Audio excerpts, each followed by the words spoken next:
Wake up, gamers, because you're listening to the Big Think Dimension with Dan and Bob Video Games. Ghost of Yote, more like Ghost of No Way. Whoa! Chris Wolfhard. Because it has a woman in it. And Dr. Aggro. Wolf Howl. Here on GigaBoots. He's saying Wolf Howl is strong. We're all past saying ah woo. We just we read out loud the MP3 names. That's the new level of irony we need to operate on. No one can manage the old school radio DJ full woo. Yeah, no. That's I'm gonna say that's lesser than what we have going on here with Dr. Aggro. Just saying Wolf Howl. Hey Bob. Hey, what's up? I've been playing Ghost of Yote. Yeah? Dr. Aggro, you've also been playing Ghost of Yote? Oh, I'm sorry. No way. And then you do this, you're like, no way! Aggro, you've also been playing Ghost of Yote? Yes, I have.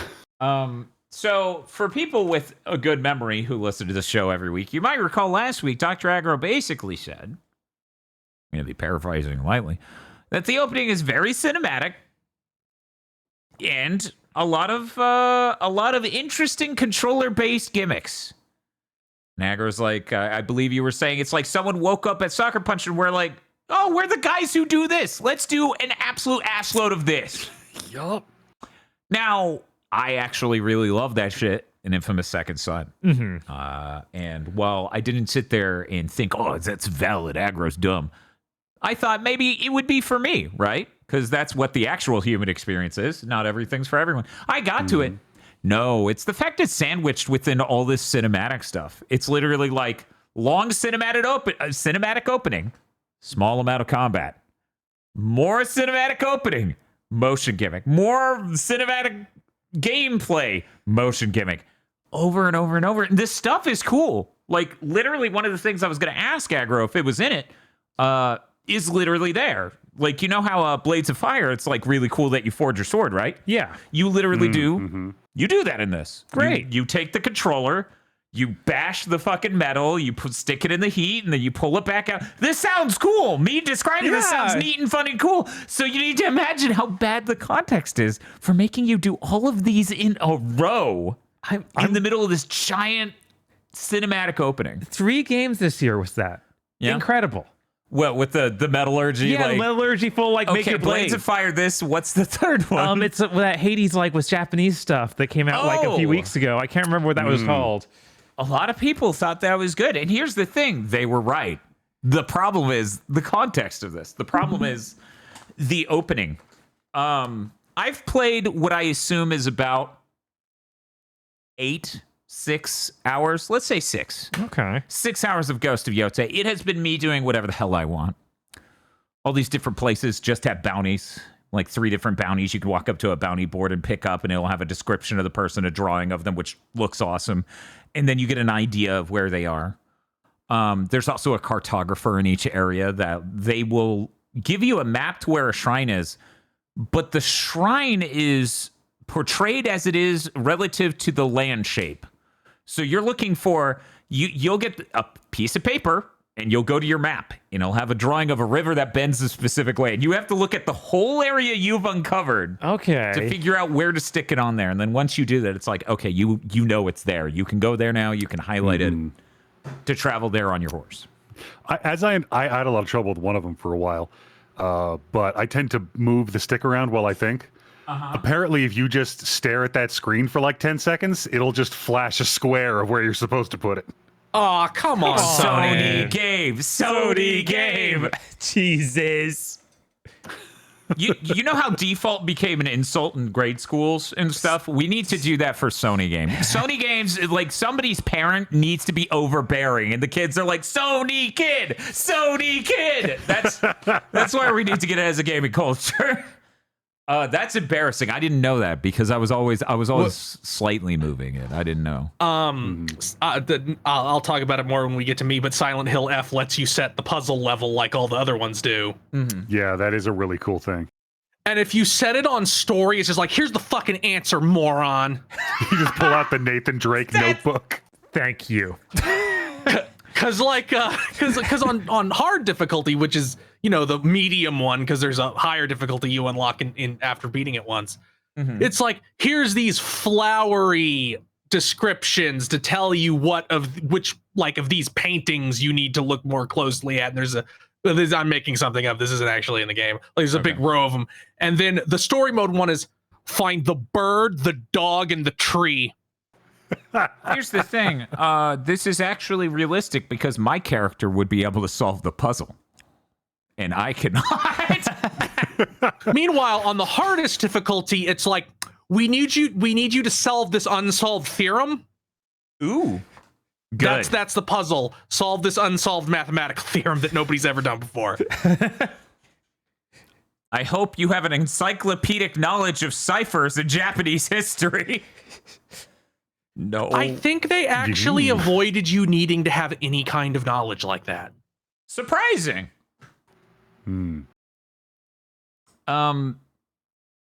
Well, actually, it's maybe not so surprising since Ryukishio 7 was a big part of this game, and he has written things where you'll never solve this riddle unless you know Chinese. And so it's like, this is for normal people. We better not. We gotta curb this guy a little. So last game, the meta was I play the game. Tosh watches me play the game, and she calls out when there is a good bridge. It's good meta. She sees the bridge in the game, she goes, that's a good bridge. Or she sees the bridge in the game, she goes, that's not as good of a bridge. This time, it's all about horses. Because you see giant swaths of horses. That's the word for horses, right? So you see these swaths of horses.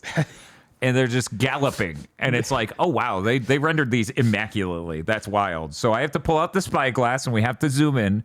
She's like, that's a good gray horse. I like that horse. There's good horses in that game. There's some good horses. When it comes to the combat, I thought I would be more exhausted of the combat idea immediately. Because one of the few gaming podcasts I actually listen to is Jeff Gerstmann. And it is like when you look at it broadly and you have to put these things in a box, it is Arkham-y, right? Right. Because they're all a little Arkham-y. And if you recall in the last game, I believe your stance would determine what you were better at damaging, what style. Yeah. So in this, they aren't stances, they're whole different weapons. That's and good. That adds a little bit of variety and that makes it a little bit cooler. Aggro, what's the name of and I'm sure Bob knows too.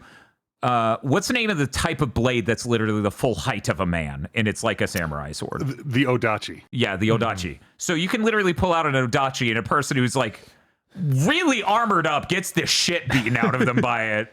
Because of course, like the armor doesn't matter if you're swinging something that large straight into their fucking rib. Right. And because they're different weapons, like all of them have very different like hold triangle briefly moves that can go into combos if you spec into them.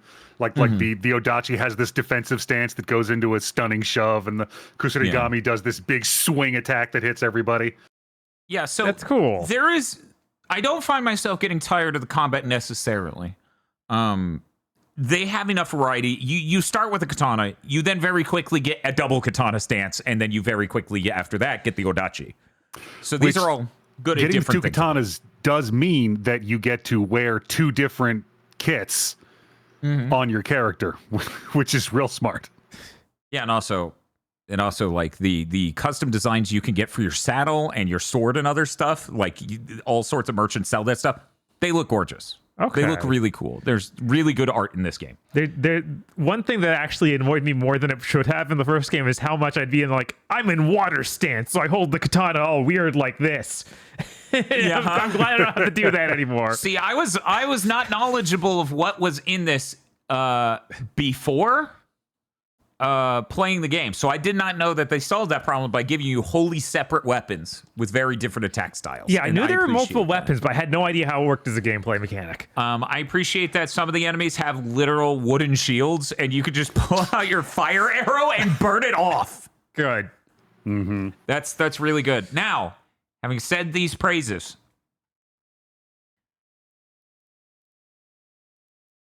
My concern that this might be the game that black pills me on the Sony games is coming a little bit true, because I'm playing this and it looks beautiful. And it's got this gameplay improvement stuff when it comes to combat compared to the prior game. It's got a fun little gambling game I'll talk about in a moment. But it is more of the same. And since I'm not as hooked into the plot of this one at this point as I was instantly in the original, in Tsushima, I'm not feeling it as much. It's like seeing an incredibly expensive, really well done thing, and then just not feeling something there. So I'm playing it. I'm just sort of enjoying this open world stuff, but I don't feel... I'm not sitting at the edge of my seat to get back to this game immediately. I'm gonna, because I gotta get through this and I gotta know, and it's not like I hate my time with it, but I just sit there and I look at all the other things I could be playing and doing. Let me put it this way. I know for a fact everyone who got Digimon Story Time Stranger is having a way better time than me. Man, that's a sentence. I did not expect... You sit down and you look at your game and you ask yourself, would somebody rather be playing this than Digimon Story Time Stranger? Right? Like, I never imagined the world where I'm like, first party Sony game, AAA. I'm envious of the Digimon gamers. Everyone's loving it. Everyone's loving Digimon, and I'm just like, why didn't you ship it $60 on console? Why are you $70? If not for these two factors, I would have been like, okay. And I was like, well, I'll just wait. I'll wait. It'll go on sale eventually. And it will. I got Ghost of Yotei with my GameStop points that were about to expire. These are points left over from the PS5 Pro and the Switch 2. So I had to use them anyway. So I only got it for like 50 some odd bucks, even after tax. Rube Award paying off. It's funny. Someone in the fan Discord was actually like, me buying this exorbitantly priced PC portable is actually really smart compared to Dad buying a PS5 Pro. And I'm like, I bought that for a stream, dude. I'm gonna say buying any handheld PC other than a Steam Deck is a worse investment than the PS5 Pro, because at least it broadly can function as a PS5. You just turn into it right there. Now, Brand, we're talking degrees here, like of sucker here. Like Dan becomes a Tootsie Roll Pop and you become a Chupa Chup. Here's the thing. I didn't buy a PS4 Pro, and that was like a more obvious upgrade. That had a more obvious impact. That was real. The PS5 Pro, even leading up to launch, we were a little skittish on it. And I would, if we didn't do exactly what we do with the bell that I ring and the zoom ins we do on stream, I would have just sat that out easily. It doesn't make any sense to, like, the PS5 Pro is literally the worst purchase you could get in gaming, because even the Xbox Series S is funny. The PS5 Pro, it's not funny. It's too expensive to be funny. You could hook it up, be like, I feel like bedroom gaming. You can't bedroom game on the PS5 Pro. Are you insane? God. This. Well, yeah, you don't need a bedroom game on the PS5 Pro, Dan. You play it in the living room while someone else fucks your wife. Wait, I'm in the living room with my PS5 Pro. Oh no.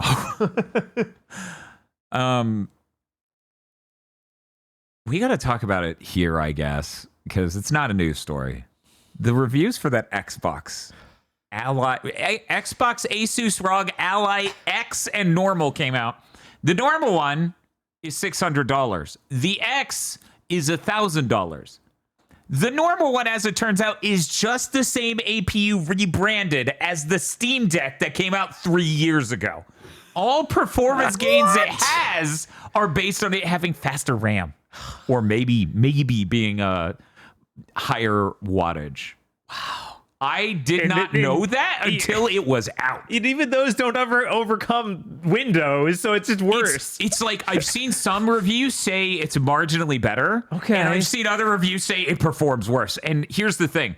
I'm more believing that second one, because even the people who said it performed better, it wasn't hugely better. And what they're not thinking about is, like, some things can be solved via the Steam Deck that can't be solved via this Xbox system. For example, driver level stuff with shader compilation when it comes to Steam Deck. You can download pre-compiled shaders on the Steam Deck. That's how that works. On this Xbox, it sounds like Windows still doesn't have that system yet. Microsoft only a month ago or something filed or announced that idea of like, oh, we're gonna have a way to distribute shaders that are compiled so that way we can improve performance. It's literally, they must have realized partway into developing this version of Windows for these portables that shit is not ready. That shit is a problem. They had to care that much. And the funniest part about all of this is, again, the Steam Deck has sold, what, barely better than the WonderSwan at this point? We're right on top. Yeah, it's like 4 or 5 million. And Microsoft's terrified of it. Yeah. That's it gets such unbelievably inexorbitant coverage from the industry. And that's the thing. Like, not only has that leaked internally from Microsoft, I also know people who have been around while Microsoft employees have had that conversation to other people, to developers and stuff, of how shit-ass terrified they are of Valve and SteamOS. They're fucking terrified of the WonderSwan. I mean, almost. SteamOS is only as valid as the products that ship with it, because, and again, I implore everyone listening to this to not listen to Linux guys when they tell you shit works fine on their machine. No, it doesn't. If you give them a space, they will complain about NVIDIA drivers and all this other shit. And that, like, if that Valve console that they're making had a more promising spec, if it wasn't like markedly worse than a PS5 5 years after the PS5, then I'd be like, okay, they need to be worried. But that thing is so weak, it's going to be like, you don't solve any problems. You aren't playing the modern AAA games on a console affordably or without an online subscription. You're not doing that. So I don't know. I feel like the momentum on the Steam Deck 1 is kind of winding down. I don't know that the console's going to make a lot of progress. I feel like we have to wait to Steam Deck 2 to see. Yeah. Is it gonna? Are we gonna grow this? Is it gonna be something to be afraid of? Whenever I read reviews of these portable PCs, like they just seem so repellent to a normal person. I don't understand why people think they're the future, because it's like a normal person isn't gonna want to, like, normal people barely want to fuck with PC settings. They're not gonna want to fuck with power draw and all this, and your settings determine the battery life and all this other shit. Yeah, and like this Xbox even on version, Windows, doubly so on the Steam Deck, where there's also like Linux layers involved. Yeah, and this Xbox Portable had the opportunity to do that, and even carries itself. Like, they made initiatives in the hardware, in the operating system, in all that to try to do that. But then it's not fully executed. Like, for example, you know how on the Steam Deck you have a menu that can pop up to adjust brightness and sound volume and all this? It has 2 different ones of those at all times on the fucking Xbox portables. They have the Xbox one, and then they have the ROG one. And they both can pull up. One pulls in from the side and one pulls in from the top. And they both have different UI design and different sliders to do the same fucking things. It's fucking wild. So yeah, I think it's fucking absurd that Microsoft is sitting here, has completely fucked their console business, utterly, and they're afraid of the Steam Deck. That's the peak of Silicon Valley huffing the gas. Yeah, no, that's like, dude, you should be afraid of yourself. Clearly, considering they released this. Yes. Which, yeah, this felt like a moment where I've seen so many people. This was the ringing of the bell of the end of Xbox. This was it, where it's just like, wow, I thought maybe they had something coming, but the fact that they released this shows me they have no idea. Yeah, and all the other stuff sounds like their next console could be like this. Oh, like so they had their own portable they were making that was supposed to ship next year. That's canceled. Right. So these two things happening in unison, and then it's like, don't worry, everyone, we're definitely making that console 2 years from now. It's like, the fact you keep asking me to believe in you when you know you have a track record that shit is insane. Mm-hmm. Phil, where's our emulator that could just play any 360 game like you said? Yeah, it's where's any like, of the countless things you've said over the years that you didn't even try to deliver on? Yeah, I don't think anyone's ready for this thing labeled Xbox and not play Xbox games at all. Like, I know that's what they said, But nobody knows that. Yeah, I Nobody. mean, every time they talk about Xbox ROG Ally, they always say it plays your Xbox games because it can't view the cloud. Right. And that's not the same thing, especially if it's a portable. The portable often won't be able to connect to the cloud. Yeah, no, as it turns out, wireless internet notoriously not as good as natively running a game. It's wild. Yeah. Dan, I know you watch a lot of Mythbusters. I do. Are Famously you familiar with the log cannon myth? No, I don't think Where so. they try to turn a log into a cannon. Mm-hmm. Oh, I don't think I saw that episode. I'm bringing this up because they tell a story like a passed down story about a village that tried to build a wooden cannon to protect from their enemies who may or may not have even existed.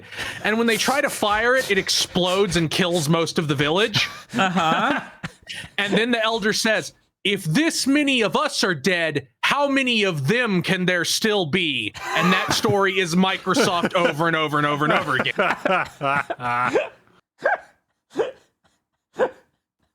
Jesus. Anyway, there's no amount of money Shaq could give me that's under 5 digits of cash with a comma after the first two, no periods involved, just to be clear. Yeah. Where we would ever get one of these Xbox allies, even though that would be deeply fascinating to see a normal fucking person use it, because you literally cannot trust any of these tech reviewers. No. No Literally no none. normal person is ever going to buy this. Every time like we talk about our experience using the Steam Deck, people seem blown the fuck away. And yet, somehow all the coverage of it is like, oh, it's so great. It's so great. There are no problems with it. The build quality is great. And then the OLED comes out and they're like, thank God they fixed that. I'm like, motherfucker, you were the one saying it was fine. You need a human to go live with it on twitch.tv and just stream the experience of using the bastard in order to get a remote feel for what this thing is like in reality. IGN gave it a fucking 9 out of 10, which is insane. And I assume that's for the Ally X, which has a new chip in it and good performance and seems to run these games somewhat competently at 1080p. Ooh. That's worth $1,000, right? Fuck no. But, you know, whatever. Teach their own. If you want to spend $1,000 on a fucking portable, go right ahead. Anyway, let's get back to talking about mild disappointment with Ghost of Yotei. Okay. We gotta be fair. We gotta focus on both sides. But yeah, that's basically been my impression with Ghost of Yotei. Is like, I've been enjoying it. There's no point where I'm not enjoying it, but it's such a low level of enjoyment, and I don't have... Normally, I'm really into revenge stories. But this one hasn't hooked me in a way where I'm really going for it. Okay. Mm-hmm. I'm hoping as I find more of the Yotei 6 and do things to them, it will do more for me. But so far, it's not. So I'm playing it. I'm enjoying these gambling games. There's what was the name of the gambling game again? I could tell you all the letters, but not how they go. Yeah, same. It's like Zen Ijiki or something like that. Zen Heiji? I don't know. Anyway, this game, cups are randomly placed on the table. You get coins put on the table, and you have to flick the coins using the adaptive trigger on the R2 button to slide them a specific amount. The goal is to hit one other coin. If a coin slides off the table entirely, the enemy gets a point. If you hit a coin without hitting another coin, you get a point. If you hit 2 coins, you forfeit your turn and none of the coins get removed from the table. So it's a really fun mini game, as you need to navigate the slides in a single move each to hit one coin and no others the whole way. That's really fun. I did a shitload of that. Agro, how much of that did you do? Well, after it broke that one time, not a lot. Okay, let's get into that. I talked about this last week. Yeah. One of the guys at that table was like, hey, like put up a big ante and you could win a charm. And I'm like, that sounds cool. So I went into the game and it did the animation where the coins drop on the table and then they disappeared. Yeah, I remember you bringing that up. Mm-hmm. That sucks. That's not where my story ends with this fucking mini game. Okay. So I'm going to give you a tip and save you from my misery. At a certain point, you're going to be doing one of those random side missions, and you're going to challenge a guy in a gambling den to a game of this mini game, and you're going to feel like the coins are a little more fucky than usual. I already have seen some wonky shit where I'm like, that coin was nowhere near the other one. Fuck you. What are you talking about? You're going to be playing this game, and these coins are going to act randomly and go random distances and in random directions. Go with your gut on that feeling. Finish the game. His coins are fucked up. Okay. It's intentional. Don't do what I did. Don't restart from save 15 fucking times trying to power through this bullshit out of spite. Okay. I was really disappointed they don't do the cup game from all those Zatoichi films. That is surprising. I have not found the odd even game. Oh, yeah, odds and evens. Yeah, I really wanted that. Maybe by the end of the game. That does feel like the most traditional thing you always see in those old movies. But there's like no skill in it. You would literally, be playing it and engaging with it to just be like, oh, it's just like Zatoichi, which is like, I feel like that's a core part of people who are into this. Right, unless they literally like, well, your main character's magic, so she knows. Right? Use your Sony game listening power to tell which face the die are on. Stick your thumbs on the touchpad and mash L2 and R2 repeatedly, and she just goes, ah! Just holds up the lens of truth. You watched the beginning of Assassin's Creed Shadows. Yes. How does it compare to that? Is it better than that? I hate that you keep asking me this, Robert. Video games. I hate it so much. Chat, if there's one thing I hate doing, it's making statements that people run away with. Okay, yeah. So, fair. I think that was stronger as an opening. Oh. I think I had more interest in everything going on there than I have here. The opening is rough. It's not compelling. That's sad. I would describe it as by the numbers and rote. I would not describe it as inventive in any manner. One interesting thing that happened, like the game opens up and you can basically pick between 3 different story trails to go on. I went after the Kitsune first because I'm like, that's where I'm going to get kunai, right? Kunai spam, my beloved. I'm really, really glad I did that. Yeah. Because when you go to Ishikari Plain to go after the Oni, a story beat happens that I'm really glad didn't happen till I was through at least a section of the game. And if you know, you know. I'm like 4 steps away from literally stepping into Ishikari Plains to do exactly that. Honestly, like I've been thinking about it, and I'm like, with this, because it would have changed the whole complexion of the game for me. So I can't know if I would have like, oh, thank God I did this, instead of, oh, thank God I did that. Okay, well, I guess I will continue this way, and then we can talk about it in some sort of GigaBoots reviews : Ghost of Yote. Did you? Which one did you choose first? I haven't. Yeah, he's still in the first opening area. There's a lot of shit to do there. There's a lot, and they have some pretty great stories, and there's some really funny shit. And as you collect information, every time you finish an activity, she'll go, the Oni's over there. I should probably go deal with him. Yeah, she's been saying that a lot. I really like this one moment where it's like, oh, this person went missing in these caves up in the hill. Can you investigate that? And that's part of the bounty. And I go up there, and there's a man at the entrance. And he's like, oh, I'm here tracking down this bounty for this person. And I'm like, oh, okay, cool. I was also heading here. And you start going through these caves, and the cave's kind of dark. And you can tell this is like a headquarters for some Ronin. Like they have stuff set up, some supplies, some cages for humans. My God. And before you get through the first whole cave, you're about to leave it, and he just turns around and he's like, I know where I know your face from. You're the Onryo. you're going to pay way better than this guy. And he just pulls a sword on you. He had nothing to do with any of the other shit. He's just some guy who's like, hey, it's Jack Reacher. I bet I could get them. She's looking real weak. I had the best Ronin encounter where like three guys rode up on horses, dismounted, and were like, "You're the Onryo. I'm gonna collect the bounty on your head." I immediately popped Onryo's howl, where things go black and white and the wind kicks up, and you just T-pose walk at them, and they fall on the ground crying and pissing themselves and begging for their lives. No, it's true. If you get something like 5 kills in a row without getting hit, you just get to pop that whenever you want, as long as you don't get hit. Always a good moment. Always a good moment. I like in the wolf skill tree that Agra was talking about last week, you can in fact upgrade so that way when you pop that howl, the wolf has a chance to appear and just start mauling people.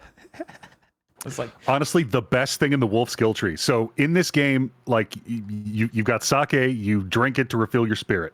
You can throw empty sake bottles at dudes to stun them. You can upgrade something in the wolf skill tree where if you throw a sake bottle at a guy and the wolf is around, the wolf will just like race the arrow and go kill that guy. Mm-hmm. It's called Wolf Strike, and it's the funniest goddamn thing in the world. Yeah, no, it's like, and that's the thing. This game has a bunch of systems that are much better pulled off than Assassin's Creed. But you keep asking me the kryptonite question. Right. I was like, how would you compare the openings? And I'm like, oh, the Assassin's Creed one's way better. That's how I would compare them. That sucks. I thought the Assassin's Creed one was neat. It was only past that it That's got true. to be an absolute mess. Like, where it's like, where's our cool black samurai guy? Yeah, the beginning of that game is way cooler than the rest of it. Like, I'm sure there's nothing in Yote as bad as the weird tea ceremony side quest. Oh yeah, no. All the stuff has been fun and good and somewhat interesting so far. Various levels of interesting. Dan, have you done any of the storyteller quests yet? I don't think so. Okay. If you want to talk about it.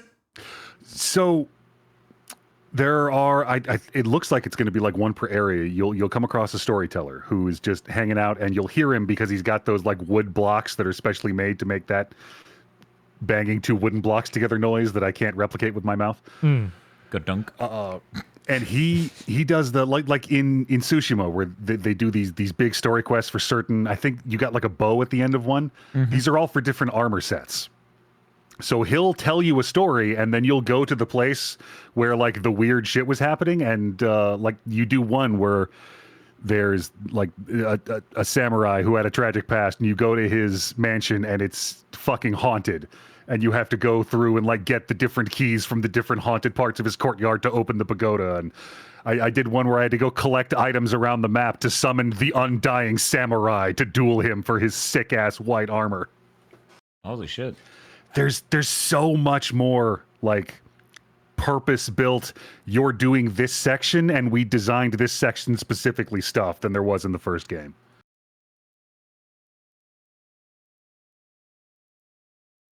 It feels like, so, you know, in Tsushima, you have Murder Grandpa, Murder Grandma, and then like maybe 1 or 2 others.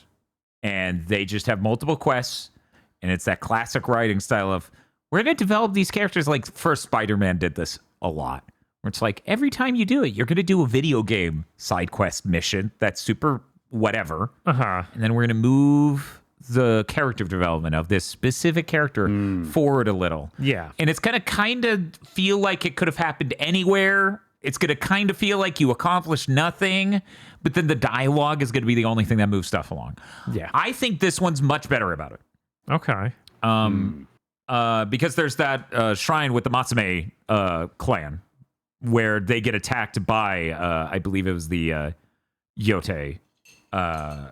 And you have to defend the dojo against that, and then you start climbing up the mountainside in order to like find where they're coming from and attack them. So you're going up there with the person who teaches you the Odachi style, fighting style. Yeah. In order to climb the mountain, in order to fight these foes. And then the next time you do a story beat with them, it's because you've unlocked a further skill with the Odachi, and you come back to him and he's going to teach you a new thing, and he's teaching you that new thing when all of a sudden you get besieged by fire arrows, and he's like, we literally do not have time to rally the troops. Let's go out there and kill them all. Awesome. And so that feels a lot more dynamic and a lot more tied into things than I feel like There is a lot of that. does. Even in the open world, I think they're a lot better at, like, you'll just come across scenes already in progress and Yes. interact with them. And some of them will resolve there, and some of them will drag you across the map and link up to other side quests, some of which you may have already done. Be like, oh yeah, we're going to end up in this village where there's this guy. Like, oh yeah, no, I rescued him 20 minutes ago. Cool. That's neat. Yeah. Like it does a very good job of a lot of quests or like little events in the world leading you a little distance away and being like, all right, bye. Like, okay, what am I? And then you look left and there's the head of a shrine, or like you're really close to a hot spring, or you always, instead of opening the map to see what's next on the checklist, it dumps you near something interesting to go look at. Yes. Which is really, really nice. You have those moments in the spa, the hot spring, like you did in the prior game, and Okay, yeah. she meditates. I have yet to hit anything remotely as compelling and as funny as I should drown him. that literally is like the peak moment of sitting in hot water in a video game ever. That guy is really annoying. I should drown him. And yet her game's about revenge, so you would think she would be just meditating on how she's going to kill them or how it's going to feel. But so far has not happened. So far. When do you think Sony's narrative team actually kicked in? You think it was between Tsushima and this? I do. And you know, if I were just working on these two games from a how are the side quests angle, I would say that was a good thing, because again, like the side quests in this are very super tied into locations, groups, the nature of character situations. Whereas when I think about the arc we went on with Murder Grandma and Murder Grandpa, it was only once the former student got involved, 4 or so missions into, I believe, the grandpa one, Yeah. that it got interesting. That was it basically became- the end of his, yeah. It's, if it's not the last one, I think it's the second to last one, because you get 2 different missions that are that. And then Murder Grandma was forecast from the beginning. She's like, just so you know, this bitch is crazy. And I'm like, but you're better now, right? And then we do 4 missions. She's like, by the way, I've been drinking. I'm going to go start some shit. And I'm just like, yeah, this is the only way this could have gone. I mean, your name's Murder Grandma after all. And oh boy. So I feel like here, the side missions, they're promising. They're a lot more interesting. They're a lot more tied into stuff from what I've experienced. What you'll also encounter in Teshio Ridge and Ishikari Plain is each of the smaller areas you'll go to has a weapon master that has a quest line, and also an NPC for that area who represents the main story through line that everything goes through. Cool. Yeah, I know one complaint I had with Tsushima was every single side quest and story felt like, oh yeah, they just wrote the grimmest, darkest thing they could. this is not that. Okay. No, I don't get those vibes. I don't get those Stellar Blade. It's like you went on the quest to find the dead cat. It's like, I didn't want to do that. Which, admittedly, I don't think Tsushima was nearly as bad as Stellar Blade was about that. You know, my favorite one of those moments was when it was just like, I just tricked you into murdering them. And then you're like, geez. And then you do I love that nothing about quest it. because I didn't. I snuck into the camp and got the rice back. Oh, that's awesome. She's like, I Good for tricked you. you. I'm like, I'm really quiet, you dumb bitch. None of them have been like that in this so far, in my opinion. Okay. There's an interesting parallel here. I'd mentioned before how this is like the Spider-Man 2 to Tsushima's Spider-Man 1. Uh-huh. And you remember in the first Marvel Spider-Man, he was a cop. And in the second one, they were like, no, EMS and firemen. Like, we're not doing the cop shit anymore. Uh-huh. You have a snitch app, though, which in my opinion is really just half of one, 6 of one, half a dozen of the other. There's a it's quest where neighborhood fucking watch. Miles scolds someone for fireworks violations. Like, fucking come on. Yeah, no, we're kind of doing okay. So in Ghost of Tsushima, like, yes, you're defending your island from the egalitarian meritocracy and upholding the brutal repressive regime of your culture's warrior class. When you phrase it like that, it sounds a little bad. And in this game, they're very upfront. Like, you're not a samurai. Everyone also kind of hates the regular samurai. Also, you are unquestioningly and unilaterally in support of a class of NPCs who are literally tagged settler, who are pushing the Ainu out of their ancestral lands. Yep. Oof. And you feel bad about it sometimes. That makes it okay. Sometimes I feel bad. Bottom text. What's the term? Shoot and cry? So, like, what I want to get down to really being, let me underscore this several times. My core thing with this game is it isn't as fungible as nothing as I felt playing Spider-Man 2. But it's also not as compelling as God of War Ragnarok. I don't get to look at it and be like, the difference between God of War 2018 and God of War Ragnarok is massive. Mm-hmm. Like they it's unspeakable. I don't feel that's the case with this. That's a No, bigger you're leap. not going to cover that spread. I will tell you, I mean, it's your experience so far. The opening is rough.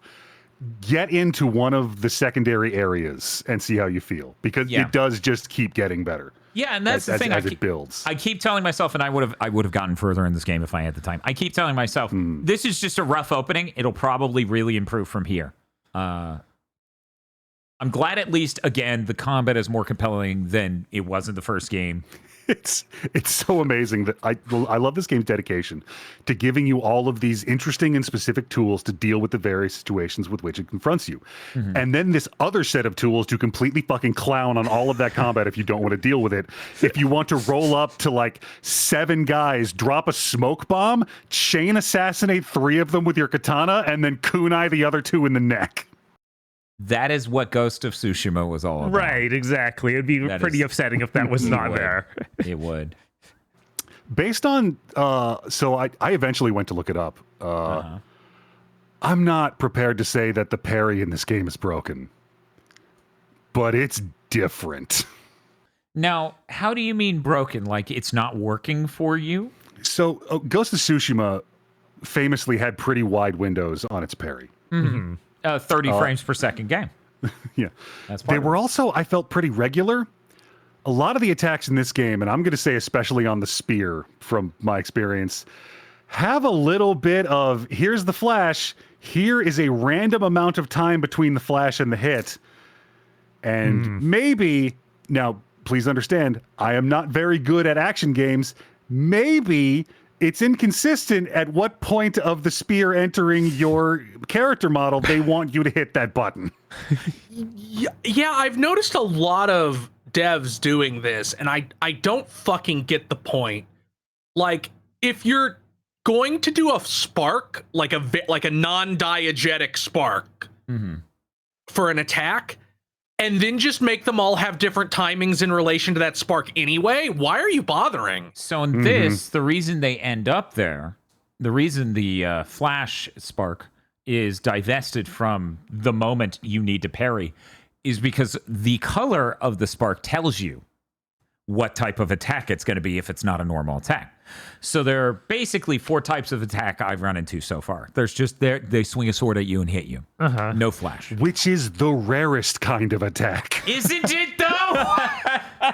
Then there's the only parryable attack, which you cannot be blocked. Cannot be blocked, but can be parried. And you can skill tree upgrade to go straight from parrying to whipping their ass. Of course. There's the only dodgeable red attack.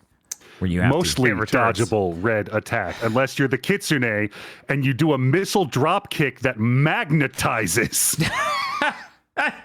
And then the final one is they will literally disarm you. It's a yellow flash. And if you do not properly deal with that by interrupting them, by just stabbing them abruptly in the middle of this attack, they will hit your weapon and knock it out of your hands. You're supposed to do your hold triangle, like Iaido move to hit them first. I just dodge, roll, and run.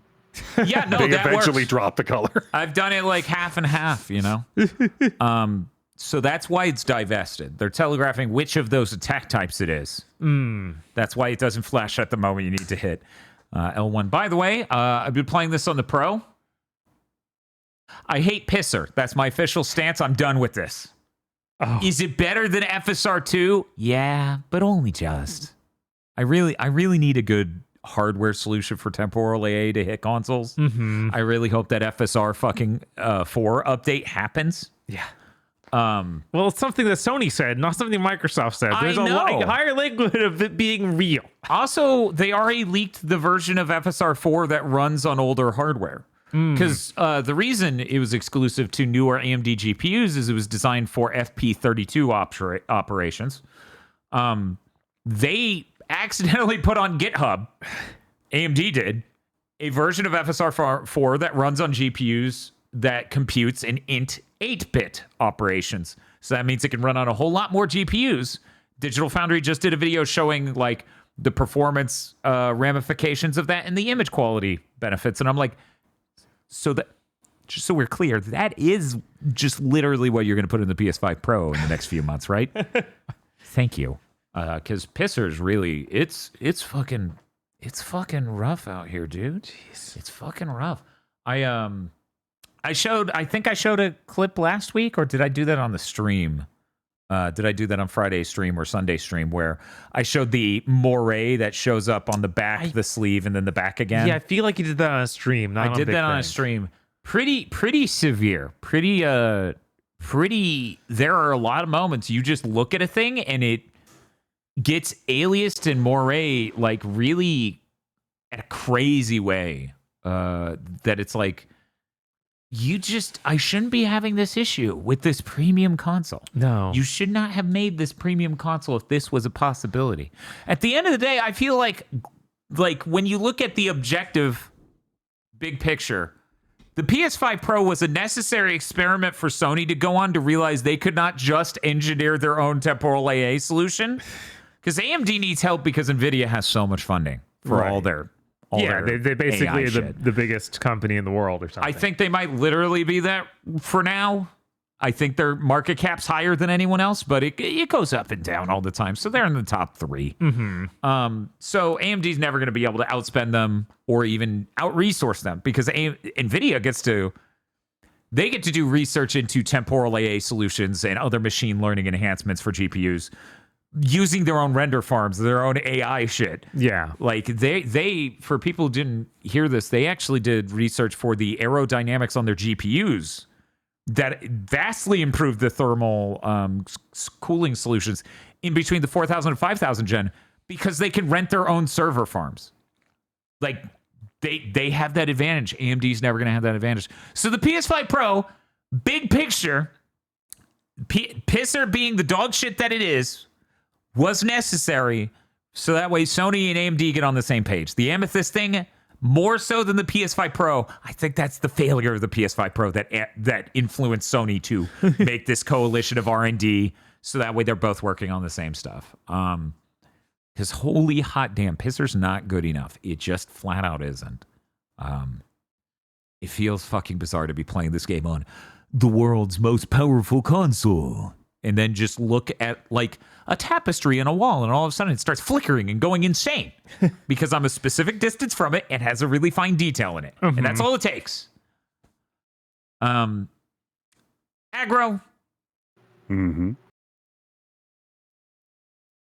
I haven't booted this on a PS5 normal. I have booted this in the non-PS5 Pro modes. I'm going to go ahead and say what you're playing is nigh identical to what I'm playing visually. How is it looking though? Do you have any thoughts or musings on like when you booted it up on the Pro, did it start the game in quality mode? Yes, and that's how I found out. My Pro doesn't have those settings set. They don't carry that across accounts. That is a system level setting. Don't worry, Dan. Yeah, it doesn't matter. They fucking ignore you anyway. I have that set at a system level. This game started on quality. Same with Silent Hill F for me. Like it opens up and you're walking through the town. I'm like, oh Jesus, is this what this game? No, let me check the settings. Oh, thank God. Yeah, no, like I don't understand. You literally, they got to the point where we're using temporal AA and they still can't figure out, hey, did you know that you faking pixels looks a little bit better when you're doing that to like put sawdust in your food. It looks a little bit better when it's on screen incorrectly for less, one might even say, half the time by running at 60 frames per second. Mm-hmm. Like I'm looking at this on this TV. This TV is like literally the best thing you can get for gaming right now. And I'm just sitting here going, yeah, there's no world where I'd ever want the 4K 30 option. Literally none. Like that's it. It just, I can't see the fucking details because it's getting so blurred by being 30. Yeah. Why do you do this? Why is anyone designing a game for that? Excited for that Naughty Dog game to be 30 frames per second. Oh, I'm sure. Because really, it's a PS6 game. Right. Let's be real. Does anyone see that game coming out next year? Okay, No. it's a PS6 game. And honestly, I might argue this game is probably going to look great on the PS6, like much better than it looks now. They better do a fucking update. They better. If that game was coming out next year, Sony would be screaming it from the fucking rooftops. They're weird about stuff nowadays. Usually it feels like they don't... Like, Yote only got announced this year. Astrobot only got announced the year it was coming out. Wolverine only got reconfirmed for the next year this year. Got announced. Yeah, I know. But the thing with Wolverine is there was the pressure to do that because Wolverine was announced, what, 4 years ago? Yeah. So they probably wanted to be like, there's a future for the PS5.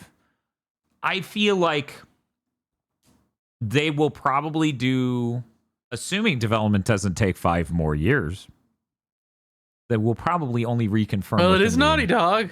It is So, Naughty Dog. who It knows? really could. It really could take 5 more years.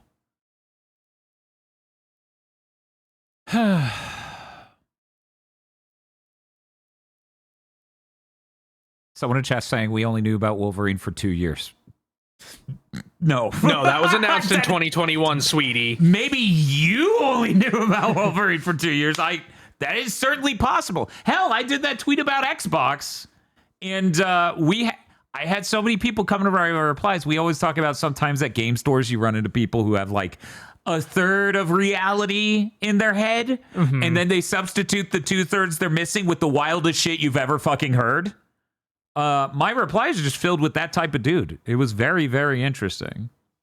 It was very, maybe very you're interesting. thinking of the leak stuff that came out in 2023, but That's what they're thinking of. Marvel's Wolverine was announced in the first calendar year of the PS5.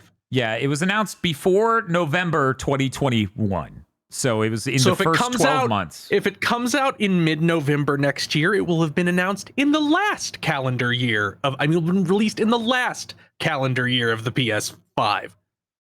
Well, we want to be generous and be like 2027. You know, you get 11 whole months in 2027 that are PS5 Central. I'm sure. Then But it's the same, or the 10 last whole months. 12-month span of the PS5. Yeah, I guess, yeah. Yeah. Because if not that, then you'd be splitting hairs over weeks. Right.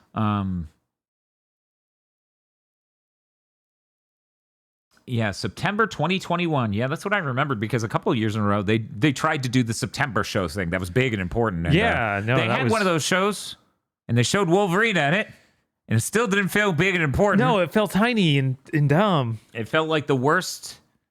Us getting a glimpse of that game, I feel like they could have done while showing much of that game. Didn't they label some of that as like, here's our gameplay? They said that whole thing was the gameplay reveal trailer. That's It's like, fucking wild. what? Go fuck yourself.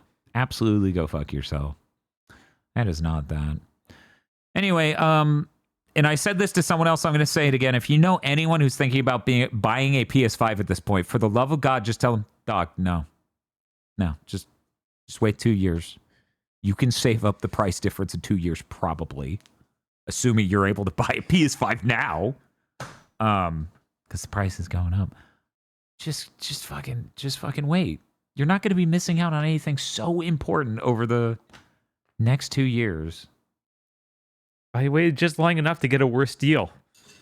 Yes, that's all you got. I got this console 5 years ago, basically, and it cost me $500. Now you're paying more than that, and you're going to get 2 years before the next console's out. Like, that's insane. Maybe, and after, November, maybe you'll be paying even more. Or again, just as likely, they might vanish from fucking shelves. We live in interesting times. Yeah.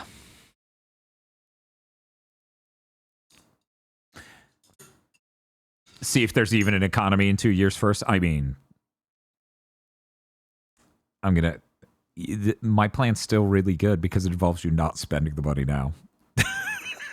Well, I mean, the money won't have it any worse than that. Yeah, but if the economy collapses, there's not going to be any games on the PS6, so it hardly matters, does it? Right. It's okay. We're all going to be playing indie games off of itch.io. What's that? Oh, the PayPal hates video games entirely now? Oh, I guess no video games ever again. Don't worry. If that happens, I'll start the crypto store space and make $1 trillion. I feel like that is shocked. Like that, we have somehow stumbled onto the one like Doctor Strange timeline where crypto might actually be of use to anyone. Yep, it's fucking shit. Is what it is. It is absolute fucking shit. Although, you know, there's not any news about that shit right now, but I just want to point out, you know, Sam Altman and Elon Musk are going all in on this AI shit, letting it jerk you off. But I don't think anybody's going to be taking away their payment processor. Yeah, I don't think they're gonna turn off X Premium's payment processor just because it lets you use Grok to generate Nazi porn.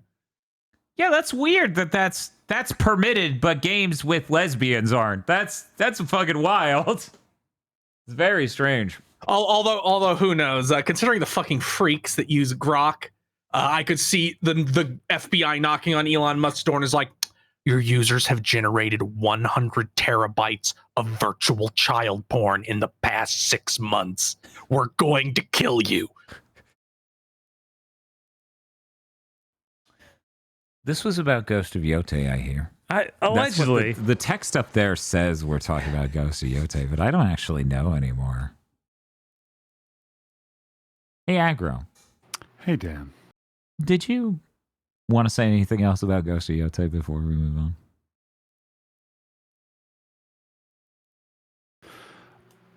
I'm not yet a fan of the spear, and I'm hoping I can grow to like it.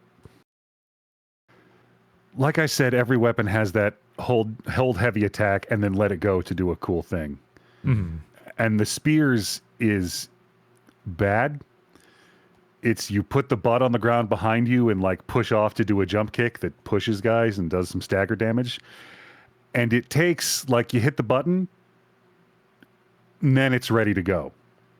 Like it's an unusable windup that you can get down by spending a point in its specific tree, which is not a good way to design things. Yeah, that's what we call, like, in World of Warcraft terms, a wrong choice. Mm-hmm. I'm sorry, you're picking throwing weapon specialization. And that sucks because that exact move is in Neo and it whips ass in Neo because it just knocks dudes. Mm-hmm. It takes their stamina down a huge chunk and it's real fast. He just like flips over and kicks them. Yeah, I need to unlock a couple of other things because, I mean, so this game, like you said, you've got different weapons that are good at fighting other weapons. Like the Odachi is good for fighting big guys. The Kusarigama is good for fighting shield guys. The spear is good for fighting guys with Kusarigama or double Kama. I've got an armor set on right now that gives me bonuses if I'm using the right weapon against the right weapon. Oh. I'm here to tell you, much like in Tsushima, if you just want to rock double katana, you can do that shit. Mm-hmm. Its hold triangle move is a combo that ends in an unblockable move. You can put a point to make that 2 unblockable moves. That reminds me of the way I played Neo 1, where it's just like, there seems to be some kind of stance mechanic in this game. I won't be engaging with that. Right? Not like, my which weapon fault. are you using? Smoke bombs? I was born in middle stance and I'll die in middle stance.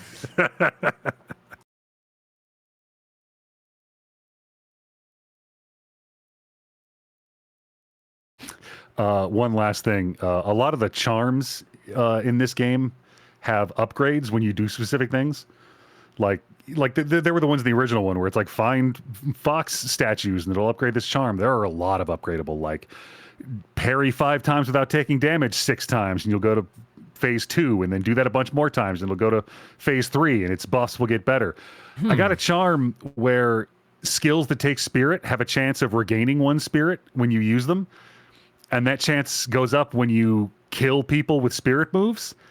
I got to a section where it taught me that when you're on the horse, you can hit L1 and R1 to charge. And it was during a set piece where they were throwing guys in my way to be charged down. So I got that charm and immediately maxed it out. Nice. Yeah, that is something nice about the charms, that they do have those ways to upgrade them through doing specific actions with specific things. Oh, and also they just give you loadouts from the start this time, which is real nice, because now I have my stealth armor set and I have my dueling armor set. Okay. This game fucking stepped up the quality of like masks and helmets and headbands and armors, and so I have like really pretty color matched sets for each and different double katana setups for each, and it's real pretty. It's straight fashion Souls. So, Bob, have you started on Death Stranding? I actually did. Oh, okay. Aggro, Yes, sir. I look forward to talking to you more about Yotei next week. Yep. There will probably be things we can talk about that aren't super spoilers, because there's a lot of shit in this game. I'll see if we can get Tosh to guest and be like, this was a pretty horse, and this was a pretty horse, and this was also a pretty horse. Who knows if I could land that sick exclusive, though. Do you think they're gonna do that? Do the shit from Tsushima again, or it's like your horse has died? No. It's kind of stupid when they did it the first time. I don't know. I kind of thought it was neat. I didn't think it was stupid. I thought it was a moment of, your guys in absolute lowest point. And I don't know. dead. The only thing I can think about that horse is the prompt when you try to pick it at the start of the game. Where it's like, are you sure this horse will be with you forever? Well, yeah. Why wouldn't it, game? What a weird thing to say. What an oddly specific thing to say.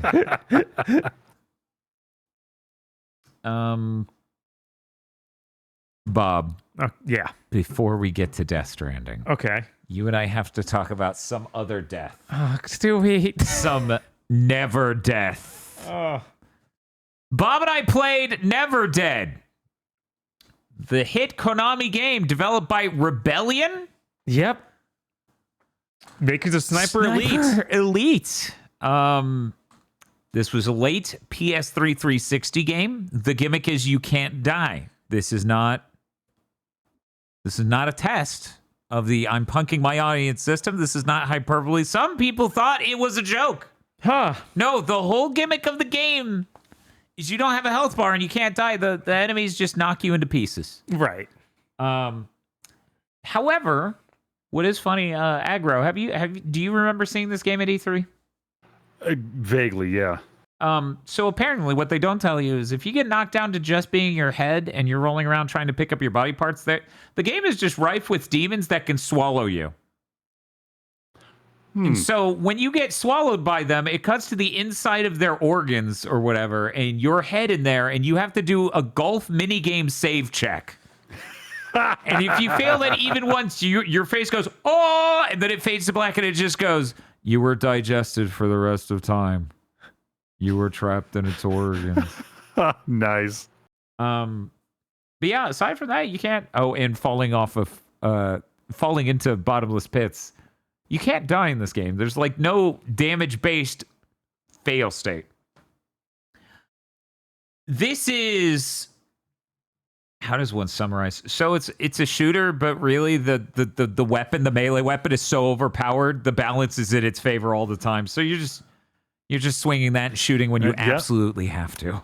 That sounds like how I've played all of the Call of Duty I've ever played. The most terrifying thing came across our desk as we're 2 levels into this game, and it's a reset error post for 4 years ago, and they go, It's a shame that the game ran out of money after level 3, and me and Bob are like, no. We've been through 2 18-hour games in a row that did nothing. No, this was supposed to be a short stream.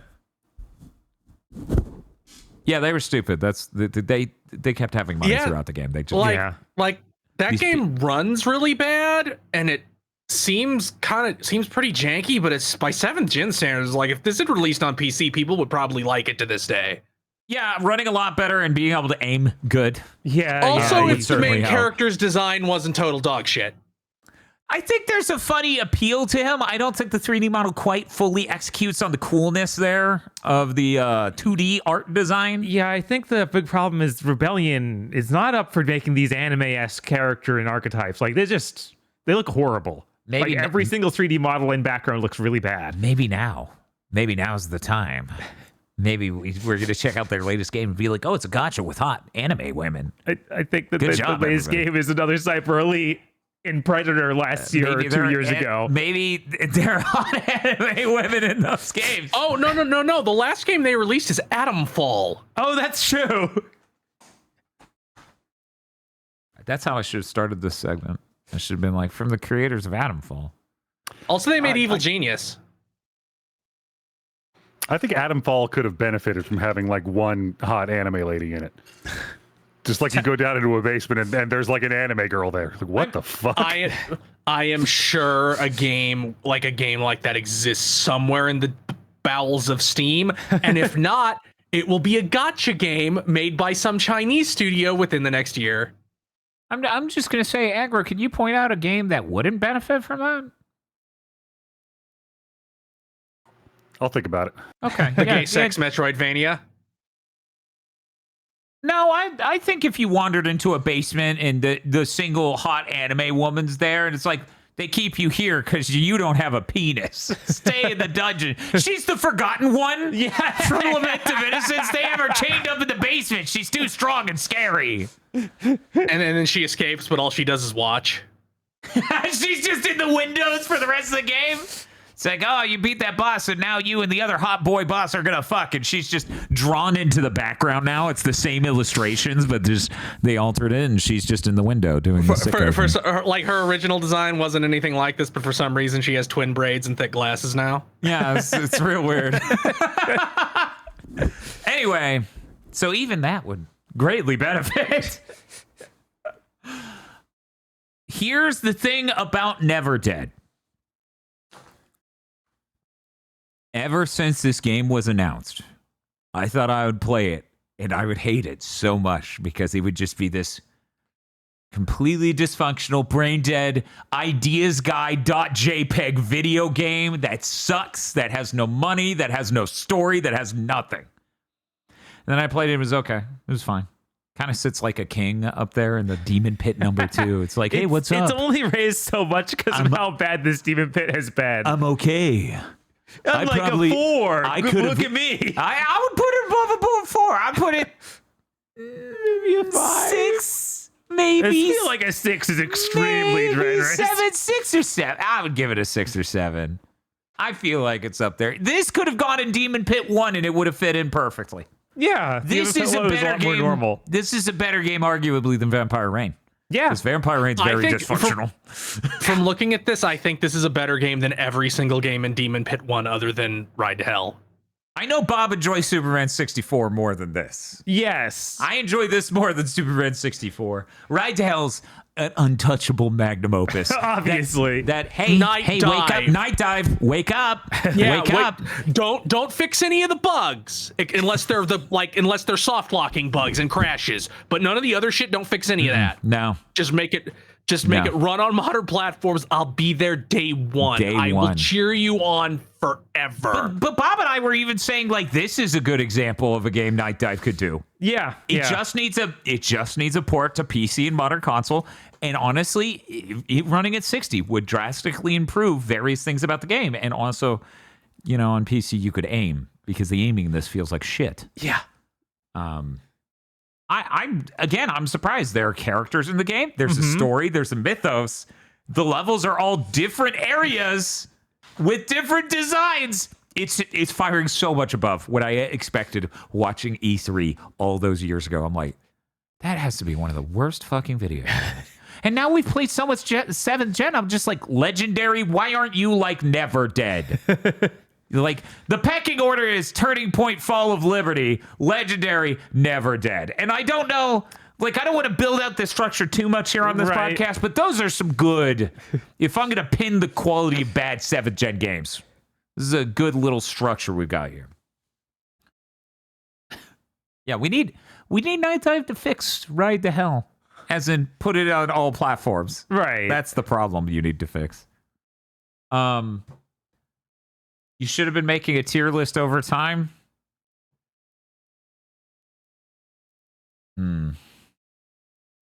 Tier list, maybe not, but just a ranking, like numerically, because tier list implies from the beginning we would have been dragging things to different spots, right? Like for years now. We would have been like, "What are you doing up in the B's?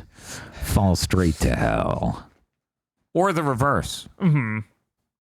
As things look better and better in hindsight after you've seen how bad things can be. Oh yeah, no, I would choose Superman 64 over most games in Demon Pit number 2. Yeah. The Demon Pit number 2, for me, the top 3 are easily Dragon's Lair 3D, Batman Dark Tomorrow, and Never Dead. And everything else fucking sucked, including tomorrow's game, Left Alive. We bought a brand new copy from Amazon because the digital copy costs $60 still. The digital copy is listed as Day 1 edition. Oh, weird. So is this. Oh, what? Day 1 edition. How did we get this Day 1 edition physically on Left Alive? It's almost like no one bought this. It was $10, chat. At that point, just buy it new so that way you sidestep the eBay problem of, oh, the disc is fucked up. Right. It's worth the $4 extra, $3 extra. In this $2 one we get, extra dollars. What's the Day 1 stuff we get? Let's see. You get fucked, idiot.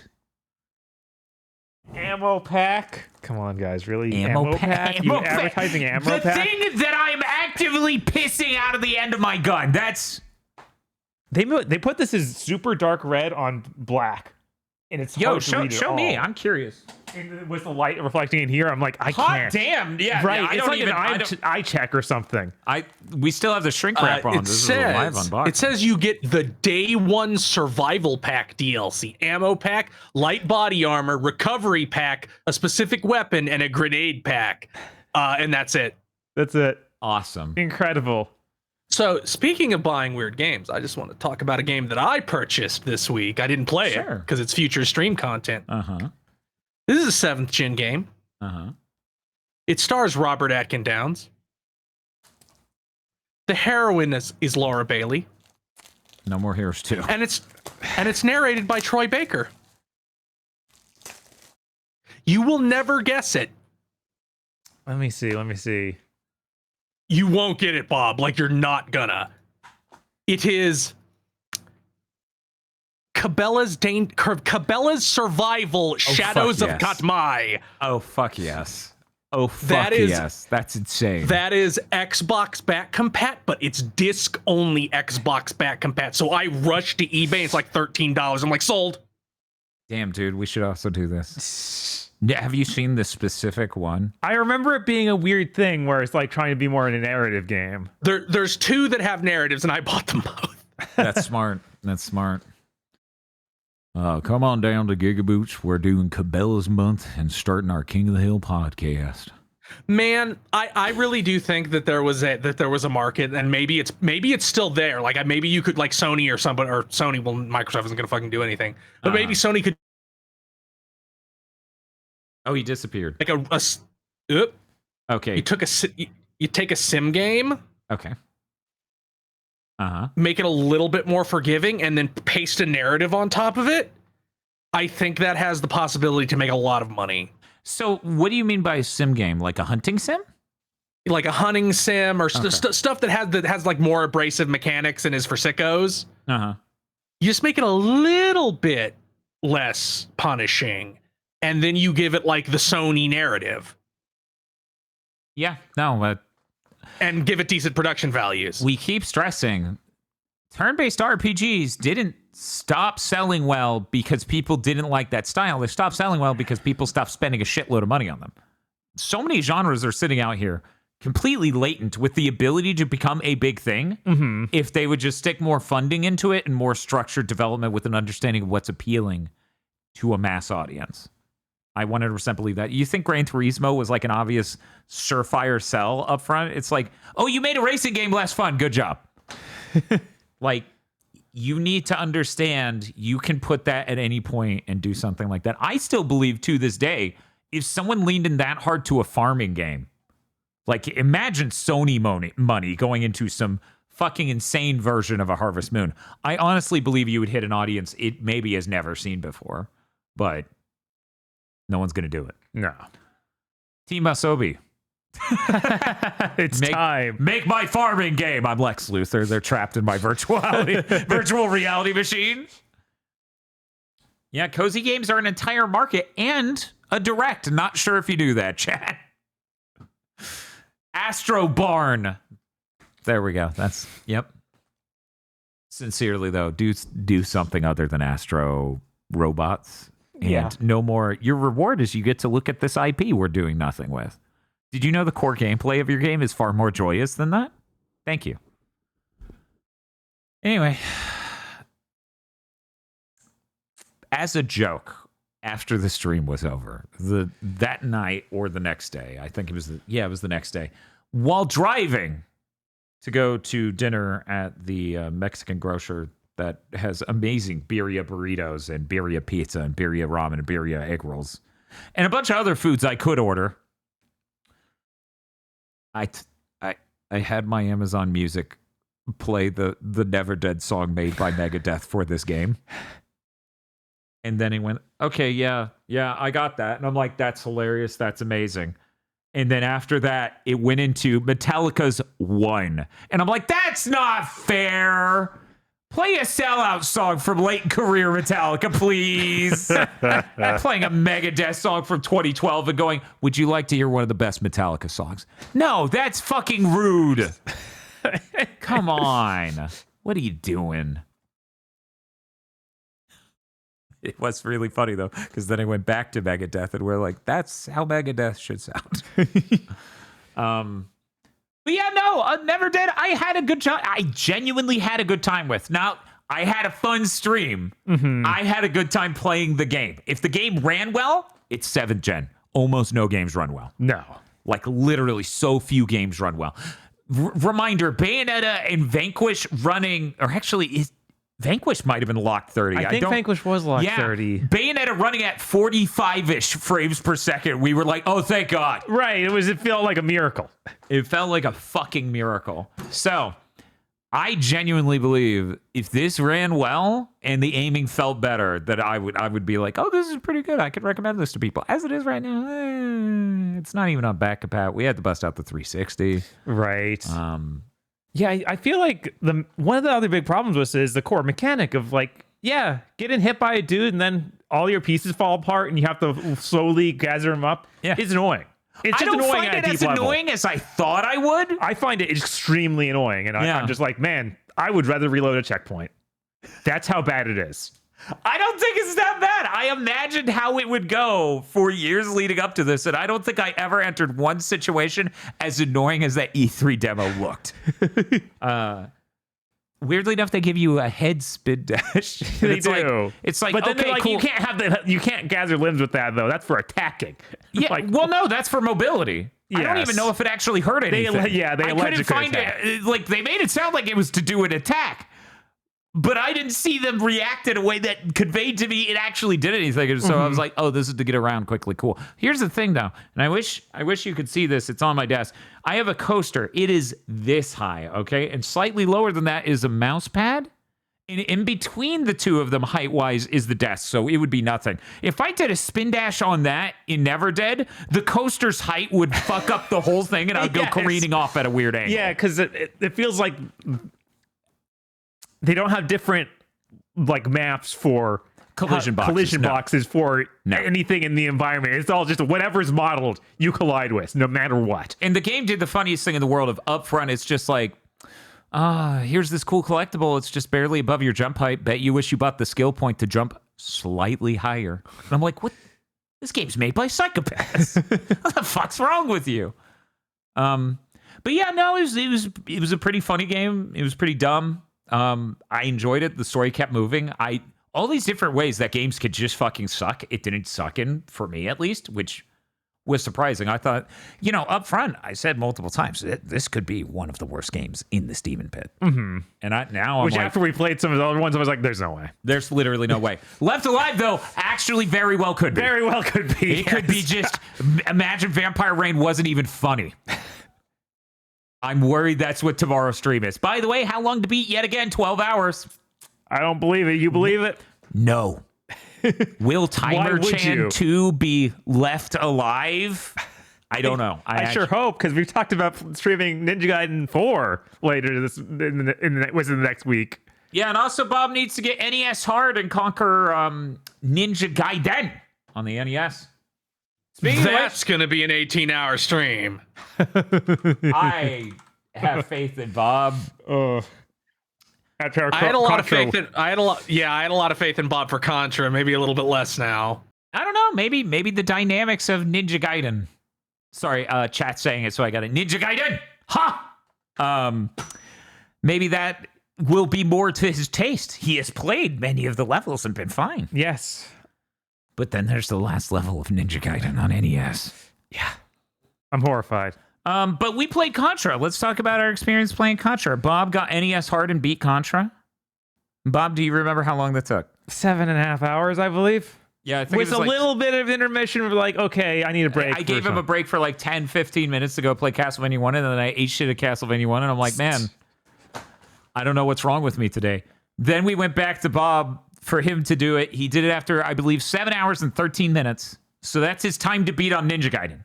He needs to beat Ninja Gaiden faster than he beat Contra. And I remember the day after, I should have gone closer to the TV so I could see those things. Because I did that with Ninja Gaiden Rage Bound even, and it helped. I actually had a discussion with some of my friends where I was talking about I expected you to do literally that on that stream because you did it in the past.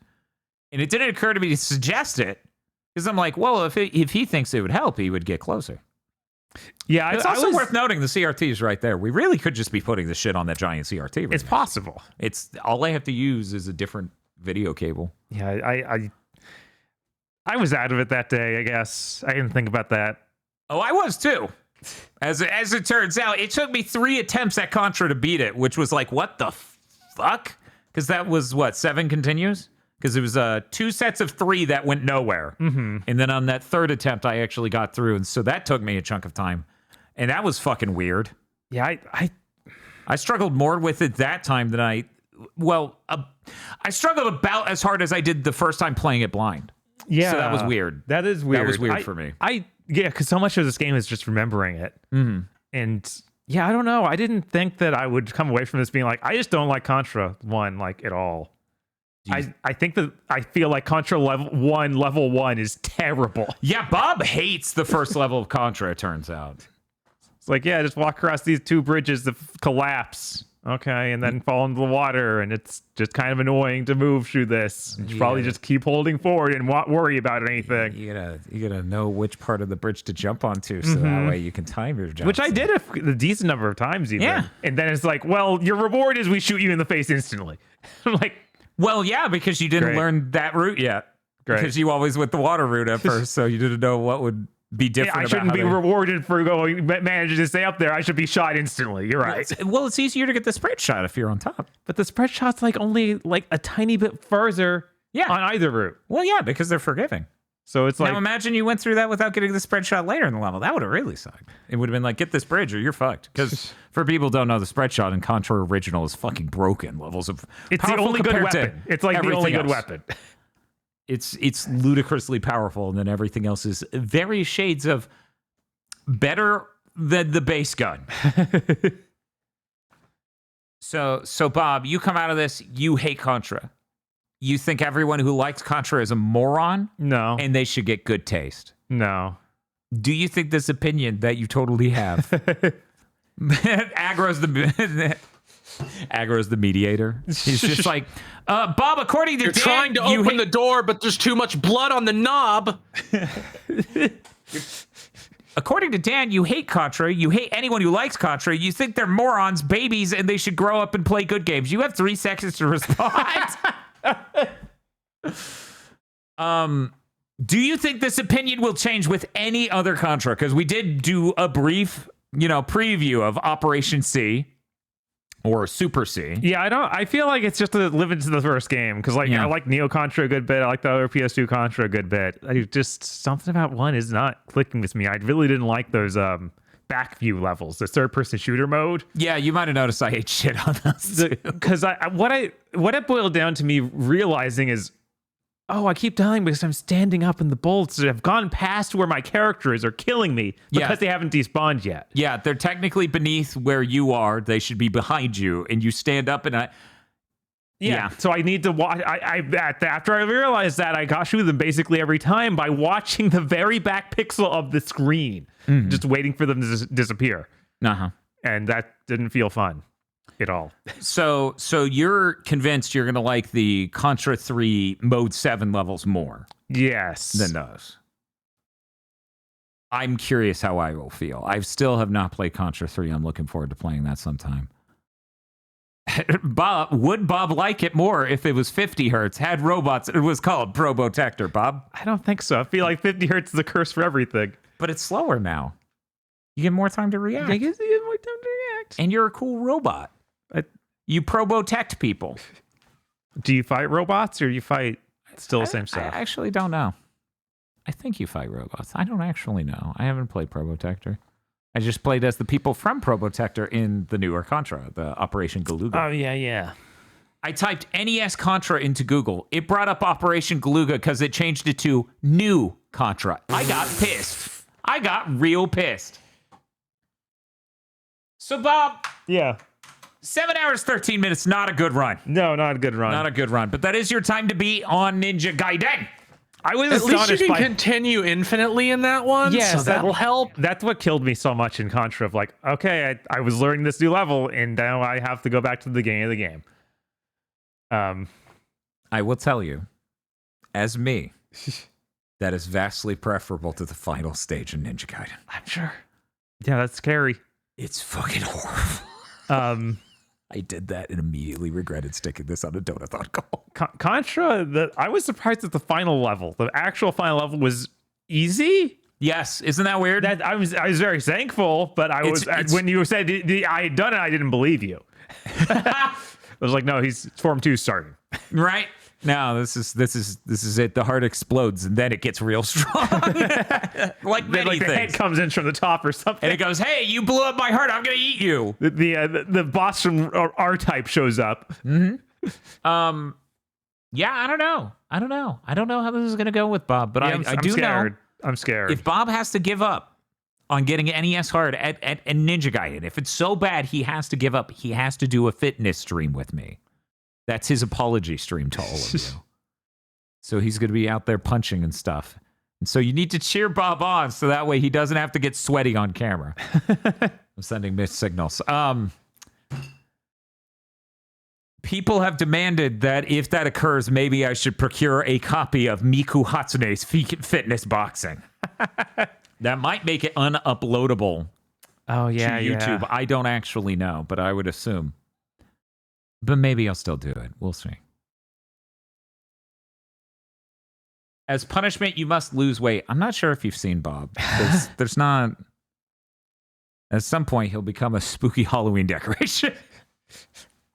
I think everyone would just be sad if Bob lost weight. Gently sets a bone saw on the table. Oh, no.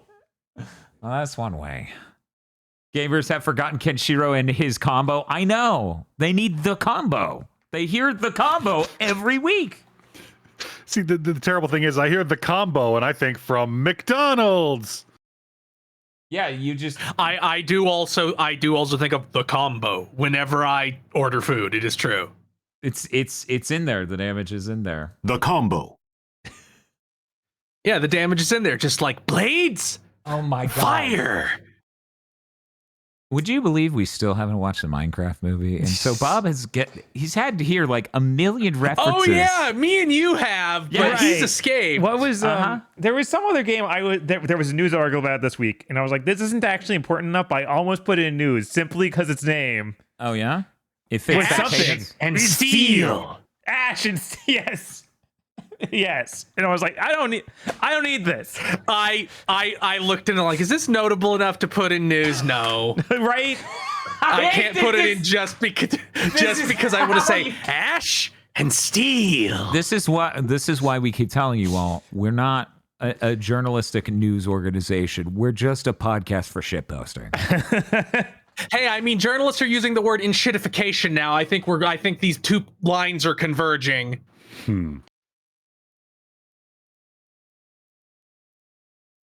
Oh yeah, I forgot that edit was done forever ago by one of our viewers. 1 second. Let me put it up. The combo.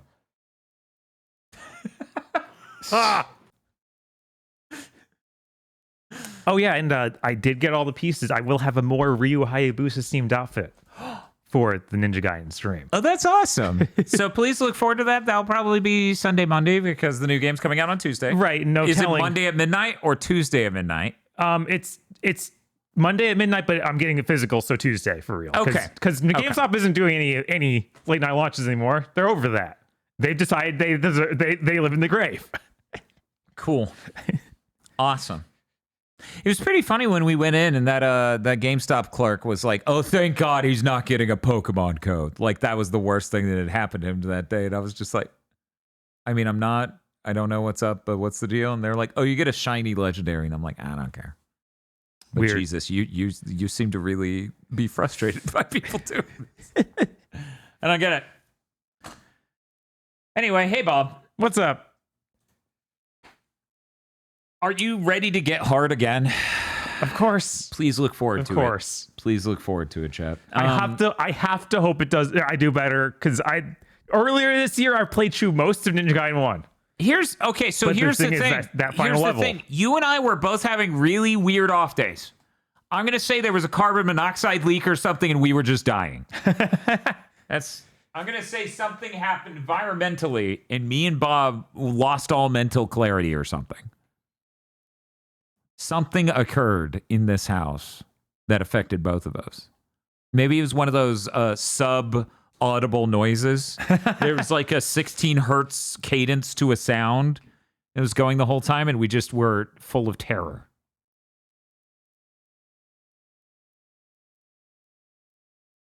Bob, are we dead? I hope not. Is this hell? Bob, Yeah. what else have you been playing? Well, I played the first hour or so of Death Stranding 2. Whoa! So I haven't been able to play a lot of it, but I figure get that in somewhat near the Ghost of Yote talk.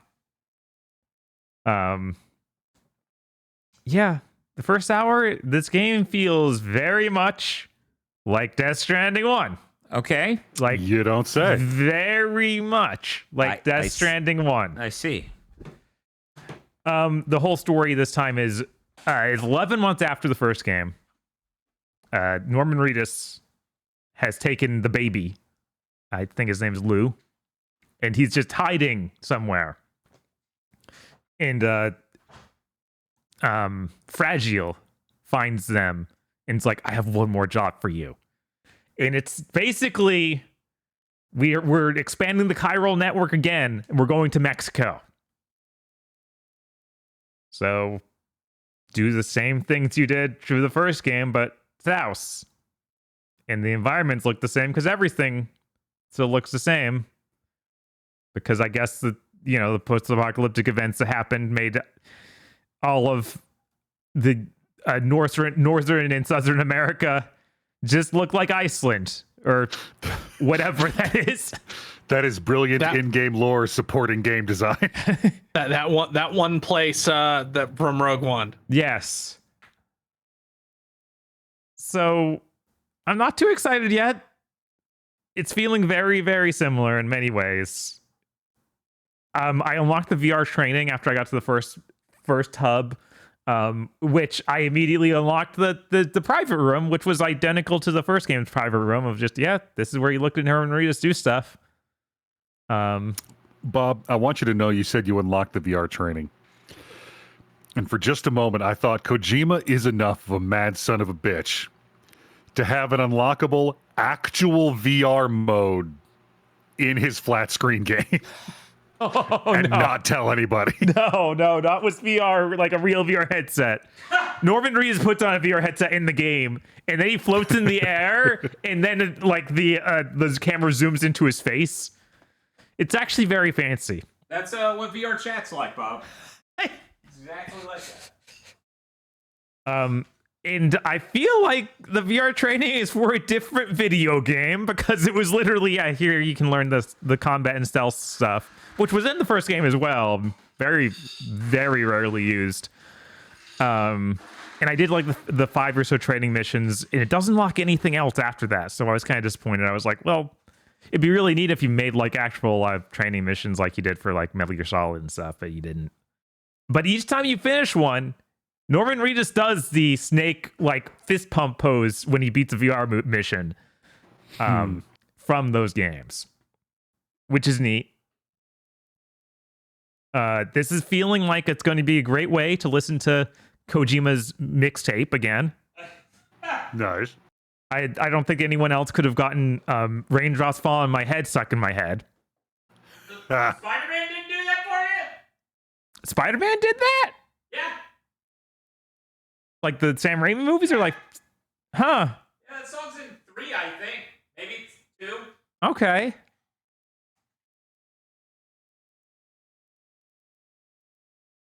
But yeah, I walked down to Mexico. That was like I don't know, 10 to 15 minute walk, I guess.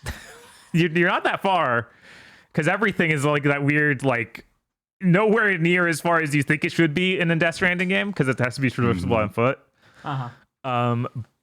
But one new thing I experienced was a sandstorm. Where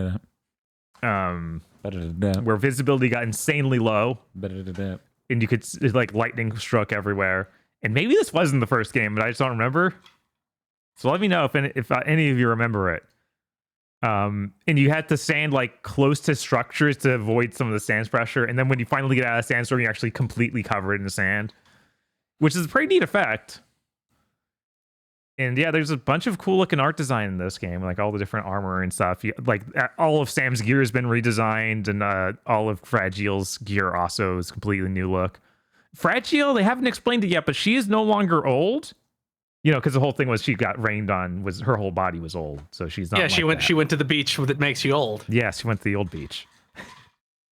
They haven't talked about that, and apparently she lost her ability to teleport. So I'm like, is this kind of like X-Men? Did her losing the ability to teleport also make her regain her youth? Yeah, she took a vaccine and made her lose her mutant powers, but now she's young forever. So I'm still curious to see how things go.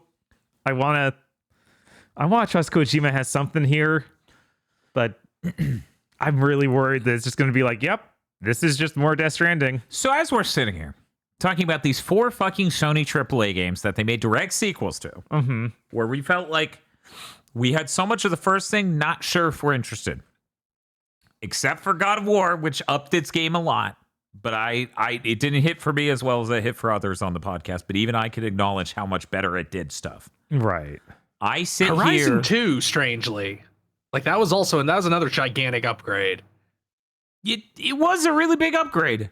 Yeah, no, they did this so many times. They need to be... Here's my thought. My thought is the reason they're getting so exhausted, these are so exhausting, is that these games are so long. Yeah. We didn't have a problem with this during the PS2 era because the games were short and very replayable, and so you would get it regularly, but it would be so upgraded and changed each time. It's really rough to be like, we have to wait so many years, and now we're getting 60 more hours of this type of gameplay, and it's markedly upgraded, but it's still... Oh my God. This is the secret. We couldn't perfect episodic gaming, So we just had to make games in such a way that it reframed the earlier paradigm as shorter games with more frequent releases.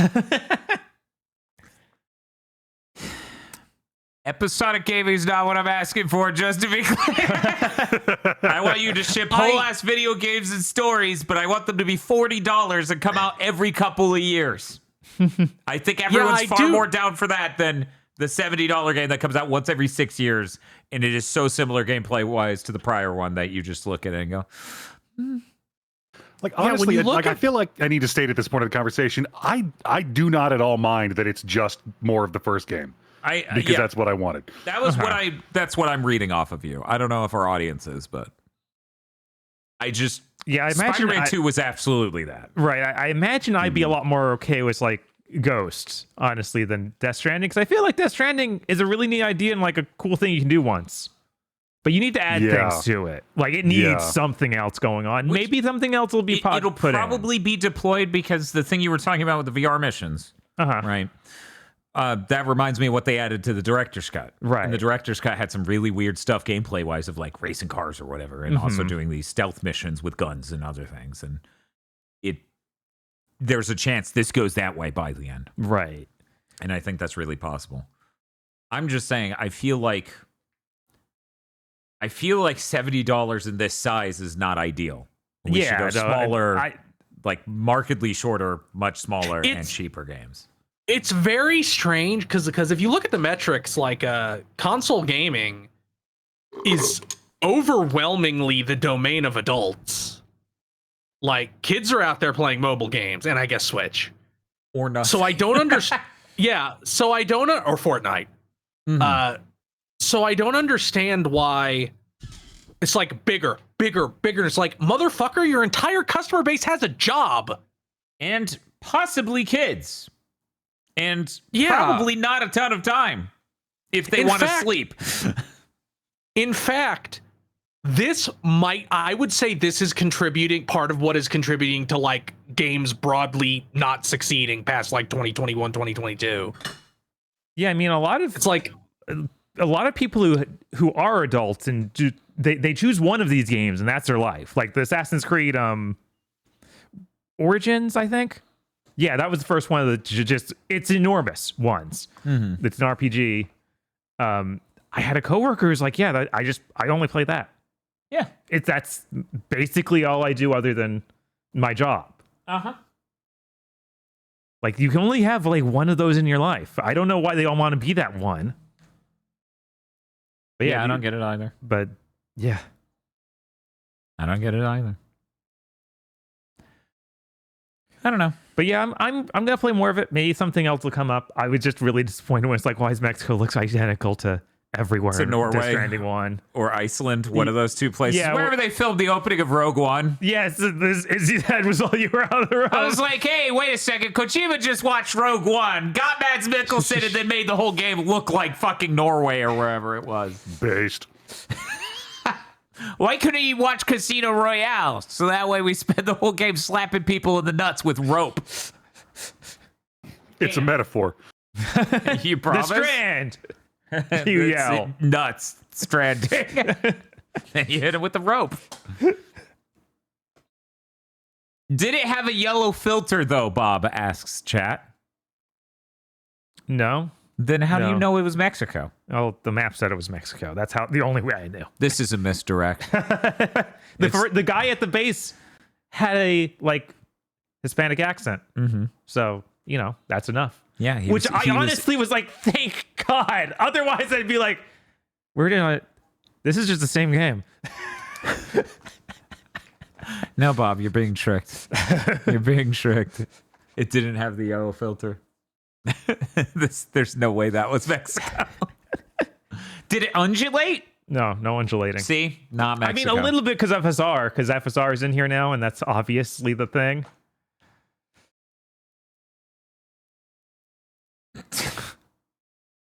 Did you have anything else you wanted to say about it? Not Death Stranding 2. I can move on. Okay. Let's move on. I did finish up Hades 2. I hit credits on it, which is not technically finished. There's clearly a bunch of other stuff for extra credits, but I've hit the point where I'm taking a break. I'll come back to this eventually. The Olympus storyline, I don't think I'm upset with it because it's like on your way up to Olympus, there are like 4 various boss fights, and I think all of those are good and build story well, and all have connections to your character in interesting ways. And then beating it each time gets you nothing. It's kind of like just doing a checklist of like, oh, I need to beat this 4 times so I can actually finish or complete the story. But there's nothing interesting happening at all when you get to the top, which is very strange. Because that's not at all how the Hades side of that is. And I guess in the way this was originally released was the early access, so they probably had it so you would just fully beat the Hades side beforehand, because it'd be out for months. And then they'd release the Olympus side and you do that. Which still wouldn't be satisfying, but I could at least a little better understand it. Here, when at the full game where I get to choose one or the other, I'm like, this is so strange. A few other things I want to talk about it. Odysseus is just in your base camp. He's one of the main dudes who just hangs out, which I think is really cool. It's like his ghost, because he's dead for a long time. Right. In one of the bosses on the Olympus Pass is the Cyclops he blinds. There's lots of fun little things with that. No, I really like all these little neat things, and Homer's narrating the whole game. But yeah, I think the game's really good. I'm disappointed in a few aspects, but there is a lot more to see apparently. So we'll see how that goes. But that's all I have to say about Hades 2. Okay. And the only other thing I did was a bunch of Steam Next Fest stuff. So. Hey, Aggro, did you play anything else? No. No, yes, I did. I finished up Dreams of Another. Dreams in Another. One moment. Game code provided by Q Games. Game code provided by Q Games. Aggro. Tell me how were those Dreams of Another? That game is really neat. And the visuals are fascinating and beautifully done. And that game is incredibly pretentious.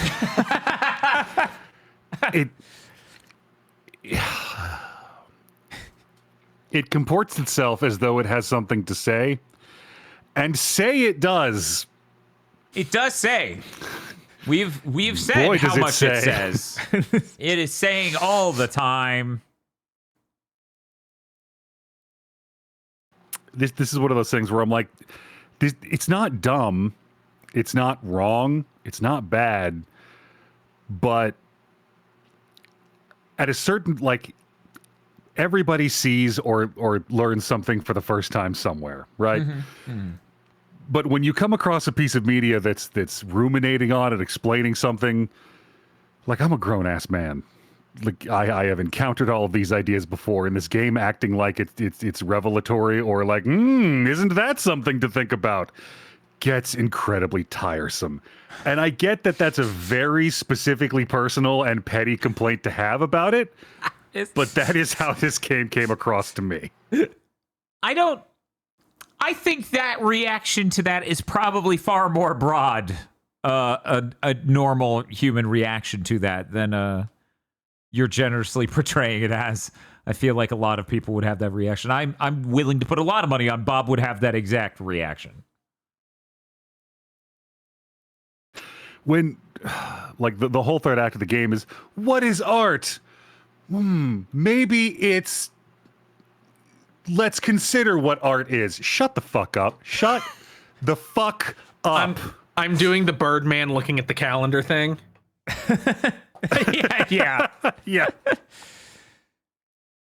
a certain point, I started to think, is this whole last act because you realized your game is kind of ass and you wanted the point to be that I'm not allowed to say it's bad because you created a thing and that's objectively good? I don't want to be mean to this game. Yeah. It's really neat. There's a lot of cool stuff in it. But also, Christ, man. Like, you need to be this tall to claim you're this much of a fucking auteur. Oh, oof. This is Aggro saying this. What does that statement supposed to? Are you saying aggro gives a lot of rope? Yes, I'm saying he has a high tolerance for this exact thing. Do you hear that, aggro? He's accusing you of pushing rope. That's terrible. I need to know. Your comments kind of imply a certain thing, and the ending has a point, right? There is at one point an ending. Okay. Well, I'm gonna finish this game. I'm gonna do it. Okay. I need to know. I mean, it's not that long, No. and it's neat. No. It's neat. It's got neat things in it. One thing I will tell you, I don't know how much of this classic gamer brain spider you have. Use your consumables, your special ammo. I ended the game with like 50 and 40 of each. Jesus Christ, man. I was like, there's going to be a section where I'm going to want to use them or do it really fast, and then the game ended. I was like, oh, I did that thing where I never use anything. There you go, Chris.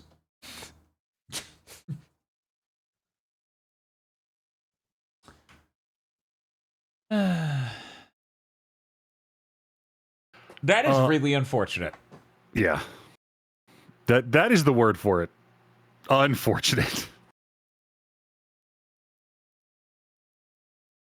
I also decided which video game would not benefit from the addition of a hot anime lady. Yeah. Oh, yeah.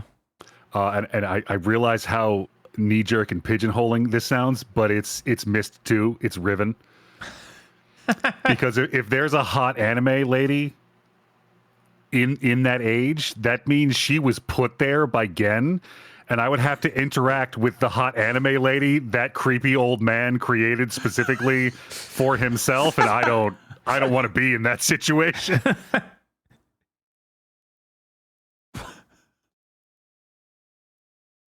Fair. I believe you solved the riddle. Goddamn Myst players. When all you have is Myst, every problem looks like telling people to play Myst. Did you play anything else, aggro? I did not. Hey, Chris. What have you been playing? I have been playing Silent Hill F. I have gotten 2.5 endings so far, by which I mean I've gotten 2 endings and the UFO ending, because the UFO ending ends like a couple hours into the game.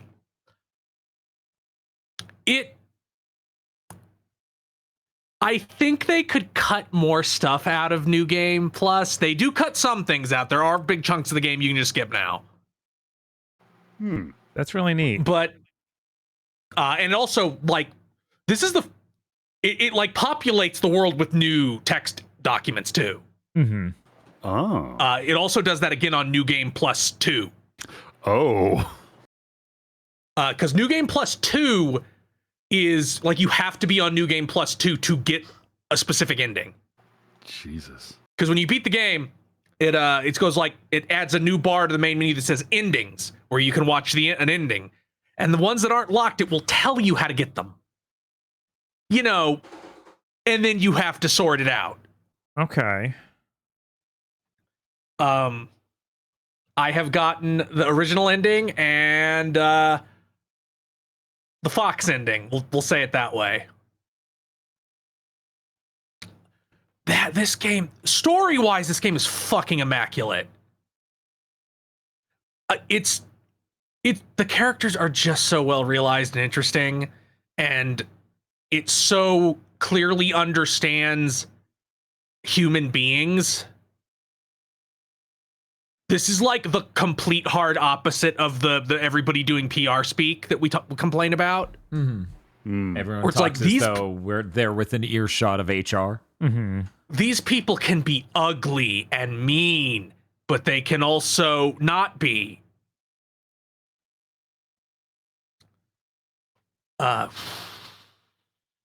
Also, every ending has its own final boss, so that's cool too.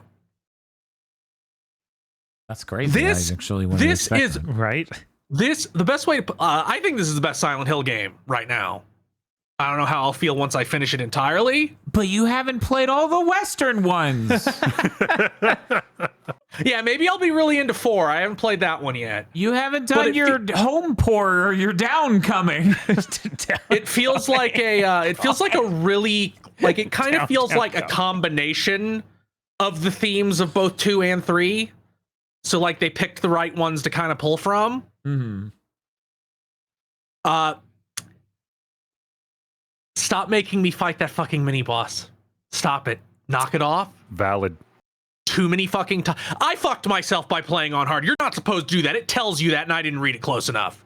On the difficulty select screen, it's like, if you want a Silent Hill game, you play action, story, puzzles hard. That is what we designed your first experience for. And I'm like, they're just saying that for babies. I, a super Chad, can clearly play through the entire game on action difficulty hard. Yeah, that sucked. Enemies don't take more damage on the easier action difficulty, but they deal a lot less damage and are less aggressive. There's a thing in this game that I think I lost my breath for 3 minutes when I realized what was happening and that this wasn't a thing that was just in the cutscene. It's like, you have to live with this now. Have fun. God, I can't wait. It's really, really good. I'm very excited to get the last couple endings.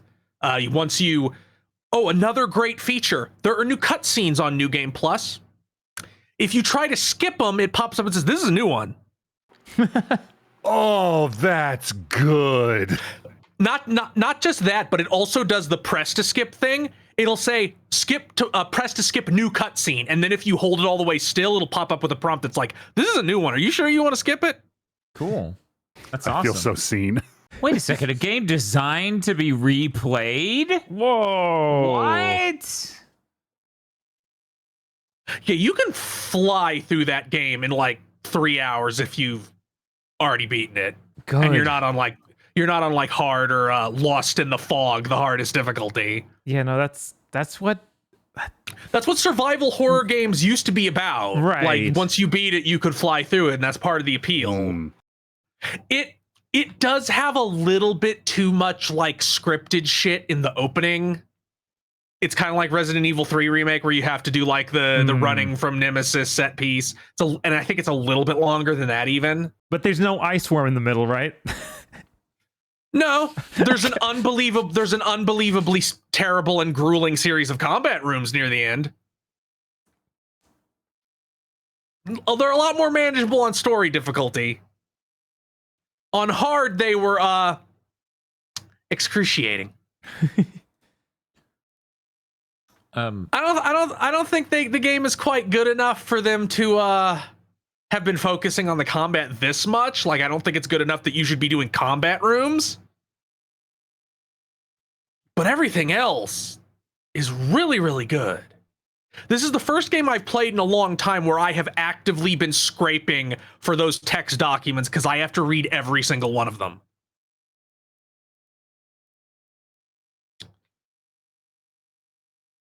Yeah, I'll probably finish it soon, and then I can send it up to Dan and Bob, and then they can send it to Aggro, I guess, after that.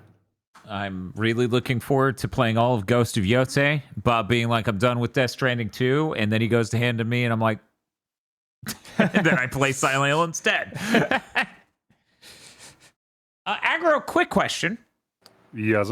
Quick question here. Is this? Can you? I just found this image online. I think you may have created it. Can you explain? Can you explain? Why did you do this? Well, for two reasons. Yeah, I am actually curious to the logic. One, the original version of that image contains this weird character in that space that I don't remember, and who himself looks like he was edited in later. So I thought, you know what could go in that space? And I made a version of this with a better Jinkaria in it. Okay, well, we'll show that one. Okay, here we go. But when I was looking for images of Jinkaria to put in here because of Stockholm Syndrome, I found the other version of Jinkaria and thought, you know what would be funny? if I did the same joke again, but it was worse, which is my entire ethos when it comes to humor. That's Oh no! I can confirm this. This is true. Aggro, you know what this tells me? You have yet to download the Jinkaria project, the exhaustive resource our fan base made of every fucking picture of Jinkaria from the anime Bleach. That's a thing. That is a thing in the fan Discord. You could just search up Jinkaria project, and it will be a zip file hosted on Google Drive that has an unbelievable shitload of PNG quality images of Jinkaria as he shows up every single time in Bleach. Not every frame of him being on screen, Okay. but a single frame at minimum of every time he is on screen in Bleach. Dan, I'm so glad you told me this on Big Thing. So there's a record that anything that happens after this point is morally your fault. That's not how that works. It's true. That's No, I'm sorry. That's exactly how it just to be works. clear. Jinkaria images don't kill people. Dr. Aggro kills people. Two things can kill people. One last little thing about Silent Hill. There's an image edit aggro made once that applies to this game. Oh, good. Oh. Gets reuse one. Fantastic. Marvelous. I feel like Dan will know it the instant he starts playing the game because it is immediate. Uh-huh. I don't doubt it. I'm being reminded of this because I just finished a fucking protein shake. Did you see the Consumer Reports thing, Chris, about protein powders? What? No, is it that they're full of lead and shit? And They did, cheating and they did more examining after a multi-year and investigation. amino spiking. Or several months. And yeah, it turns out if you are taking a vegan protein powder, you have an insanely high amount of lead you're consuming, an unsafe amount of lead you're consuming. Oh. Definitely. And there's still a chance, even if you're not doing the vegan ones, Oh. that it is still a lot lot of lead. Now, the brand How does I lead use... keep showing up in shit? Yeah, I've stopped. Oops. They're trying to SpaghettiOs. fix It gets nature, I everywhere. guess. It's in the I've blood sto- pouch. It happens. I've stopped using protein powder because I kind of hate it and don't like it as an ingredient in things. So I've phased it out and for other things. But good to know. That was happening with spices for a while. Like they were like, Yes. you're not allowed to bring spices from other countries in anymore. And then they started. I think they found it in like Sam's Club spices. It's like, yeah, they're putting in lead to make weight. Wow.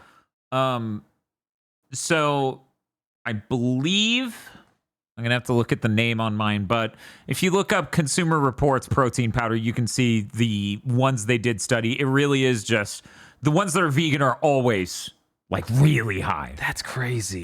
Weirdly enough, I believe my brand, and I'll check it in a second. I'll leave the room for 1 second. Go look. Optimum Nutrition. They have one that's like bulk is the name of it. It's not even like whey or casein. It just says bulk. That one had a rather high amount of lead, like a concerning amount. But the one that was just whey was just fine. Like it was low enough where it's like not a major concern. Here's the problem. I use casein. They didn't test casein. So I'm now just like, but since it's just like whey, a specific protein powder, it'll be fine, right? Anyways, if you're using protein powders, I've definitely looked that up just to see. There are also various protein shakes that showed up on that list and were pretty fucking bad. I figured this is worthwhile because we do have a fit posting channel in our Discord. We do have trended our audience towards, being health conscious and maybe meal prep and maybe creamies in the past that are calorie conscious. So worth looking into, please do. Bob, how are you lead maxing today? Hopefully not. Yeah? Hopefully funny thing Publix is- doesn't put lead in there. Like, The funny thing is they were talking about just like, oh yeah, random foods and drinks we'll just have lead in it. And it's like, what do you, like SpaghettiOs? They get everywhere? Yeah, What they the get fuck everywhere. are we doing? Like guys with fucking columns and white marble busts as profile pictures dumping lead into food. We're gonna get it all back. fucking like Miller giving the impassioned speech about putting the lead back into food Oh to get my- back everything we lost. Oh my god. Finally, Kojima's cooking. Yeah, so, Chris, what else have you been playing? I played Kirby Star Allies on Saturday. I streamed it. That's the Switch Kirby game. That's 30 frames per second. That's 30 frames per second. That game is not very good. I'm glad that they patched in an entire other 3 hours of content, because that is the shortest Kirby game basically ever. Wow. It has 4 worlds.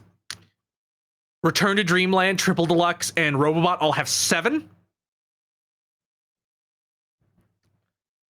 Like the Kirby games like to do the thing where you assault the villain's base, and then after that you go to the cosmic horror level to fight the final boss. In this, the enemy's base is world 3. Huh. I don't like the focus on co-op at all. I think it makes the boss fights basically impossible, but it's a damage advantage to have 4. So you want to, but it becomes a giant clusterfuck. And I'm sorry to all Kirby lore heads. When people talked up how much lore this game had, I didn't think it would basically be, that thing is where every single evil thing in the Kirby universe came from. Oh no, it's Amazing Spider-Man. Like, it's like, whatever. Maybe there's more in the true arena, which I didn't get to do because you also have to beat all these Kirby games typically unlock a new mode when you beat them that is a highly truncated, well, not highly, like a truncated version of the entire campaign in a speed run with a speed run timer playing as a different character. In Triple Deluxe, it's DDD, and Robobot, it's Meta Knight, and in this, you can pick any of the helpers. Ooh. And I think after you beat it once, you can pick any of the Star Allies, who are the like the other Kirby characters that they added as downloadable content. Like Marks. It is funny because even his description is like, he's not really your friend, but as long as Kirby feeds him, he'll behave. All right. They also patched in a thing called Heroes from Another Dimension, which is an additional bonus mode that is essentially all the challenge levels from Return to Dreamland, like all in a row, but also there's ones for the Star Allies, since they have their own movesets. Which, like, all that's neat. Does this game fucking have online co-op? I can't imagine it does. No, I think it's single console co-op. Like, if it had online multiplayer, then maybe I'd be more okay with it. But like, no. Or if they like gave you more of a damage buff if you were solo, so that I could just do the arena by myself and actually learn these bosses' patterns. So I actually kind of think that it's probably my least favorite of like the modern era, starting with Return to Dreamland. That is skipping over, of course, like Epic Yarn. Yeah, I'm not counting Epic Yarn because that was a Canvas Curse. Canvas Curse. I'm sure I'd probably like more because I like Rainbow Curse a lot. Okay. And I'm once again, I'm sorry, Kirby fans. I already know who the villain of Forgotten Land is, of course, because I beat it. So it's fucked up that Kirby's Adventure, the very first Kirby game, has the Kirby villain that I think has the most swagger. Who I will post in the channel in his unbelievably shitty looking low res NES art, because I think that is the funniest way he looked.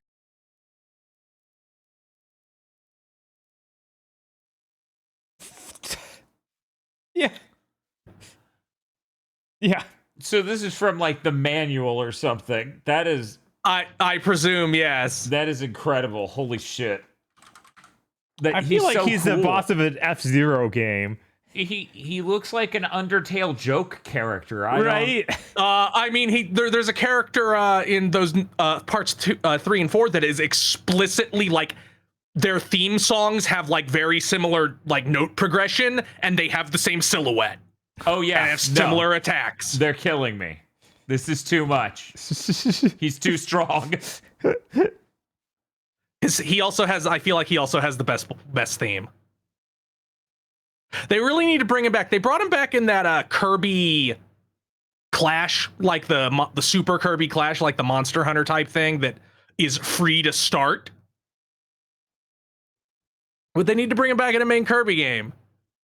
I think he's the best villain for Kirby because Kirby is the more stuff you pile onto your plan to defeat Kirby, the more fucked you are. That's how Kirby works. Like the more you feel justified in your superiority, the more you're doomed.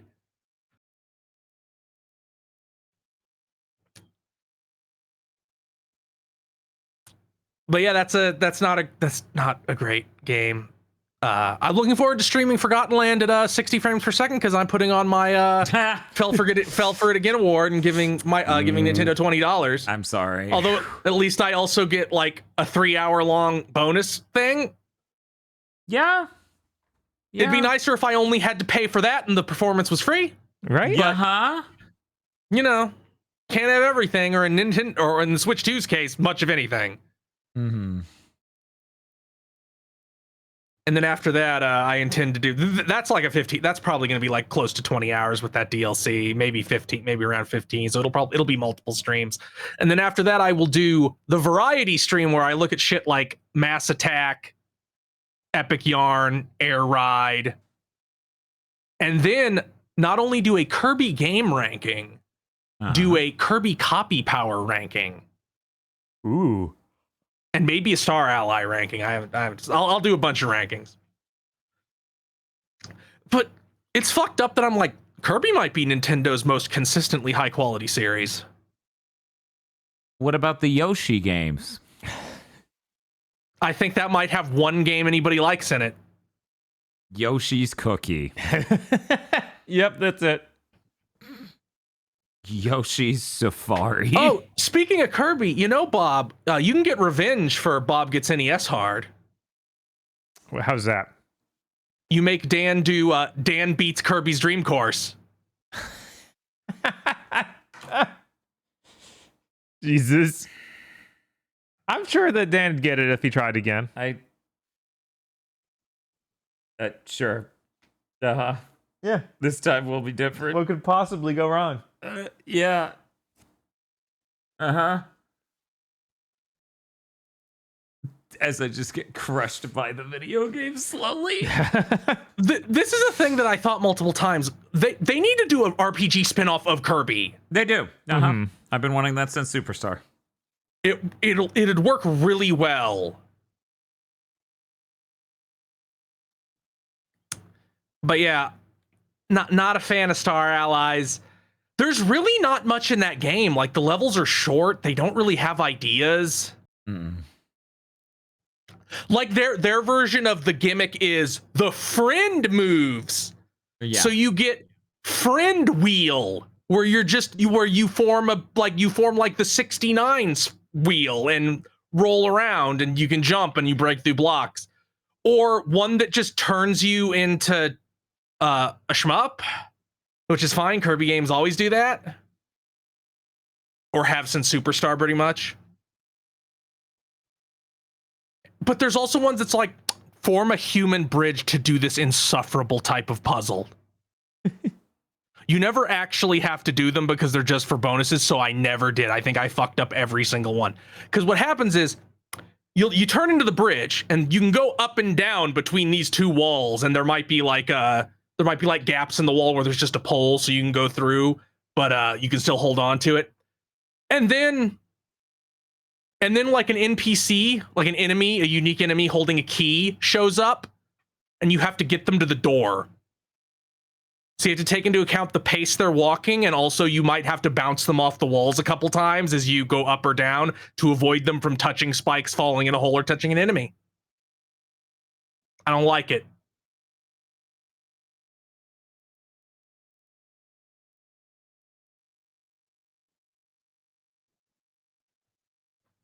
And that's pretty much it for Kirby. You streaming this weekend? Yeah, I'm probably going to start Forgotten Land. But I also played some Steam Next Fest games. Oh, no. Does that mean We're in Steam Next Fest Central? My God. Bob, Yes. I'm going to say you take point. Did you both play any of the same game? I don't Yes, know. I think there's two games because we both played Bubsy 4D and we both played Homurahime. Yes. And hey, those are the first two I listed in here. Whoa! Let's start with Bubsy. Sure. This game's fucked up. It's weird and scary to me. Like, Bubsy should, like, in any other time I'd feel it's just fucking weird. It's like a thing from another dimension where it's like, here's a Bubsy game by people who actually know how to make a game with character designs by people who are clearly furries. That is constantly self-depreciating, and I'm like, you presented something impossible to me. that is frightening. Yeah, the story of this Bubsy game is the Woolies show up. No one cares. Bubsy just watches it happen as they come and steal sheep. And then the sheep come back with the Woolies technology, and now called Babots, and they've now stolen the Golden Fleece. And now Bubsy and team care, so they chase after them. I actually had to look up all these characters because they're all returning characters. This isn't any new characters. Oh, I'm surprised that Oblivia is new. I fucking hate looking at her fucking Garfield knockoff ass. Oblivia is from only the TV pilot. Oh, this is that good shit. So they're she was on that gas. Yes, she was originally intended to be Bubsy's love interest. But now she just seems to insult him at every moment, which I think is pretty good. Nobody's nice to Bubsy, which is perhaps justified. Yes. You got Sean them. Chiplock does a really fucking good job. He plays him as like almost like Dante from Clerks-esque almost, where he's just like this pitiful dude in his 30s. Yeah. I like that there's a store where you can buy moves, but they were all of Bubsy's shit, and his nephew and niece just stole them and sold it back to him. So when you pick the store, Bubsy says, "I guess time to buy this stuff they stole from me." Bubsy will constantly repeat jokes he's already said, but there are multiple reads of each one. Good. That's evil. They knew. They knew. That's real good. Like, yeah, no, Bubsy's insufferable. I don't know what you're talking about. Oh, yeah, there's the shop. I bought the twirl jump and I couldn't get it to work. It might have glitched out because the menus are a little glitchy. There's some glitches I ran into. There's some during the glitches demo. in this. Like I had Bubsy's arm glitch out in a cutscene once and just vibrate insanely fast. I had half of Bubsy's face disappear. I have pictures of it somewhere, but I took a lot of pictures. I don't know if you'll find it. It's okay. Watch this. Chat, brace yourself. If you're photosensitive, especially. One of these will have it. Oh my God! What is that nightmare? That's Puppet Bubsy. I don't like that. That's even what it says on the option. That's even what it says under it. I don't like that. Little Bubsy planet. I feel very represented. I too do not like any of this. I actually kind of think Bubsy's new design is inspired, replacing the exclamation point shirt with a coat and like the red tie that evokes the exclamation point. Yeah, no, it's solid. It's a good look. Bob, this is Hedgehog style where he ditches the jacket and puts on some kicks and he goes fast. Yes. I noticed something is... Every time he takes off a shirt, they blur out his crotch. That's so good. Now, I forgot the dev's name. God, who developed this game? Fabriz, I believe is Fabriz. It's Fabraz. Fabraz, I think. Fabraz. Now listen to me. Listen closely. I know this game's about to come out, but it's too late to actually do anything. But you know. Actually, do we have a date on this? It's next year sometime, so we don't have a hard date. Okay. Oh, it's not even next year. Put in the drive jacket. You can make it like you can make it like the exclamation point on the back or something, but put in the drive jacket. Yeah, I honestly thought one of them in there was going to be the drive jacket. That is also what I was looking for as soon as I saw that there were skins. If this game, like if this is we're making some money and putting the real effort into Demon Tides is going to be a good fucking game. because this has pretty good game feel, and I like all the movement and stuff. Although I feel like it's maybe a little bit too much in the schmovement category. You can tell a platformer is for sickos when it's like, yeah, we put everything on the shoulder buttons as second inputs. Mm-hmm. This is very smart. But Yeah, you can also sit. It doesn't do anything, but you can do it. Yeah, he usually says something about doing it, and that's enough. The litter boxes are still checkpoints. Of course. Jesus Christ. Yeah, and when you walk past him, he says, I bet whoever decided to make the checkpoints litter boxes thinks they're real funny.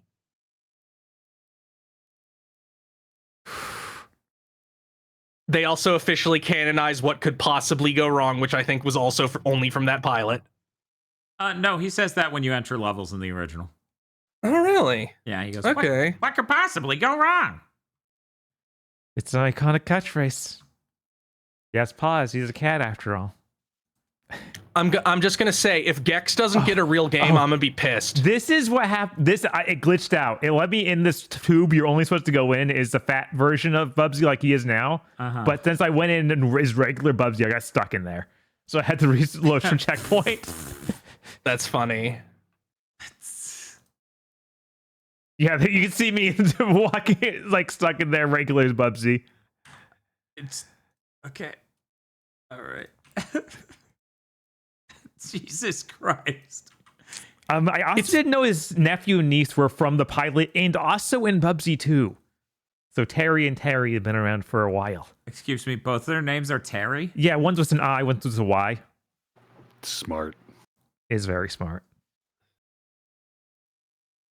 And Virgil, his inventor friend, is the Bubsy 2 comic and the pilot, and that's it. Jesus fucking Christ. Yeah, no, these are sicko polls.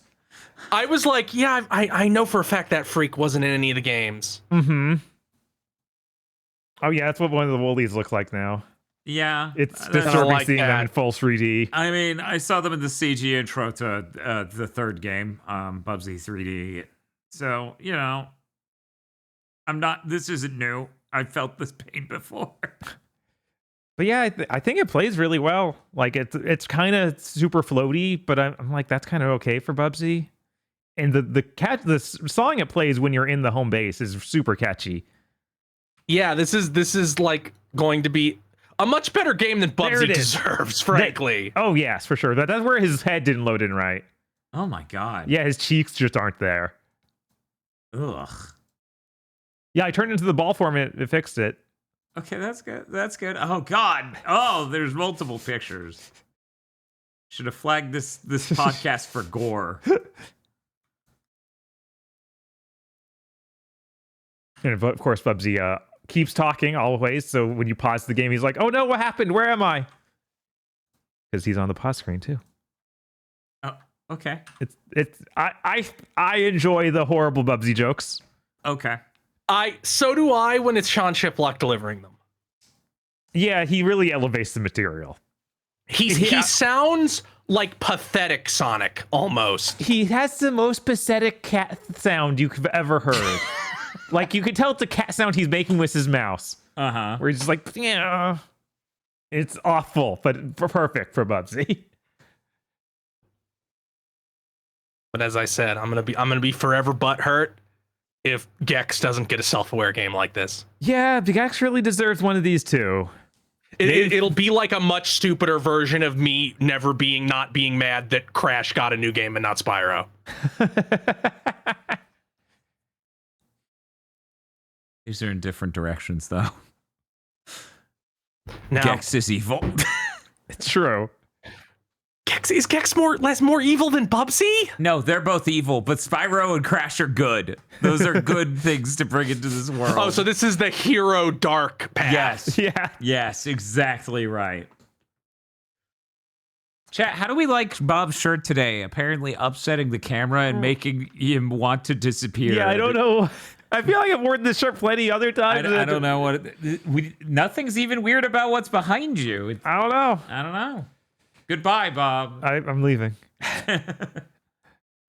Hey, I watched this video. It was a reading rainbow thing for how they make episodes of Star Trek: The Next Generation. Oh, LeVar Burton went to the set and he showed off all this stuff. You know, the teleporter effect? That's literally sparkles like the kind you buy and just throw in the air, but in water, and then they stirred it. And they filmed that with the camera and then put that over the actors. And I'm like, damn it, of course it's that. Fuck. yeah, Son of a bitch. Practical effects, baby. right. It's crazy. We come up with something like that, and it looks incredible. And it looks really good because it does all these things in reality. Uh-huh. And then you don't have to figure out how to do it with a computer. Amazing. So tell me about. I've seen it around, but I've not played it myself. Tell me about Homurahime. Homurahime. It's an action game with a Japanese setting. It's extremely inspired by Nier Automata. Like enemies doing bullet patterns, you having a little creature that flies around next to you that shoots bullets. Whole 9 yards. It seems okay. Like it's a I'm pretty basic surprised action it has game. like real levels now. Like it has platforming and stuff. When I don't think Assault Spy had that kind of thing. This isn't the Assault Spy guys. It isn't. Who is it? Was it? What developer is it? I can't remember. The Assault Spy guys doing a Mighty Raya or Mighty Raya. Mighty Raya. Why did I think they made some kind of action game before this. They probably did. Let me see if I can look it up. But they're bigger developers, not like a super indie like. Oh, like why Soul did I Spy think is. they were? Why did I think they were small? Like small. That's strange. Huh. Yeah, this game is super small. I can understand the thought there. Crimson Dust. Let me see if it's got a list of stuff they've done. Man, I feel like See, that's it. Homurahime seems to be their first game. wow. Okay, but they are But, backed like, by yeah. Playism, so it's like a more full publisher. Like I'll definitely be here day one for this. Like it's a real game. It has levels and character designs and stuff. Yeah, I was surprised. I think people who get mad at parrying are gonna lose their mind because your two methods of defense are parrying and the slow motion dodge. Yes. Yeah, no, it's definitely doesn't shy away from its inspirations. The parrying weirdly is like kind of just its own kind of dodge. It doesn't seem to do like stagger damage or anything like that. It seems to stagger them sometimes. Like I assume it's specific attacks. Yeah, and it also okay. builds your style gauge, which I'm sorry, guys. Before you actually release this game, you need to make that something that I, as an English speaker, can understand. Yeah, it is just giant kanji in different colors, so you could learn what colors are better. Yeah, you can kind of understand it's like a gold, silver. I guess that's bronze, and then that's the worst. Red is the worst. Did you get soft locked in the demo? No, I did. I know people had that problem. Yeah, one of the first enemies that threw at me actually, like, he evaded out of the environment, so I couldn't kill him. The perfect dodge. Yes. It was like, oh, all right. It does have some of those ideas of like, oh, the enemy put up the shield where he's completely defensive against one kind of, or all but one kind of attack. But at least it had the conceit of, oh, the shield has to be broken with a long range attack. So that's their idea for making you back off so they can do the bullet hell patterns. Yeah, I think that's a neat idea. And you have like the move that instantly teleports you to guys too. So as soon as you break it, you can teleport in and beat on them. Mm-hmm. I kind of like the weird Dawn of Sorrow-esque dice up the boss by connecting the dots thing that the first major enemy gets. Yeah, And I assume that future ones will get, but the first one is you only get half of the next boss, so you don't get to see what happens there. right. Which presumably it will be the end of every fight. It is funny to show that in. It seemed like a neat idea. I think that the most of the environments look super plain, but at least when you went to the other world, it felt like designed and fairly well flowing, like jumping between different lanterns and stuff like that kept the level moving. Yeah, it's not super advanced, but at least it's something to break up combat. And you only need a little bit of that for me to be happy. And it did run really well. It didn't seem to have TAA either. It's so like clean and crisp and not complicated. I'd be aghast. Right. But that doesn't mean anything. They're putting it into games that can run at 4K native because they're insane. Yeah. No, it's in like the new not Cold Steel, Daybreak. Yeah, it's in Daybreak 2, I think, but Yeah. I haven't noticed it. Probably because it is harder to notice when the game's actually running in a high resolution. Mm-hmm.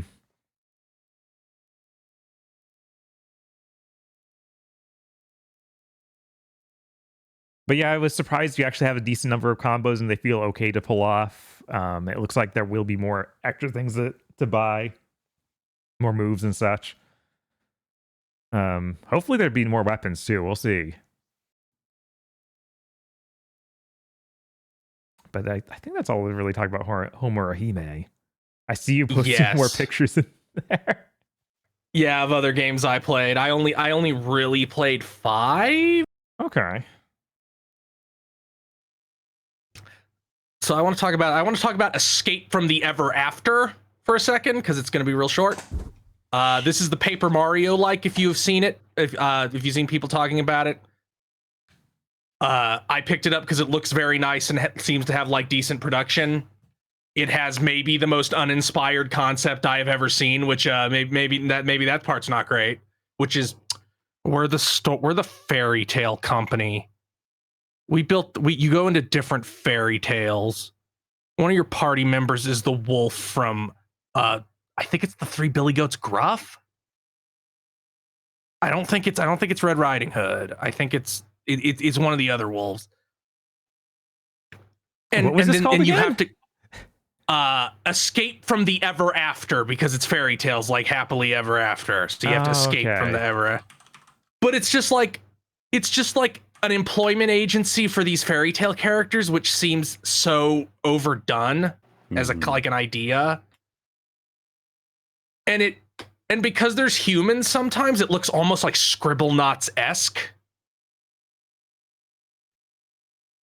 But here's the important thing. This demo is literally unplayable. I couldn't get past the combat tutorial. Why is that? Because well, at first, I thought it was merely glitched. So I closed it, opened it back up, went through the 5-minute long intro again, got back to the combat tutorial,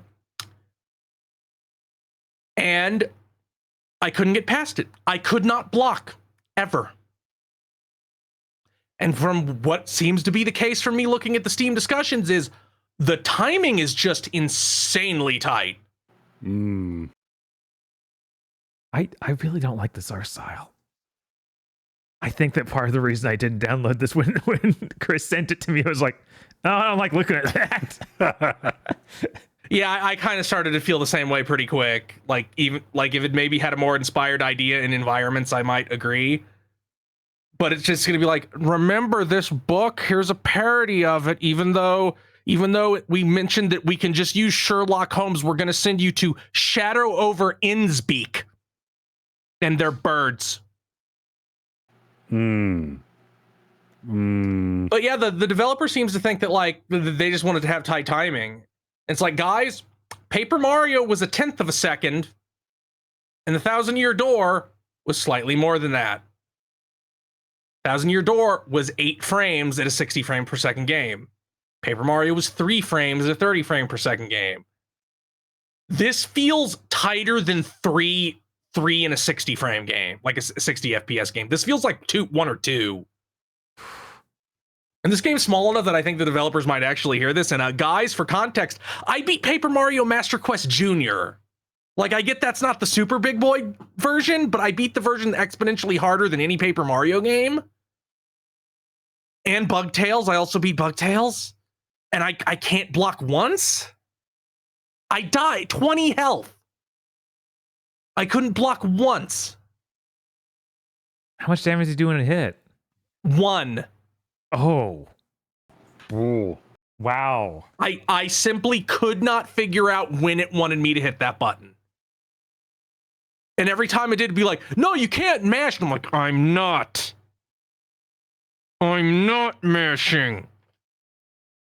Now I want Della just try this. I need to know. I know, right? This is a compelling pitch, actually. Yeah, this definitely like it. Definitely, I don't like the way he's holding his tummy. I don't like that at all. You don't like we're that? Actively, I'm we're glad actively turning it had that effect on you. We're actively turning into the Kitty Kong comic. Uh-huh. He's just so full. He's got to rub his tummy. But yeah, like it's like, man, I feel like doing a Paper Mario clone or like inspired game, and in this case maybe it's a little bit closer to clone, is hard if you don't go really out there with your idea, because that's what the Paper Mario games are. It's like, I don't care about this little brown-haired fuck. Who the hell is he? Yeah, is your main character that little boy that looks kind of like the Wreck-It Ralph guy? Yes, that's not a win. His name is Flint with a Y. You have a dragon whose name is Tinder, and then you have Wolfgang, who is one of the wolves. I don't know who. Yeah, I don't like him. I don't like him at all.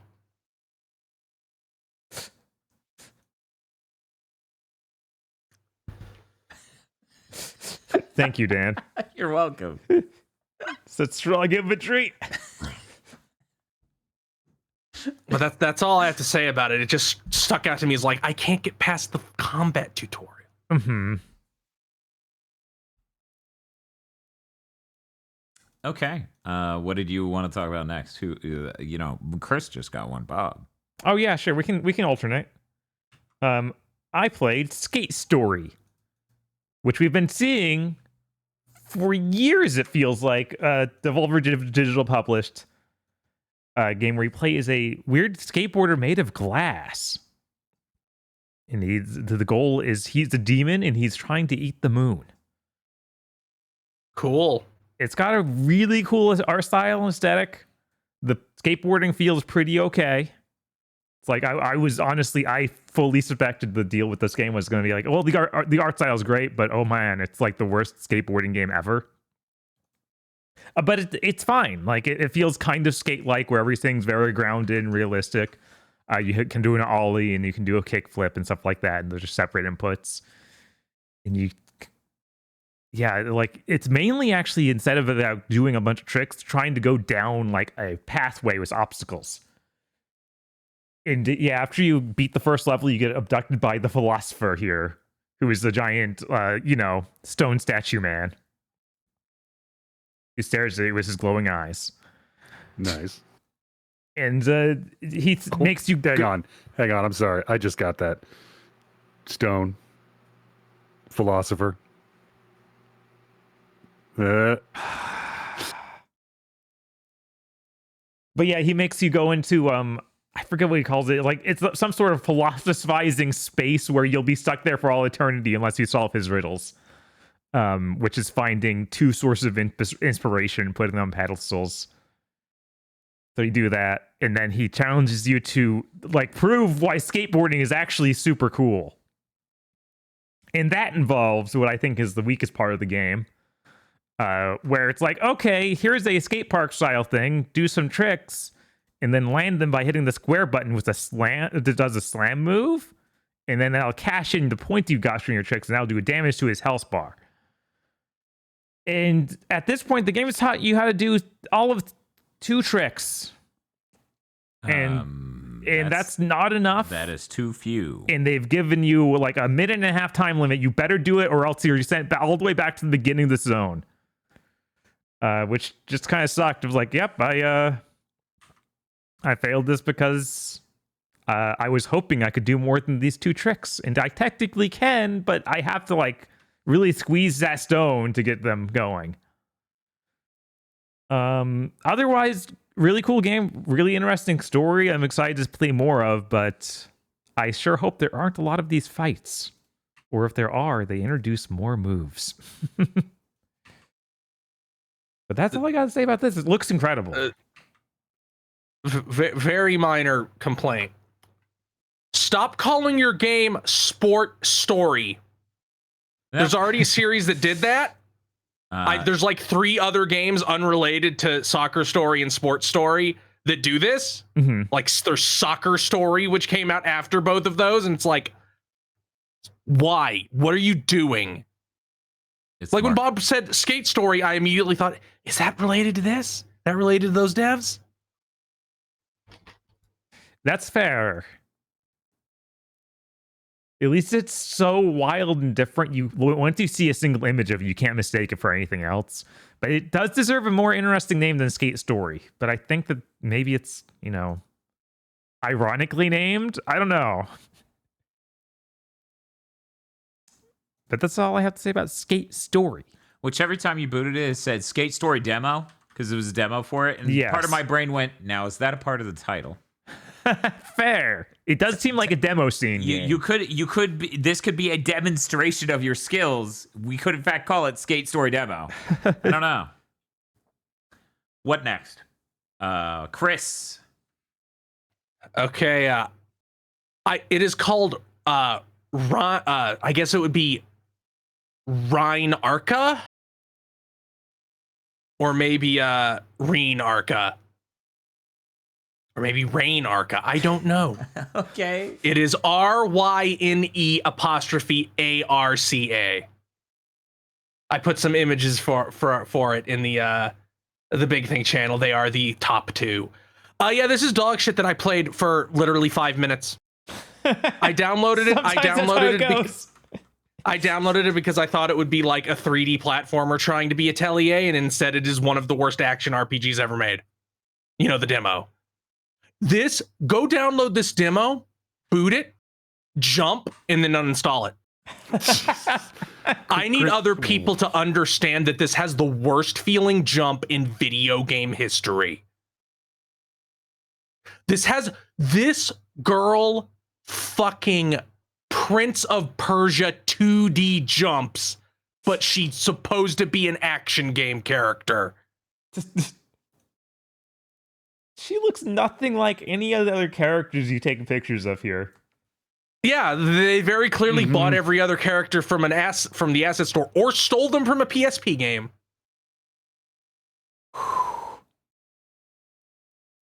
I'm trying to find pictures of people. Let me upload to Discord. Yeah, I put in some good comparisons there. Jesus Christ. Yeah, the one you posted in the Discord, these do not look like they're from the same game. At all, no. With the furry creature, you can be like, well, maybe. Though it's wrong. I understand the intent. With this human, no. God, no. What the Also, hell? Look at this elf. That's horrible. The Atelier games either make things you can pick up glow or give you a prompt near them. Actually, I think nowadays they give you a prompt near it, like a word bubble appears up over the character's head that has like the image of what kind of resource it is. In this, they don't glow or give you any kind of prompt. You just need to mash the button as you run around. Except it's also the jump button, but you can reassign it. So at least, because one of the tutorial boxes is literally you can put the jump on another button, and I'm like, why didn't you do that by default? This is horrible. I've not been so put off by art in a video game in a very long time as this elf with the giant head that doesn't match any of the rest of its model, none of which matches your character. Uh-huh. Anyway, let's look at this one. Maybe our odds will be better here. It's more tolerable, but it definitely doesn't fit. Yeah. What the fuck? But yeah, it's terrible. It's abysmal. It is horrible. Steam Next Fest sure is cream rises, but there's a lot of things in this that isn't cream. Oh yeah, for sure. That's what I find out every time.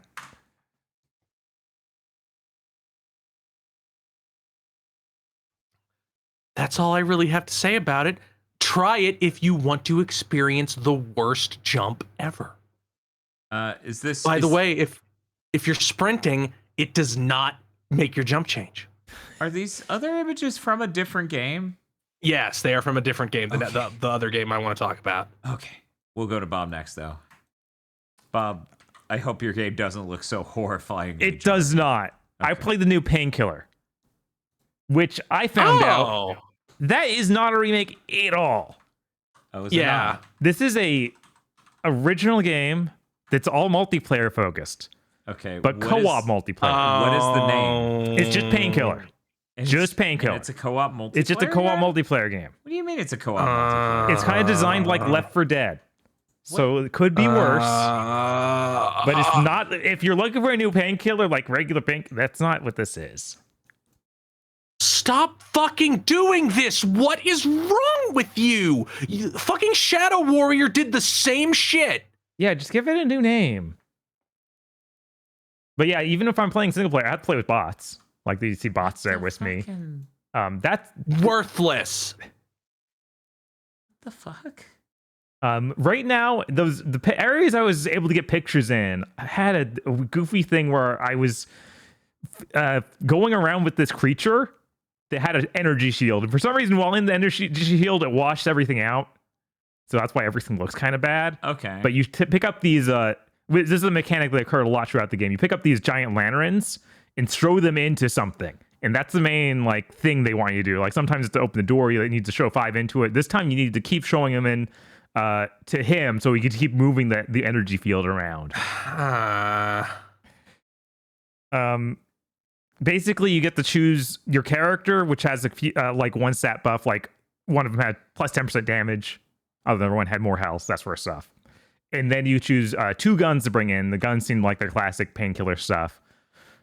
And you have an upgrade tree for the guns too.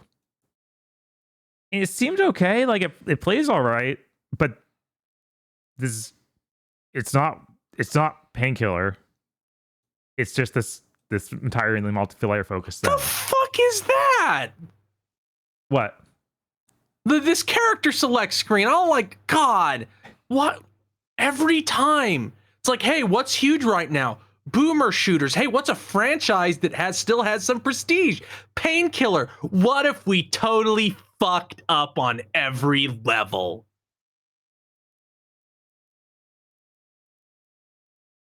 You don't want to play your boomer shooter where you only get to bring in 2 guns? No. Crazy. I don't think anybody else does either. We saw the way Back for Blood went. I really appreciate this comment in chat. Stop adding meta progression to Left 4 Dead. Stop it. Just let me shoot people. Yeah, no, Back it's for a, Blood good learned note. that horribly and painfully. yeah. Somehow, no one has figured out that nobody wants that in there. They just want. Well, a game. I'm built different. I'd win. At least it doesn't Uh-huh. seem as horrible as the Back for Blood. For like that was a bizarre, like convoluted card system. This is just okay. I make the gun better, which yeah, you shouldn't do that. It should be different, not better, if anything. Yeah, no one ever played Left 4 Dead and said, "God, I wish I had some progression elements." But that's what's in all shooters now. They need it. Don't know. They think they do. They're wrong. But yeah, that's what Painkiller was. Cool, great. Chris. So I played a game called Ponchio, a Platypus Adventure. Okay. It is a 3D platformer. Once again, I didn't play a whole lot of it because it was bad. Yeah, that's the main character's seems to be girlfriend. Not the guess I was gonna make. Okay. Oh Jesus! Like She that line in sends the you to get- DuckTales theme that says "There's a stranger out to find you." Yeah. I Yeah. think that's her. They just found you. Please, indie devs, I am fucking begging you. If you're making a game with low production values, just make your character models polygonal. Go look at PS1 or PS2 models and do that.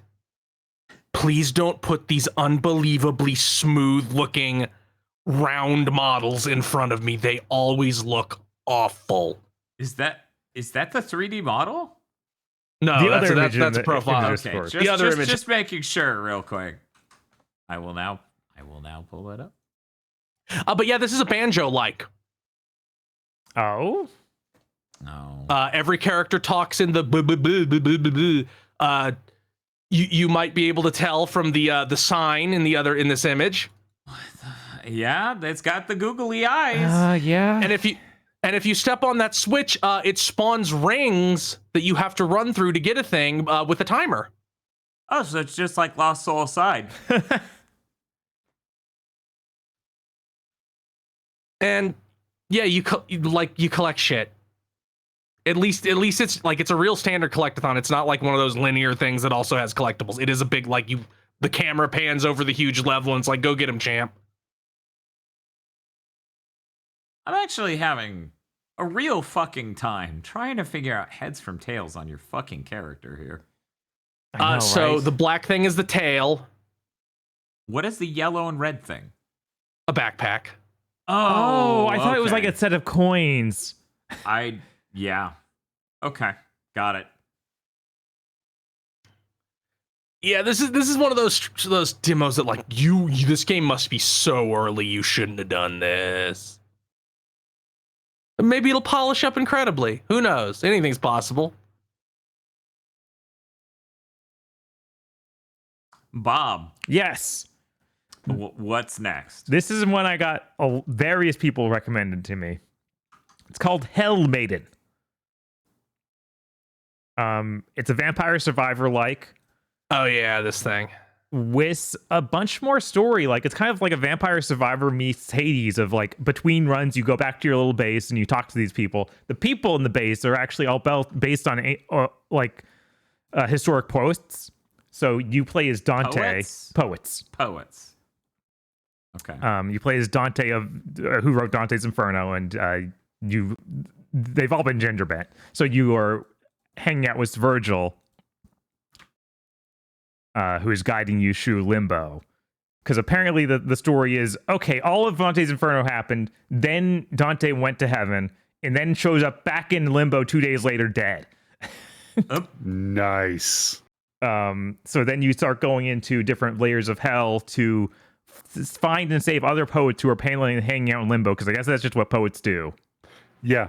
There was a whole chapter where like, and this is the part where everyone who wrote stuff that I like is kind of in hell, but not really. They're kind of fine. 'Cause Yeah, God likes it's them. I think that's supposed to be, the idea is supposed to be like, if you were virtuous but didn't believe in God, you go here, where you're not tormented but you don't get to bask in God's love. This is also the same devs as Little Goody Two Shoes, which came out like a couple of years ago. Oh, it's like yeah? a horror psychological RPG type thing with girls kissing. Maybe I'll go back and check this out, because this yes, is actually that's- pretty solid. It's from the girls kissing genre of games. Yes, the I girls see. kissing famous genre. That's actually when you do a super move, it does full like anime style cut-ins. Yeah, And it looks I love incredible. that shit. So that's the one she does for her own move that uses Dante's pen, I think it's called. And then that's the one that happens when you use Virgil's energy orb. I forget what they even pretend that is.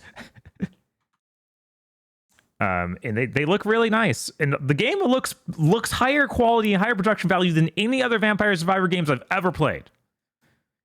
Like, just visually looks great. You actually have an aiming reticle for where your attacks are going to go. And you have a dash button. And you're encouraged to walk around because they've hidden a bunch of different power-ups in the environment. You need to like stand in that shrine. Like a circle builds around it for if you stand in it like for a couple seconds. And then you get a power of like, oh, now you have extended HP, or now you have a permanent damage buff, that sort of thing. So it's really encouraged to wander around these areas and keep collecting more stuff. And the way the weapon system works is also super different from what I've seen in any other Vampire Survivor game. It's based on cards. So you get to have 4 different weapon cards. And then each of those can take 3 different modifier cards. And those modifiers are like, okay, it makes the weapon have a larger hit range, or is faster, or adds burn damage, that sort of thing. Oh no, is there something else? Is there something else that should kill itself? Aggro. Yes, sir. Why have you edited this picture of Jakaria next to me? I feel like we're far past the Y stage at this point. Right? You know what? You're right. We'll just hang out over here. But yeah, when you form your deck, the cards actually physically sit in next to each other in a way you can see when you're buying them, like when you're getting the new cards, which happens each time you level up. So you'll have a card that's like, okay, it doesn't modify the weapon you're putting on, but all the weapons to the right of that weapon get this bonus. So you get it has room for a lot of really interesting builds from that sort of thing. Like, okay, I'm gonna put a bunch of stuff on this one to pump the one to the next to it. And it seems like the more poets you get, the more cards they'll have. Like each of them seems to have their own deck, and I think you're always gonna play as Dante, weirdly, but you'll get different weapons based on these different poets. So yeah, it seems really good. That really highlighted the Steam Next Fest, honestly.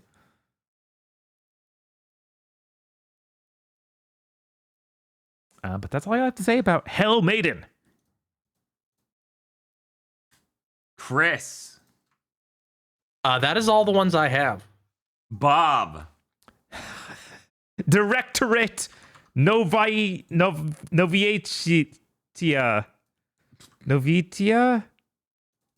I don't know how you say Novitiate? this. Novitiate? Maybe. Yeah, that's what it says. Okay. I don't think that's a word, just to be clear, but it's like initiate and novice combined to do novitiate. Just to be clear, game dev, I don't like that mouse sound. Hey Bob, I just pulled a random image up. Yeah, they all have that. Yeah, they all. It's a third-person shooter that's horror-based, and you play as a girl with very tight pants. I see. That Okay. likes the This Matrix. game has Destiny loot. Why? Does it actually? Is that what's going on over here? Do we It have? doesn't have Destiny loot per se, but it does have just bad action RPG stuff. Yeah, it does seemingly have the level over. I did not expect that based on. Yeah, no, Oh. it really, that hurts it. Because honestly, this would be a okay Max Payne game if it didn't have RPG elements pulling it down. They put RPG in a Max. Yeah. It's a Max Stop Payne. abusing my favorite genre like this, you bastards. Leave it alone. Let it be itself. Stop grafting its parts onto other shit and making something less than the sum of its parts. Uh-huh. Weirdly, between combat scenarios, you can't even shoot your guns. Like, you have to just walk around. Which is super frustrating because you can sometimes get new weapons and stuff like that. And it's like, I don't know what this is even gonna shoot like until I get into a position where it's now bad to try and find out.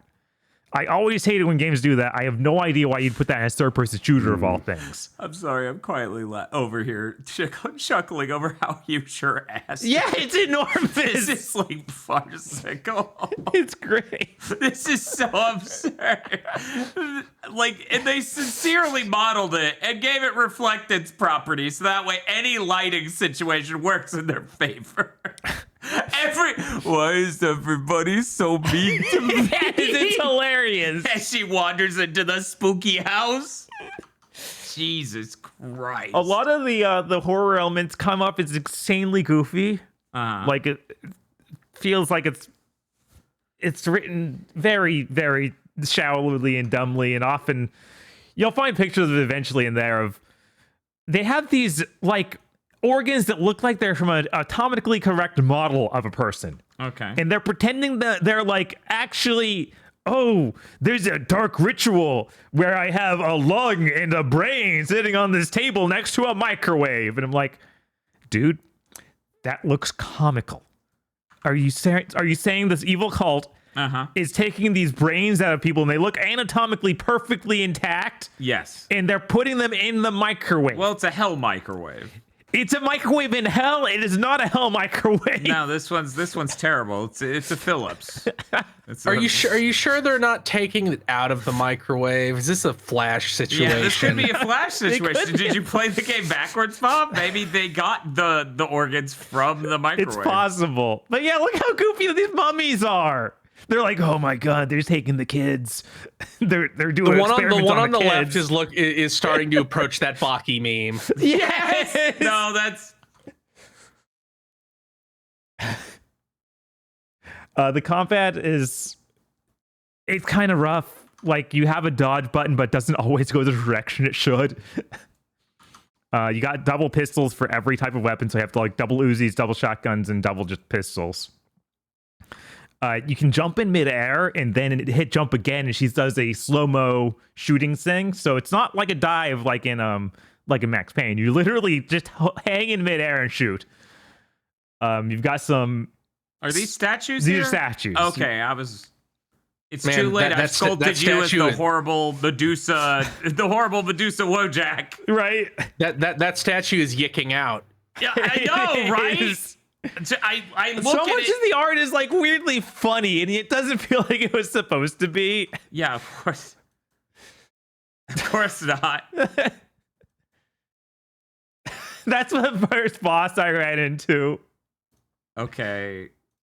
This is fascinating. Again, the whole game would be way better if like I have the guns, I have magical attacks, so I can just shoot up magic missile, but then it's like does 20 damage or something, it doesn't kill anybody, and I'm like, if that killed everyone in the room, this game would rock. If I could just magic missile around and like get headshots to kill people instantly, this game would be really cool. But because you decided it should be an RPG, it sucks. I don't know why you did it. Mm-hmm.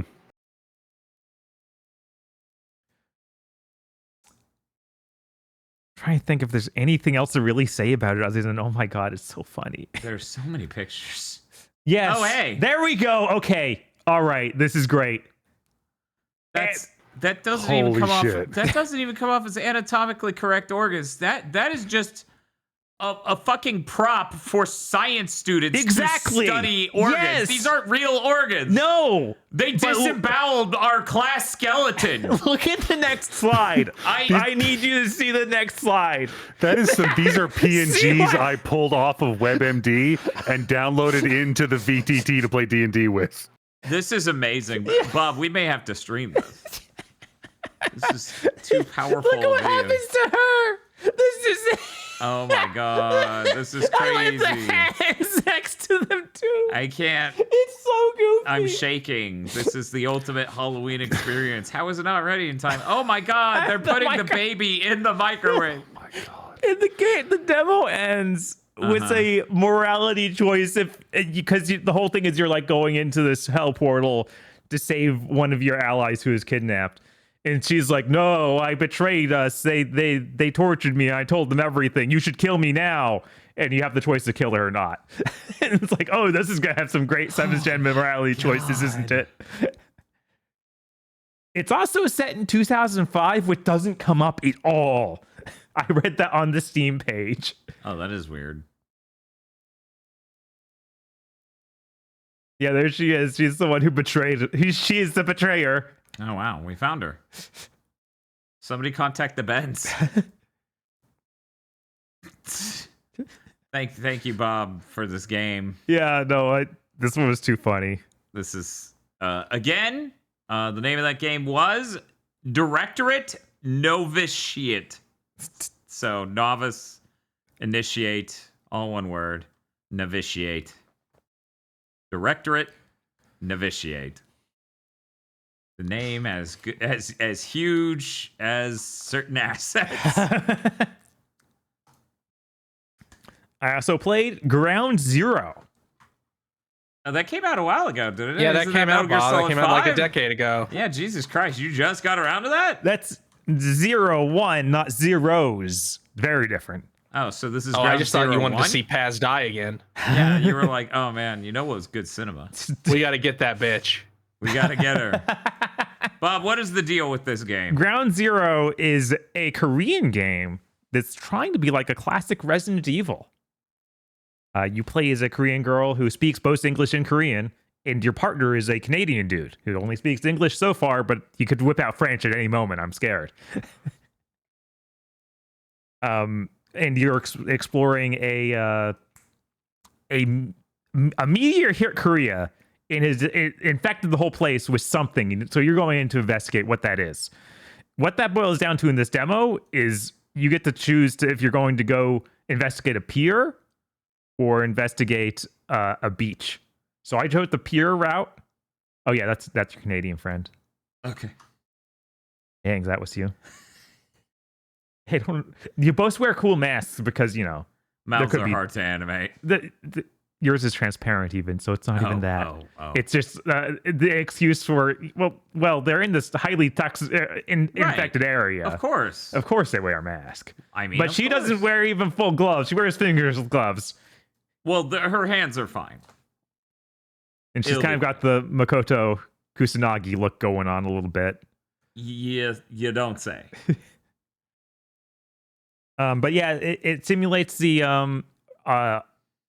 the RE original sort of style of like lock cameras, that sort of thing. But it plays more like one of the Resident Evil like 1 and Onimusha when they brought them to modern gen. You could just walk around with full analog control. Okay. This seemed kind of neat. I feel like some of the angles chosen for the areas of exploring was kind of bad, and sometimes they put like a highlight on an item that was really hard to see, like, figure out where the item was. Like you could see it from angles where it's like, well, clearly that means it's here, and it's like, no, that's actually 3 screens over. It's just as bright as it would be over there, though. And I thought this game was pretty neat, though, until I got to the enemies. Okay. They are zombies, like pretty typical zombies that are infected with something like that makes them super, so they're like different parts of them are growing and stuff like that. But the problem is this game plays like an super old RE game. Okay. They decided the zombies should move super fast and do a lot of damage. Oh. And your gun is less accurate than any real Resident Evil game. Oh. It's a Magnum too, and it hardly damages them when it does hit. I see. So I ended up dying after, I think, 10 minutes or so out from a save point, and there weren't any auto saves. So I was like, I'm done, man. I don't know what you expected. This game just feels bad. Why did you do this? Now, Bob, I'm noticing a contrast between the last two games you've shown me here. One second. Let me try to get us back to an image to display this. So in this game, she is wearing white pants and has a giant ass. Yes. And in the other game, I'm not sure other people notice this. In the other game, she was wearing black pants and has a giant ass. I know it's a wild difference. I can't believe this. I can't believe game devs have done this. What is with this is weird for us to hit 2 of these in a row, Bob. It is. We gotta space these out. I'm sorry. I was running out of games. Chat says they did in fact notice that. Okay. I was running out of games. Quick, throw the ass games out there. These games are ass. So yeah, I've actually been watching that one on Steam for a while, so I was pretty disappointed to play it. It was like, oh, you don't understand at all what makes Resident Evil fun. They even have a dodge button, but the dodge feels miserable. If only we had played Resident Evil 3, then we would have a firm reference for the dodge in that. Right? It was like, maybe this is exactly like original Resident Evil 3. I don't know. He doesn't know. If only we knew. If only there was some sort of Resident Evil month where we got to play 1230 Code Veronica. Mm-hmm. And maybe Gun Survivors. And maybe Gun Survivor. Yeah, definitely Gun Survivor. And maybe Umbrella Chronicles. In the last game I played, yes, was Meow Power Yachio.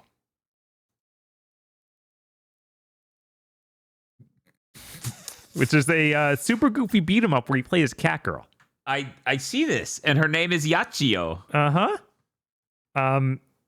It doesn't play that well, but it's always very, like, has a lot of goofy stuff on screen. It was hard for me to even capture pictures because there's constantly stuff going in front of the screen, like there's trees and stuff. Mm-hmm. And they're always blocking the view.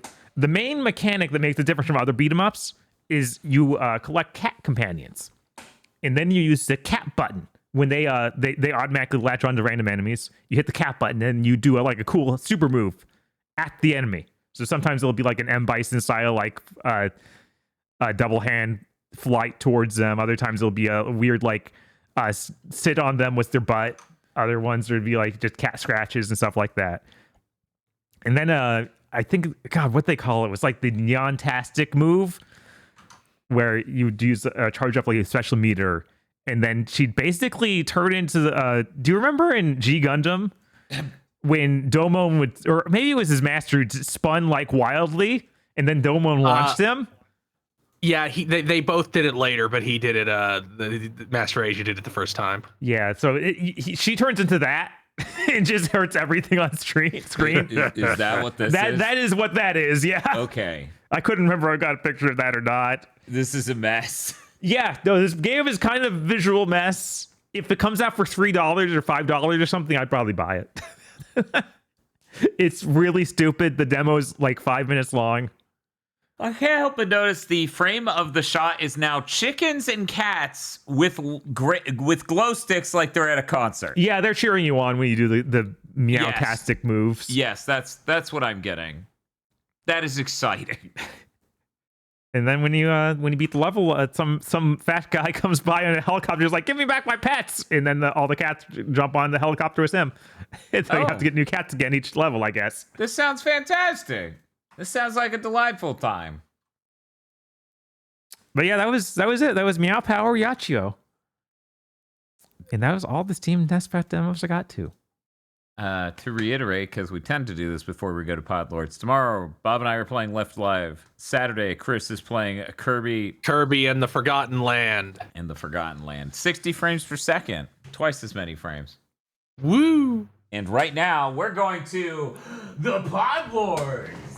Oh, fuck. Oh, Jesus Christ!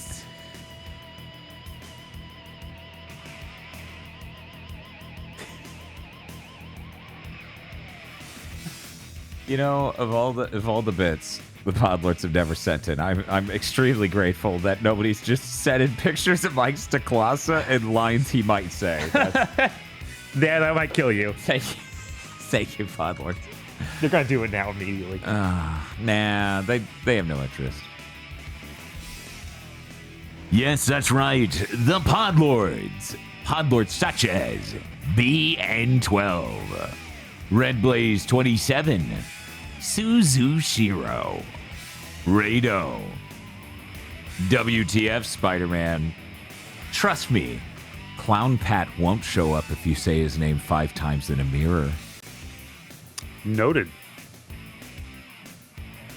Muck Bun.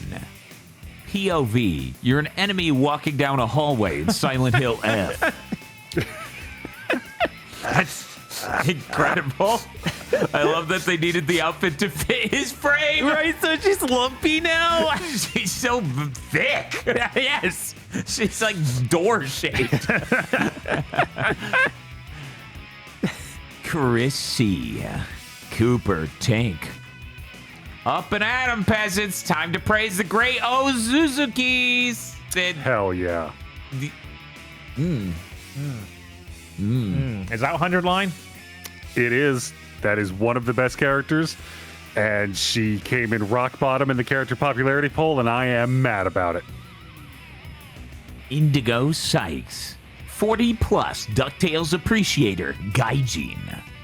Foul Gengar. He's orange. Whoa. Fucking peach sherbet. I know, Right? right? That's Like, it's a otherwise he's Flintstones fine, pop. though.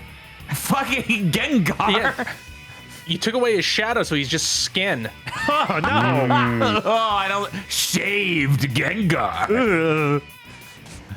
Shinji 16 is finally playing Outer Wilds. And fuck the Dark Bramble. That entire hellscape can fuck right off. That's what I hear. French Raccoon. Oh. What do I mean?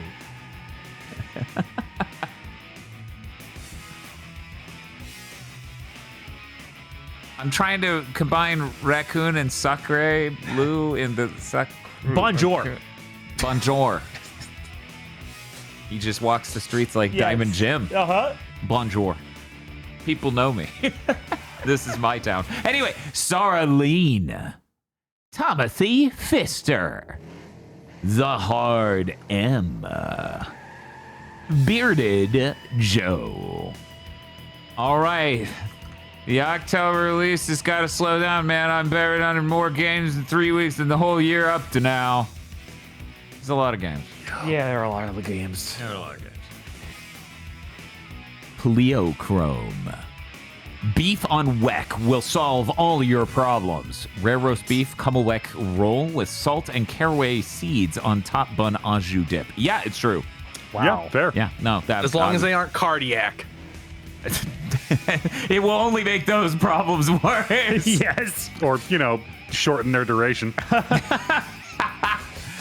I will refrain from anger of a certain SE thing this week and instead appreciate massive male airbags in ZZZ. I saw that clip going around. Jesus. Yep. I did not see that clip going around. A little disappointed by the people I follow on Blue Sky now. A little disappointed. Arjuna. They seem happy to be here. Different. Dimension. Demon. Doom. King. Ragnarok. He is a rock. That okay. All right.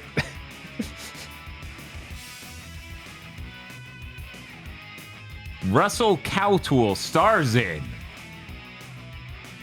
Shut up. God. That's, you know what? That's pretty good. Master and Cowmander is pretty good, but The Far Side. Yep. That's. I didn't cause this. I just have to be here for it. The game industry would be better if it was making more Death by Degrees. No.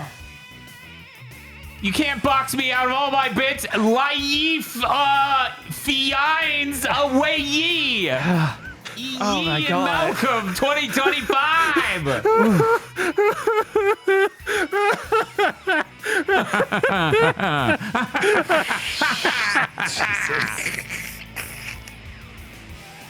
I'm sorry for doubting. It's poetry. Jesus. Cryptid bird. Zoborin. He's moving. I like him. He seems all right. This is another one I forgot. Digital Basic. Monster Americano did not fix me. It was bad. Ugh. Yup. You did Well, you it didn't use with the the white Monster one. Rehab. That is even That's not even worse. the right monster. You have now combined espresso with lemonade and tea. Wow. Ugh. Jesus. Torikasi has no bit this week, so going back to hyping Demon King Chronicle, it's free and fantastic. 52% chance of PSYOP.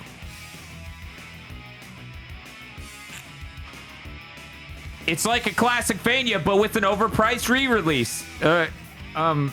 It's like Toho. No. Once again, no. that's not like Toho. That is Toho. Hellmaiden is like Toho. Yes, this is the. I don't think they know what the word like means. Our audience just. This is like a burger, ma'am. You are eating a burger. That is a burger you're eating. Meat. Piggy the Shopkeep, worshipped by cultists. It only loves gold. It'd run AAA companies better at Mother Dread game.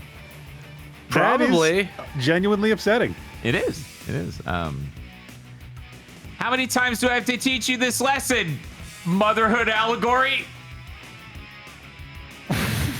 I don't.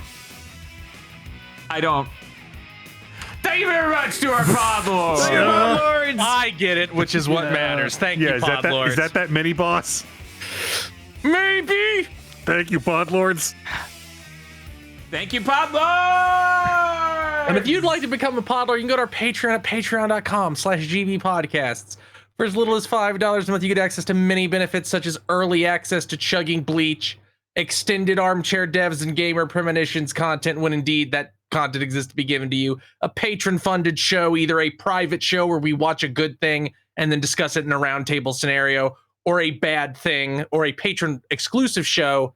No, a public show where we watch a bad thing and talk about it, and patrons get an exclusive commentary track. You also get an entire movie called Isolation 119. This is a full movie about a man going to Thailand to search for to solve the injuring of his brother, but he gets distracted real fast. Like, it takes no time at all before he's just drinking. And other benefits.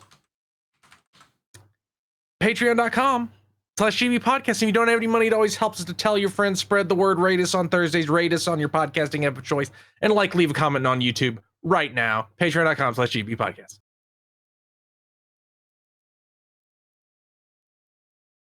Hey, what's up? Don't mind me.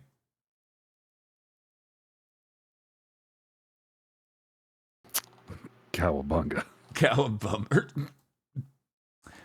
I hear we have to like talk about news. Do we?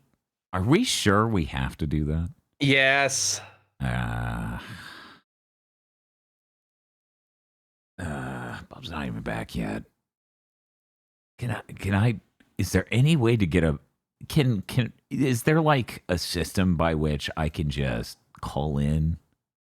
Like, oh, sorry guys, we were gonna talk about the industry. Not once you show up. Okay. That's the thing about skipping out of work. You kind of have to commit Do that early. upfront. Yeah, it's true. Hey, Bob. Welcome back. I've been told we have to talk about news. Yeah.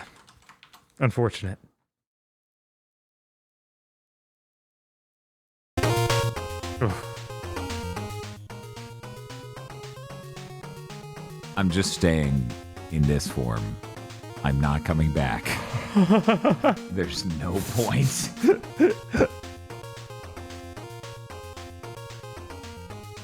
Industry burning down segment, go!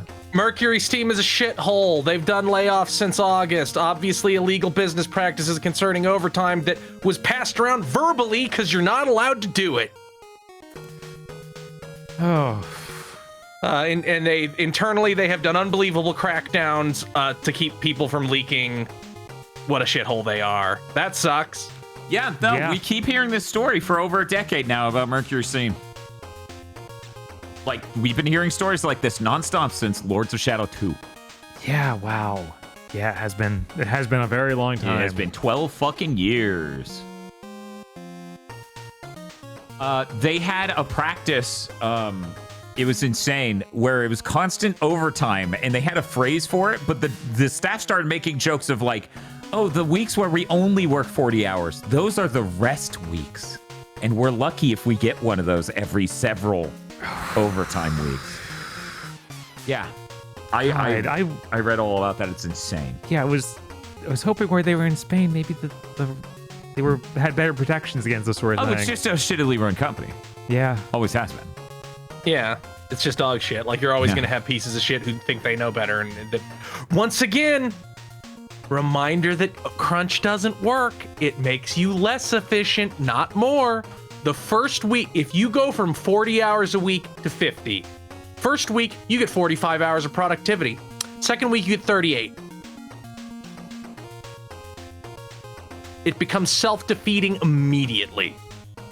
Yeah, that makes sense. I know when I moved up to store manager and had to take 44-hour weeks, that immediately decreased my quality of life and work instantly. Whoa! Yup. I Crazy. can't believe it. Much like remote work and universal basic income, all these things have been proven again and again and again to be beneficial. But everybody in charge of things is a psychopath, so it doesn't matter. Yep. Doesn't matter.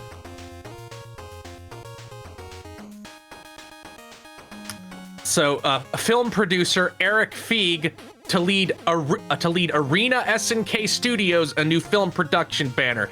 He produced Borderlands. Oh, That's a good track record. yeah, he's really And set to do other things. anything.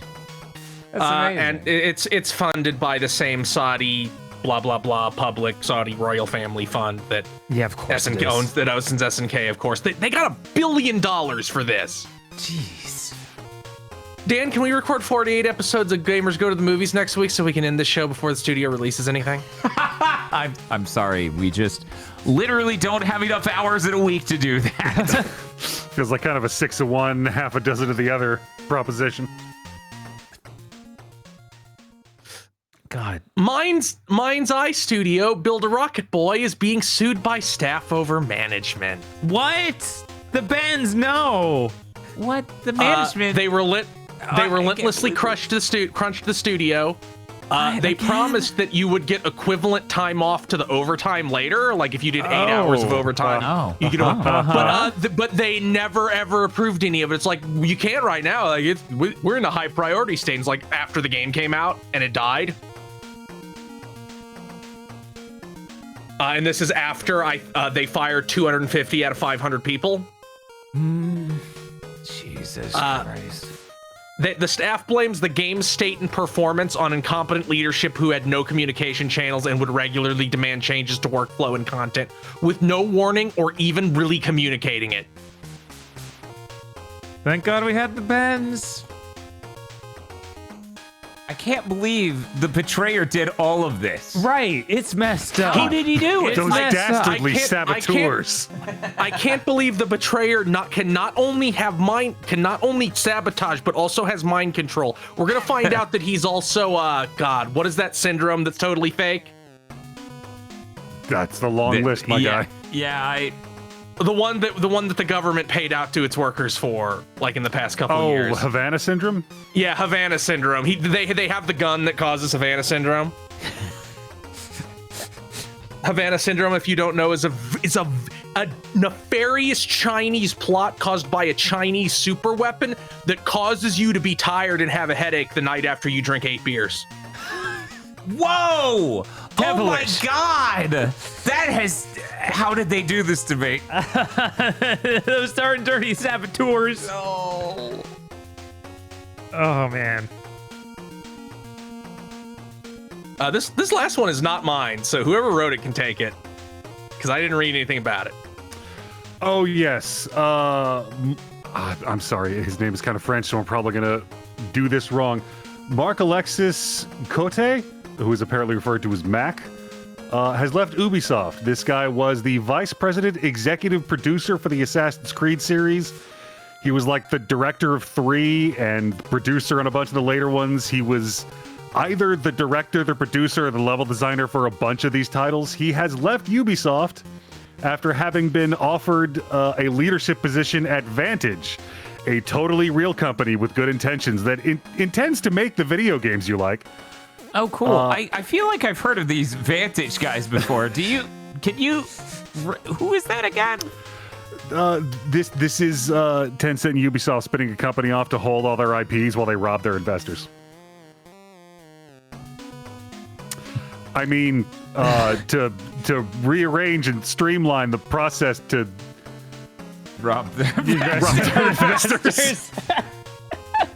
So yeah, everybody's saying it was totally voluntary and mutual, and his goals didn't align with the future of I'm assuming he was either fired or went, "This is some scummy shit, I'm out." Jesus Christ. And that's it for industry burning down news. I'm still stuck like this. I'm never coming back from this. Just like Chris is never coming back from the shiny Meowth. Yeah, I wasn't aware it was exactly the same color as me. That's upsetting. Have you seen this, Bob? No. I'm putting it on screen in like 5 seconds.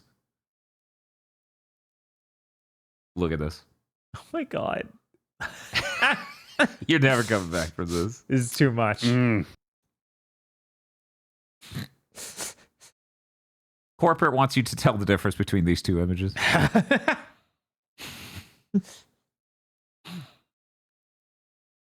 What would you call the thing you are wearing around your neck? Like, obviously, it's too big to be an ascot.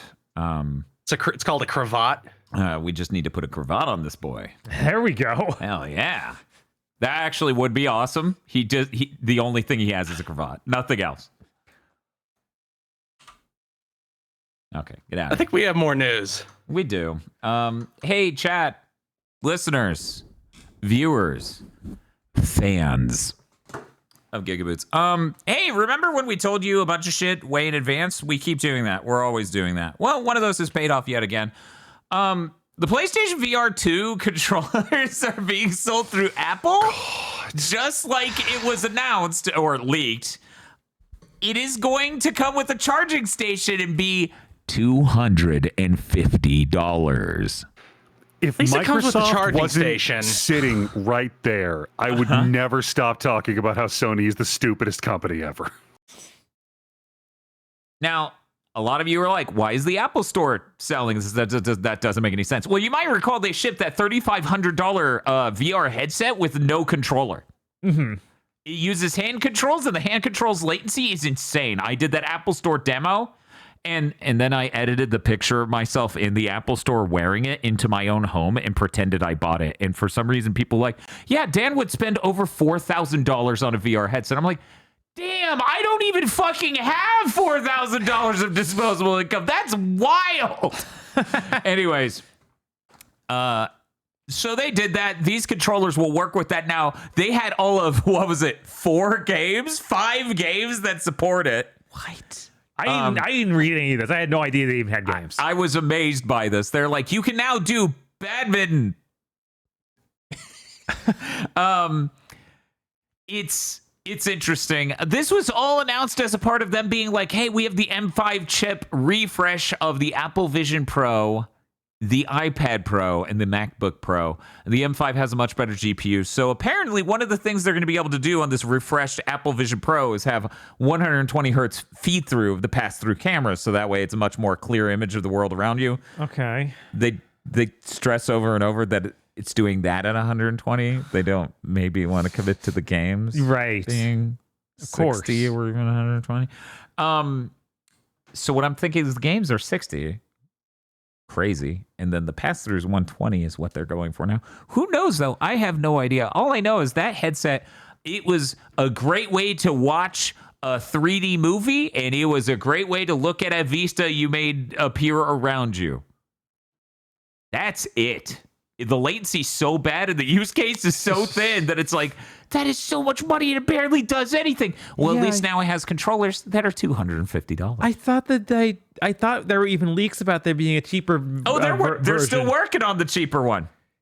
But Then why'd all they they release this? could manage to do was make a refresh that's $3,500 again, Why even make the refresh? but has an M5 chip in it, so that way you could use it with the PSVR 2 controllers for the 5 whole games it has. oh my god, this is so bad. Why? An interesting thing is I bet you could use those controllers to just interface with the UI in general. So I don't know, maybe that would actually be a good experience, at the least now that I don't have to wait on the latency for my hands to do everything. Uh-huh. Because how do I put this? The technology showcase of the Apple Vision Pro is really impressive. It can do really neat things I've never seen another headset do. The software they built into it to correct for the screen and how it looks makes the screen look so clean, even though it's using the same OLED panels basically as the PSVR 2. Mm-hmm. And the lenses are really high quality too. Here's the problem, though. There's fucking nothing to do, and even if there was, it's $4,000 after tax. And even more if you need corrective lenses. Oh, right. Because Because you can't wear glasses. you probably can't wear the glasses while wearing it as well. You probably need the custom lenses per eye. Uh-huh. So yeah, no, that situation's still insane. Until they make a cheaper one of those, this product continues to be a product that exists theoretically. Yeah. Rocco Bodie already bought one, so they're not getting another sale. Like he You don't bought think it. he's ready Yeah, for the nobody's- M5 version? Nobody's gonna buy this shit. I don't even know why they're bothering. Like, what do they get? Presumably, it is easier to pack this in because then they can scale up production on the M5, and then the chip that was in it originally no longer is necessary. Maybe that's the thing, because they're getting space at the fab to get your chips made is always a competitive process. That's part of why the cost of older tech isn't going down correctly and all these other things. I had a thought earlier today of like, hey, as we hit the end of Moore's Law, logically, I always thought it would be the case that since we can't push any further, everyone would have a better chance of getting to the latest point possible. And thus we would globalize the production of chips. But instead, it seems like so only one company can make cutting edge chips and everything's homogenized and there's no competition on the price in that space. This is a nightmare. Yeah. This is the exact opposite of what I was hoping. Hot damn. Dr. Agro, we're going to you. So here's something weird. The PlayStation Store has added the ability to add written reviews to games. Oh. It's not currently viewable on mobile or console. It is only on the web version. Yep. Which that version's not even done anyway. You can't even look at pictures on that version. Yeah. You can look at I'm reviews currently like doing the Vegeta point at myself right now, getting ready to completely ruin this feature. Right? I look forward to seeing it get stress tested over the next few days.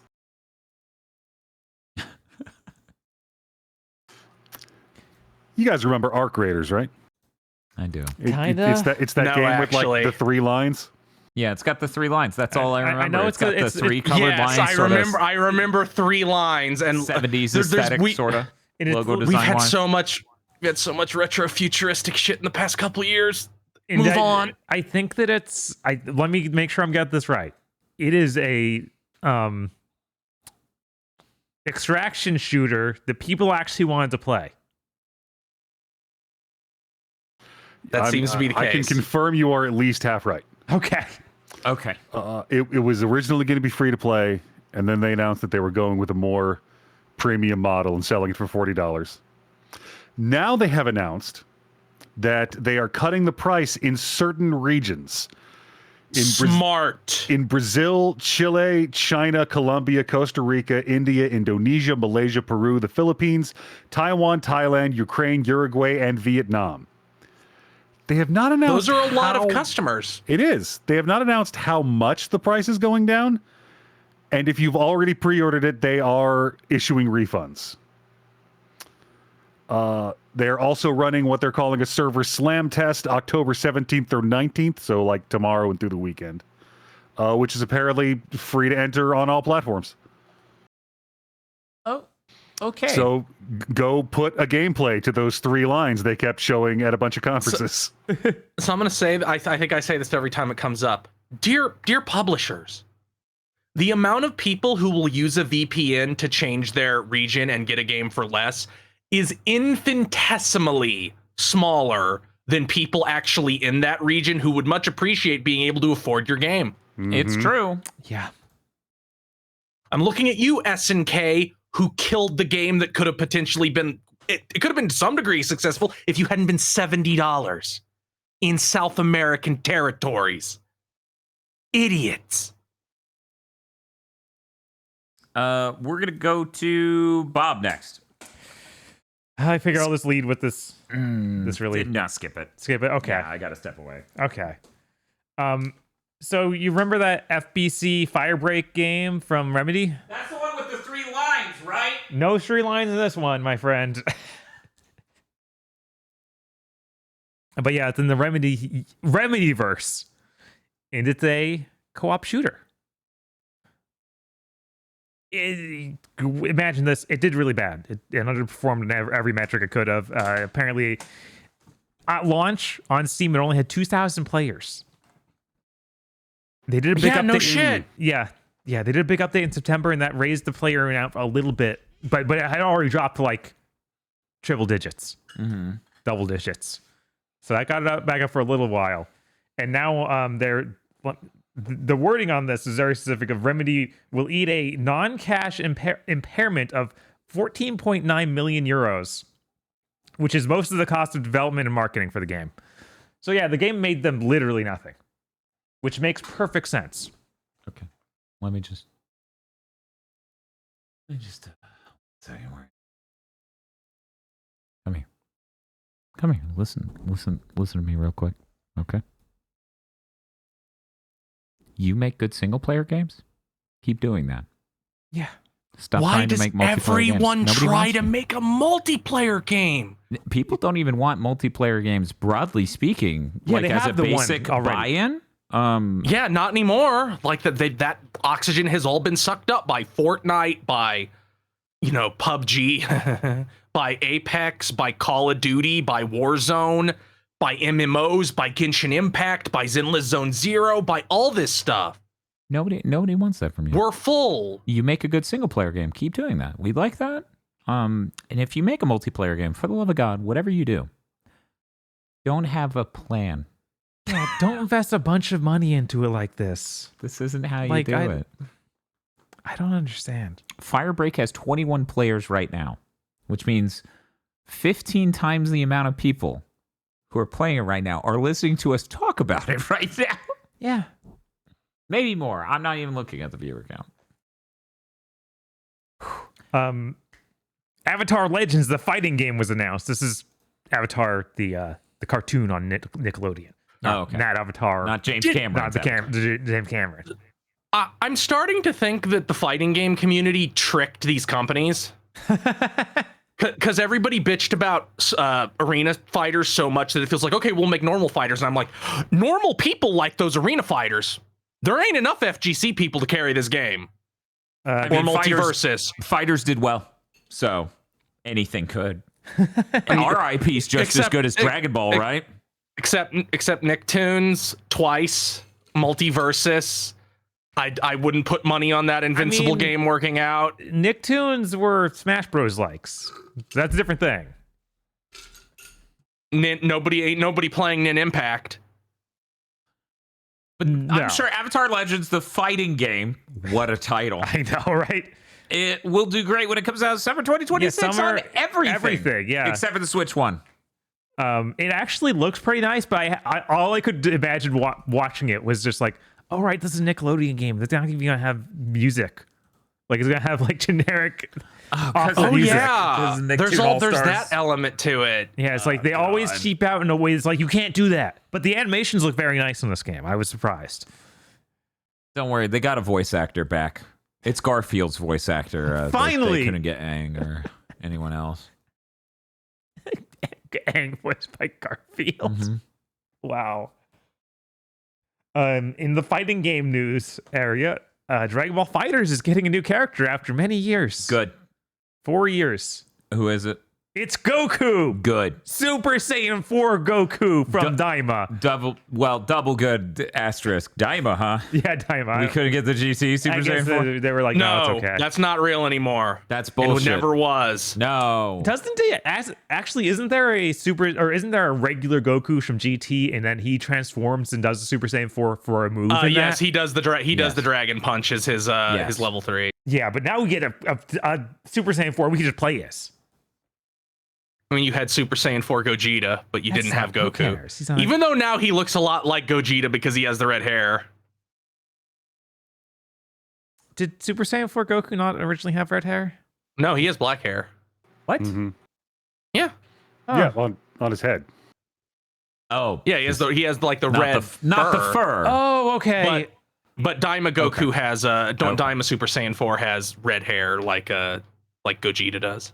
I see. All right. Like Super Saiyan 4 Gogeta does. First new character in 4 years, huh? First new character in 4 years. It comes out spring 2026. Get You excited. know what? I am. Good. I don't want any of Toyotaro's dog shit characters to ever be in a Dragon Ball game I want to play. I don't want to see Moro. I don't want to see the Heaters.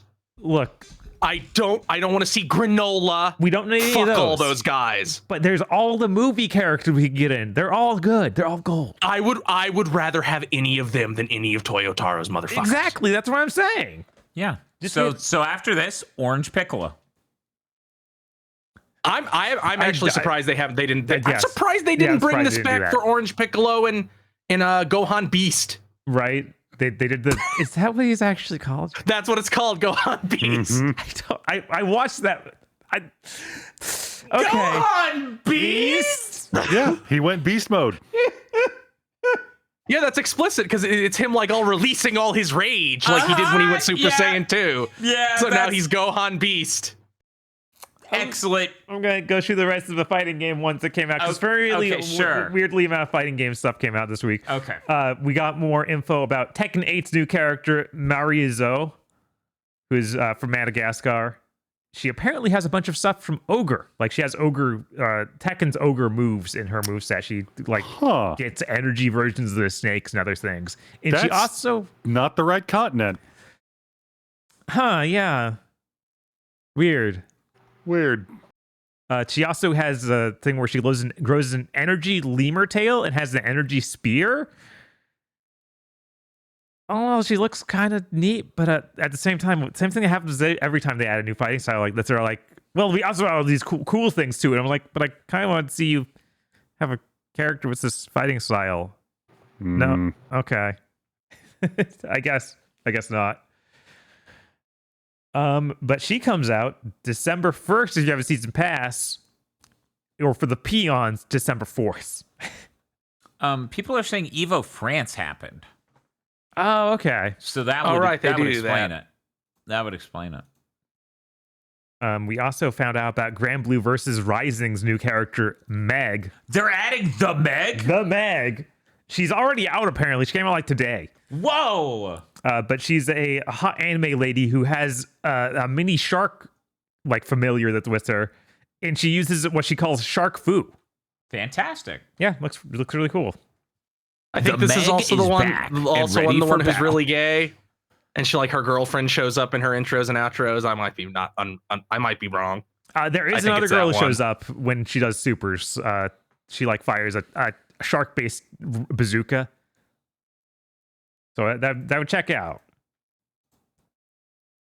And I think that's all the fighting game I news think have that's all here. the fight. That's all I'm saying. So I'm gonna go see some of the other stuff like Croc, Legends of the Gobos Platinum Edition. This is really weird. Okay. Hit me. The original version did not have enough trophies to have a platinum. Okay. So their solution to that is making an entirely separate version that if you already own that version, you get for free.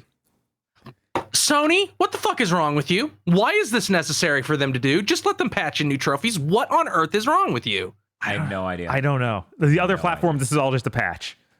But they're adding 16 trophies to all the versions of the game. They're also adding a time attack mode and new stuff in the Crocopedia. Whatever that is. Man, I'm not looking forward to when some Zoomer is like, Croc controlled fine. I'm like, no, it didn't. You played the new version where they made it control fine. It's like how somebody's gonna Bubsy 4D is gonna get somebody who didn't play those games trying to revise history about those games. This actually sent me on a trip as I went, wait a minute. I sent an email. What happened with that email? One moment. Do we know when this new version's coming out? I don't.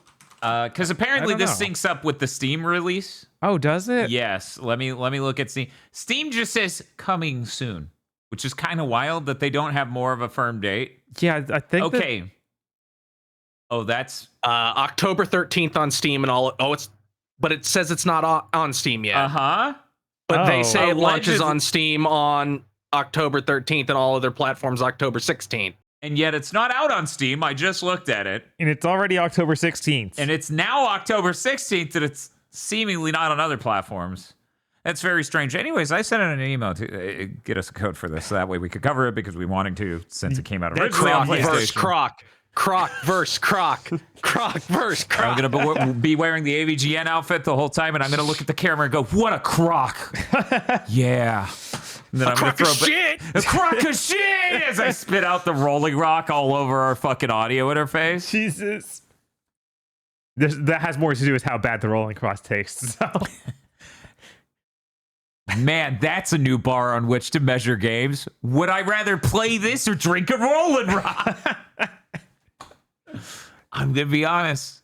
Many games will fail. I don't love Rolling Rock, but Rolling Rock on the rock and roller.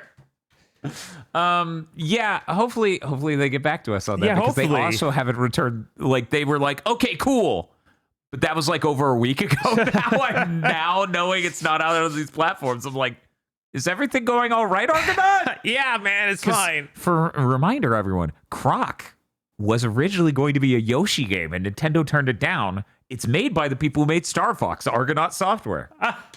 So they held the IP. They're the ones doing this re-release again. So Crazy. it's kind of one of those rare cases where the people doing the re-release of an ancient IP that isn't owned by like one of these Japanese companies that's really big is the original people. They're the ones doing the remaster. You usually see that's like crazy. and then the IP changed hands like 10 times. Right. Doesn't this thing have a PS5 Pro mode? It does. It What does. on earth could it be? It's so Turn high. on the pisser. So high res. Yeah, it's gonna get that piss noise. That's Jesus. Because yeah, that's the thing about pisser that annoys me. Not only does it have these other things that are kind of odd about it, it also adds a grain. And I'm like, why is it noisier now? Yeah, Anyway, that's weird. anyway, let's move. Let's move on. They released 12 minutes of a footage of a game called Unleash the Avatar. We already talked about an Avatar game. I know this isn't either of those are avatars. This is based on some This is Indian some- epic. This is some third Avatar thing? Yes. Oh, my head. Oh, it's so much. It's a Souls-like, but the main character does bizarre, like, he dodges an attack and then mugs to the camera as he's doing it. I'm going to need to see this. That sounds too funny. I did post a timestamp clip on Blue Sky Oh, yeah? of it. The thumbnail is already him mugging to the camera. Yeah, and I was like, that's so goofy. And then the thing that happens immediately after that happens in the game is like God starts talking to you like, you have really impressed us, but your swag and style does not impress the gods. We aren't cool with that part. Holy shit! This sounds incredible. When is this coming out? Do we have This honestly sounds like classic mythology because so much of that is the gods going to one guy and being like, "You're too fierce. You're too cool. Yup. We're offended that you're so cool." Like the Greeks used to name search motherfuckers. used to name search? So that looks like it could be good. It sounds like it's still very early though. One moment, we just had something come in. Actually, you know what? Don't even don't even worry about it. God. Oh my God. That's exactly how he sounds. God damn it.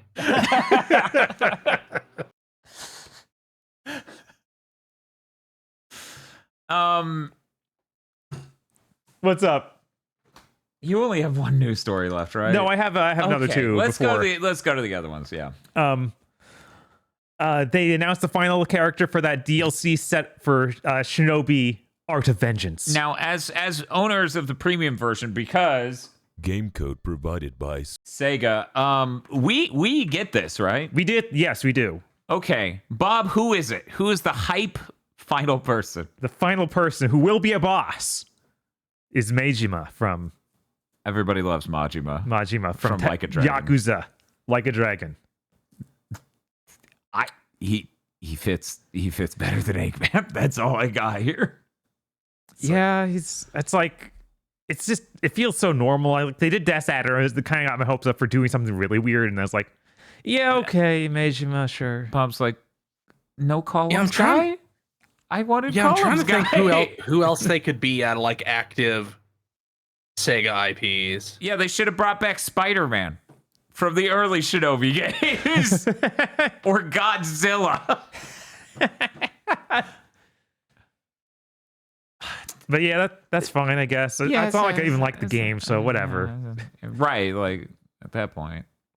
Also, we found out that 12 Saikyo shmups are being delisted from Steam. These are shmups that were brought over by City Connection, and their licenses are expiring. The console version will still be on sale, but if you want them on Steam, get them soon. It's Gunbird 1-2, Gunbarich. Gunbarich. Dragon Blaze, Samurai Aces 1, 2, and 3, Soul Divide, Strikers 1945 1 through 3, and Zero Gunner 2. So a bunch of shmups. I have no idea if these versions are any good. I know a bunch of City Connection versions are terrible. Yeah, isn't my copy of Gimmicks City I Connection? believe it is. Yeah, and that's like horrible. So don't feel a need to rush out and get these, but I thought it would be nice to have an announcement, a memo you know, here. just so and- you all know. Yeah. It's interesting that the Steam licenses would be that much different from the console ones. I know, right? I have to wonder how much longer they're going to be on console. I hear all the City Connection collections are really bad latency, so it doesn't surprise me that this one also would end up like that. And that's all my news except the one thing. Yeah, I don't want to end this big think on it, but we could. I don't want to end on a down note. Yeah. It was posted to Facebook on Tomonobu Itagaki's official account and confirmed by other people who were close enough to know that that's legitimate, that Tomonobu Itagaki, the creator of Dead or Alive and also the Ninja Gaiden reboot, has passed away at the age of 58, I believe. I believe he had been fighting some sort of cancer for a while, I think. Yeah, I wasn't sure if we ever heard. We heard exactly what it was, but that wouldn't surprise me. Yeah, it was some kind of illness, and I think somebody said it after one of his, contemporaries was like, yeah, that happened. Mm-hmm. Yeah, not that there's ever a good time, but it's just being on the cusp of the new Ninja Gaiden coming out. I think it would have been interesting to see what his comments on that would have been, just because he's incredibly outspoken, right, man, with some strong fucking opinions. Mm-hmm. And that's obviously been toned down a bit over the last few years, which we can assume he was been in treatment. Mm-hmm. Yeah, no, that sucks. Yeah, Harada. And 58 isn't even that old. Harada was incredibly heartbroken by this news because the connection between him and Harada, and right, which Harada had done huge tweet posts about their familiarity beforehand too. Mm-hmm. I like that he's like, yeah, he was a dick, but that was just kayfabe. Like he was just acting like a wrestling heel. That was his bit. Right. Yeah. I wish we could have seen a project past Devil's Third. I know, come to fruition. I wish he hadn't gotten sucked into like the AI NFT shit and had actually been able to make another game. Right, like that's really unfortunate. Because I think Devil's Third, it's a better action game than many. Mm-hmm. Sad that it was stuck there on the Wii U, all places. I know. That's like another layer of this absolutely horrible. It's like his most recent game is just trapped on the Wii U. Right. Ugh. Let's go ahead and move to Chris for Chris's news. Okay, they announced a new Dissidia that's a stupid fucking thing that sucks. That's great. Aren't you all glad we fucking death streamed it? Yeah. You're welcome. This is all your fault, Dan. You get into necromancy, first timer Chan comes back wrong, then Dissidia. We need to stop you.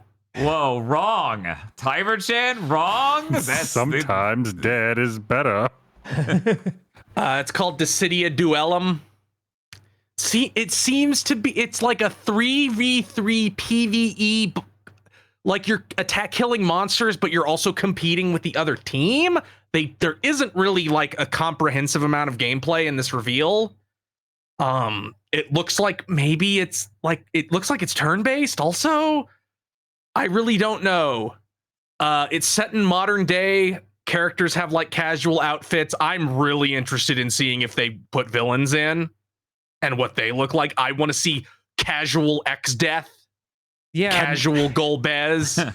Right. Like, I think that there's so many good ideas here. Like, there's one good idea here, putting modern day.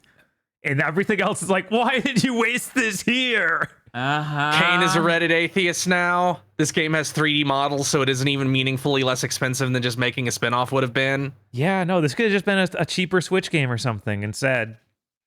Dan, pull up the music. Oh. Okay, one sec. I was in the middle of important podcast work. Let's see. Okay, here we go. Boy, I hope it does better then. Oh, unmute and close and go. Foam Stars, Babylon's Fall, Final Fantasy The First Soldier, Outriders, Dragon Quest Champions, Engage Kill, Full Metal Alchemist Mobile, Echoes of Mana, Star Ocean Anamnesis, Koa Sugai, Dragon Quest: The Adventure of Dai: A Hero's Bonds, and Kingdom Hearts: Dark Road. I'm sure it'll do better than all of those, for sure. Oh, for sure. You know, Oh, of definitely. course. It wouldn't just make a tiny profit and then no one would be upset if they just released this as a game people could buy. I mean, like, you cannot underestimate the power of Zidane dressed like Jonathan Taylor Thomas in the early 2000s Kingdom Hearts live action movie. I'm really pissed off that Square can't get their shit together when it comes to spin-offs. Like, if they had released that Chocobo GP as a normal game and not the weird nightmare with paid currencies, it probably would have done fine. It probably would have done great. Sonic Crossworlds is teaching me a lot of people want to play a kart racer that isn't fucking Mario. Yeah. And then there's this, and it's like, just make if you want a reason why a lot of these franchises that have huge gaps of time between their major releases are like floundering in public reception, being gone for so long is part of it. Spin-offs can keep your game like in public perception. Nobody actually perceives these mobile games. Yeah. Yeah, no, you're weirdly shooting for a different audience with them. So of course that's not boosting the audience, the main audience at all. And to be perfectly blunt, the average age of a Final Fantasy fan is 42. Yeah. This isn't some new thing aimed at a new audience. It's fan service. Here's our legacy characters. Why are you putting that on the platform that is mostly children and younger people? Why aren't you putting this on the platforms that you know the people who actually buy Final Fantasy are on? Why are you not actually making a game for your audience? You can't keep doing this thing where you run up to Zoomers and show them, retro Final Fantasy and go, look, do you care? Do you care? It's like, no, they don't. Make one for them. You seem so fucking opposed to the idea. You got the people behind Final Fantasy XIV, which is actually pretty popular with a younger demographic, and then had them make something nothing like Final Fantasy XIV. Yeah. Square will learn nothing. Yeah. I don't want to hear any fucking thing. debates about what Final Fantasy needs to do to be relevant again that doesn't start with, do get some fresh blood. Like have a young person direct and write it. Maybe have somebody other than Nomura do the character designs. I understand that's sacrilege, but he has plenty of other shit he can be doing. Maybe considering phone games are so popular with younger demographics, maybe they're completely open to a command RPG, as you call them. Saw a lot of people in their 20s and younger talking about Expedition 33. No, you didn't. That wasn't real. I can't argue with that. It's fucking insane. It's Yes. bulletproof. Yes. Which I have to feel like that's the only defense they have. Like, just higher up saying that. It's like, no, it didn't happen.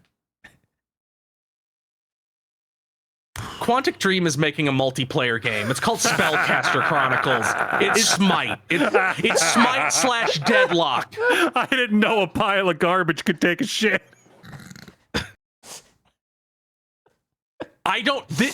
Reminder, this is coming out soon. Like, they're doing a test like next month. This is unreal. I think it's so funny. It looks nothing like any of the other games. Like, there's no visual presentation. It's nothing like it. Like, when you have like the scale of Blizzard, like at the top is Blizzard. Then a step below them is Riot. Then a step below them is like the studio that does Paladins and Smite. And then below that is this. This looks like Rocket Arena, that EA game. You can't play anymore because it failed like Arena? this will. Yes. Chad, do you remember Rocket Arena? Bob and I Okay. played it. It was okay. Gamer premonitions. End of service win, Dan. You said there was a multiplayer beta soon? Yes, next month, I'm pretty sure, is what that said on that trailer. I don't think this is shipping. It looks pretty high production value. They probably were working on this for years. I'm still hedging my bets on that because it's no longer impossible. Right? Bob. 8 months after launch. Aggro. Bob, I'm so sorry. I was gonna say 9 months. Yeah, I'm gonna have to also go with 8 months. I think that's about how long they pretended Suicide Squad Kills the Justice League was alive, and I figure that will be a similar paradigm. So, Chris, you said how many? I'm with Bob. 8 months. 8, 8, 9. And then 0, which So I think is a very, very large technically, possibility. As long as it ships by month 4, I still win. because I will be the closest. They also insist Star Wars Eclipse is totally real and they're totally still making it. I mean, this game appeared out of nowhere. So can that one. It's gonna look great. It's true that they could announce it with a release date at the VGAs this year. That's where it first appeared. You remember when this multiplayer game fucking leaked and we were like, literally, that is going to be the most dog shit video game possible. I cannot imagine a Quantic Dreams game that's multiplayer. And then they showed it. It's like, oh, it's literally nothing like anything you've made before. The tech doesn't even look like the same tech. What the hell? Amazing how that panned out. We couldn't imagine it because the impossible has occurred. We're going to find out this shit was outsourced. I mean, that would make more sense than anything else, honestly. I'm kind of surprised. Wait, isn't Quantic Dream owned by Tencent now? I can't remember what's up with that. NetEase. They're owned by NetEase. There we go. I wonder why they made a multiplayer game. Yeah. Huh. What the fuck is wrong with NetEase? Why would you buy this company and then have them make this? Why is every fucking company in the industry so stupid? I don't know. This is like, we bought Coke, change the formula. Yeah, every time. Yeah. Every time. Execs always think they know best. And they only have one recipe nowadays. Yep. It's amazing. Anyways, at least when they go out of business, their employees will stop getting abused. Yeah. Yeah, at least there's that. Silver lining. Silver linings. Man, it's a good thing Expedition 33 came out this year. I like that the end of AAA gaming has at least one little thing growing up out of the ground that's like, look at me, I'm new life. That's it. That's just the tiniest little things. It would have been nice if Pipistrello did insane numbers. I would have liked that. That would have been pretty cool. I would be pretty happy about this year. That would have made me happy. It would have made me happy if somehow those people got to be millionaires. That would have been based. That would have been good. Oh well. Oh yeah. Schreier said that Meat of the Hollower delay is going to be a couple months, so it'll probably won't even be this year. Huh. Thank you, God. Thank you, God. Sincerely, I don't need that on top of Prime 4 while I'm chasing down these Sony AAA games. Yeah, no, there are a lot of games. I bought Absolem last week. I haven't even had a chance to play it, really. On Steam? No, on PlayStation. Because we do the... Yeah, it's true. We do this. We do the family sharing. God damn it. It's worth noting that this Quantic Dream thing is so dire that even Jason Schreier is like, what are you doing? Yeah. When an actual industry journalist who if anything, these people in that position have problems with being too polite and too tight-lipped. Mm-hmm. Just being like, yeah, I'm sure it'll work, like Suicide Squad and Concord. Yeah, a company with decades of single-player experience pivoting to multiplayer. Well, it worked for Anthem, Suicide Squad Kill the Justice League, FBC Firebreak, Redfall, Marvel's Avengers, and all those PlayStation games. That's his exact post. It's pretty fucking nice. Yeah. And I feel like that's now the attitude normal people have. It's like, if I want to play one of these, I already am. Or I know a company that will make me one. Like, a new Battlefield's coming out from the people who make Battlefield. Yeah, of course I'm excited for that. Yeah, Why would I be excited for this? You either have a franchise you're into, or you're already playing one of these current massive games. Yeah. It's like, guys, you understand you can't just spin up something to compete with like Marvel Rivals or Fortnite, right? Like those have years of development behind them that you can't. Your game either has to be significantly better or significantly different, and they never are either of those. Mm-hmm. And they never Even Marvel will. Rivals wouldn't have taken off if Overwatch hadn't completely shit its pants and then died in it. Yeah. Yeah, if it didn't have that and actually good like Marvel hero designs, that would not have worked.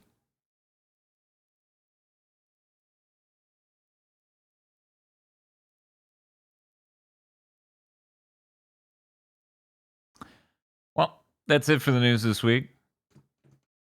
Bob and I are playing Left Alive tomorrow, and we're going to see if we and Timer Chan are left alive after that shit. I'm going to have to stock up on all sorts of cookout calories tonight to power me through it. It is worth noting the local pizza place that has the famous scallop potato, loaded baked potato pizza is closing. So we will be ordering pizza from them for the very last time during that stream. Who knows what other freak pizza we're going to order with that potato one. Yeah, I know that my other favorite ones from there we've had already was the Rocket City one where they put bratwurst and sauerkraut on it. Huntsville, aka Rocket City, it was the nickname for this place before Trump pretended he gave it that nickname. Did you hear that news? Yeah, I heard that. happened But a I was while like, back. that was Anyways, insane.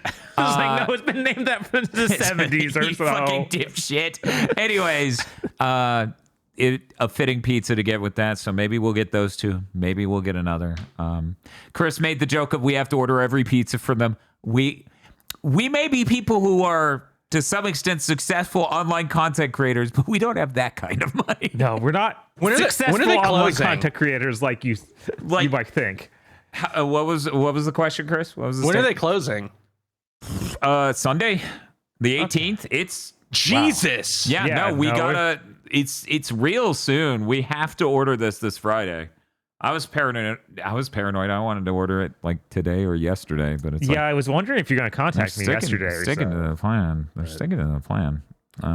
So yeah, we're gonna get that. We're gonna be playing Left Alive. So come hang out. Allegedly, I will get some sort of bar going so we can see how close we are to our next goal. We'll see how that works out. If you don't see that on that stream, you will know how that worked out. Uh-huh. I have one final thing that's stupid. Okay. And we might not even be able to make it a bit. Okay. Do either of you guys, or Aggro, but I assume Dan and Bob both have iPhones, so that's the more relevant one. Do either of you guys have the Wendy's app? I think so. Let me see. Can you tell me if Wendy is dead on yours? Because she's dead on mine. And by dead, I mean it's grayed out when it didn't used to be.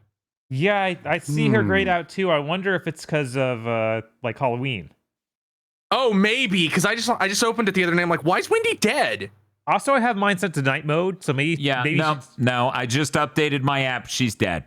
She was beautiful and full of life. It had the cloud icon. I clicked it. It did the spiral as it updated. She's fucking dead now. That's horrible. Wendy's fucking dead. See, it doesn't pop up like with a Halloween Wendy, but it does pop up with like we have Halloween Frosties. So I don't understand. So I don't know. They just grayscaled her. Yeah.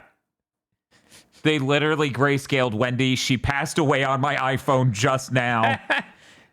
Unlike Timer Tan, who's just frozen. So we're clear. She's just frozen. She's fine. Just frozen. She's fine back there. She's enjoying getting to rest her legs. She walks so much. She walks to the right. She walks to the left.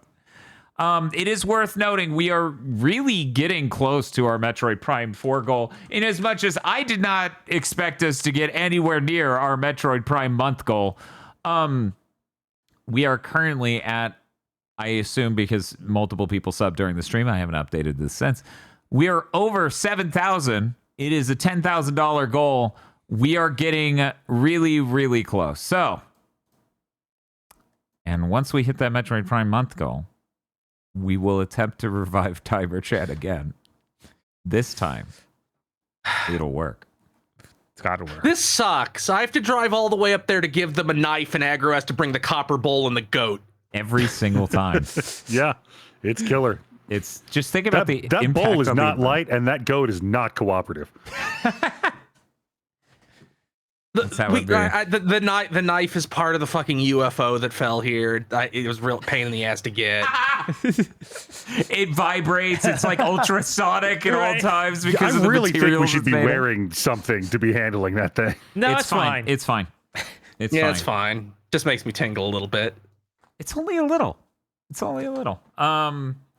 So us left alive tomorrow. God, please stop by. I It's gonna don't be know what's going to dire. be in that game. We're going to set it for easy if it'll let us. Yeah. Because I'm convinced it's going to be one of the most dog shit games we've ever played. And for people who don't know what Left Alive is, Square Enix owns Front Mission, and they thought, what if we got Yoji Shinkawa to do character designs and pretended to make our own Metal Gear? That is what we're playing tomorrow. Chris, you're playing Kirby and the Forgotten Land. on Saturday at 60 frames per second, perhaps the DLC at some point. We'll see, I guess. Yeah. I definitely intend to do it. Aggro, what are you up to? My other job fucked with my days off, so I'm working all weekend. Oh no! Oh no. No horrible experiments. What was the No, like all of my free time is going to be dedicated to corralling that fucking goat. That thing is ornery. What was that thing we were talking about before the podcast where it was like, I don't have $4,000. And if I did, it would raise some serious questions of why are all four of us paid so poorly if I also made enough money from GigaBoots to spend $4,000. I think it was wasn't the about VR the headset. headset, was I think it was about that. Maybe Okay, it I was about like, I can't something. think of anything else of $4,000 that came out today, but it's possible. Yeah, no, that's so fucking stupid. The fucking headset, Jesus Christ. Anyways, that's it. We're leaving. Goodbye, everyone. Have a good one.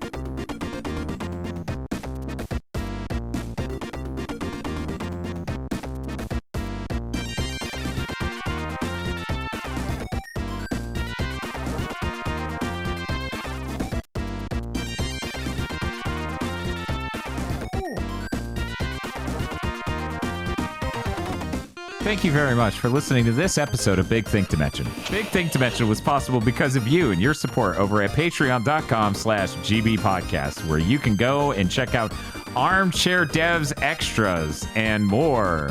We talk about stuff and there's not enough time to put it in the episode, and then you get all sorts of bits. This next week, you're not going to believe what ends up over there. I'm serious. It was maybe funnier than the main episode. Anyways, at patreon.com/gbpodcast.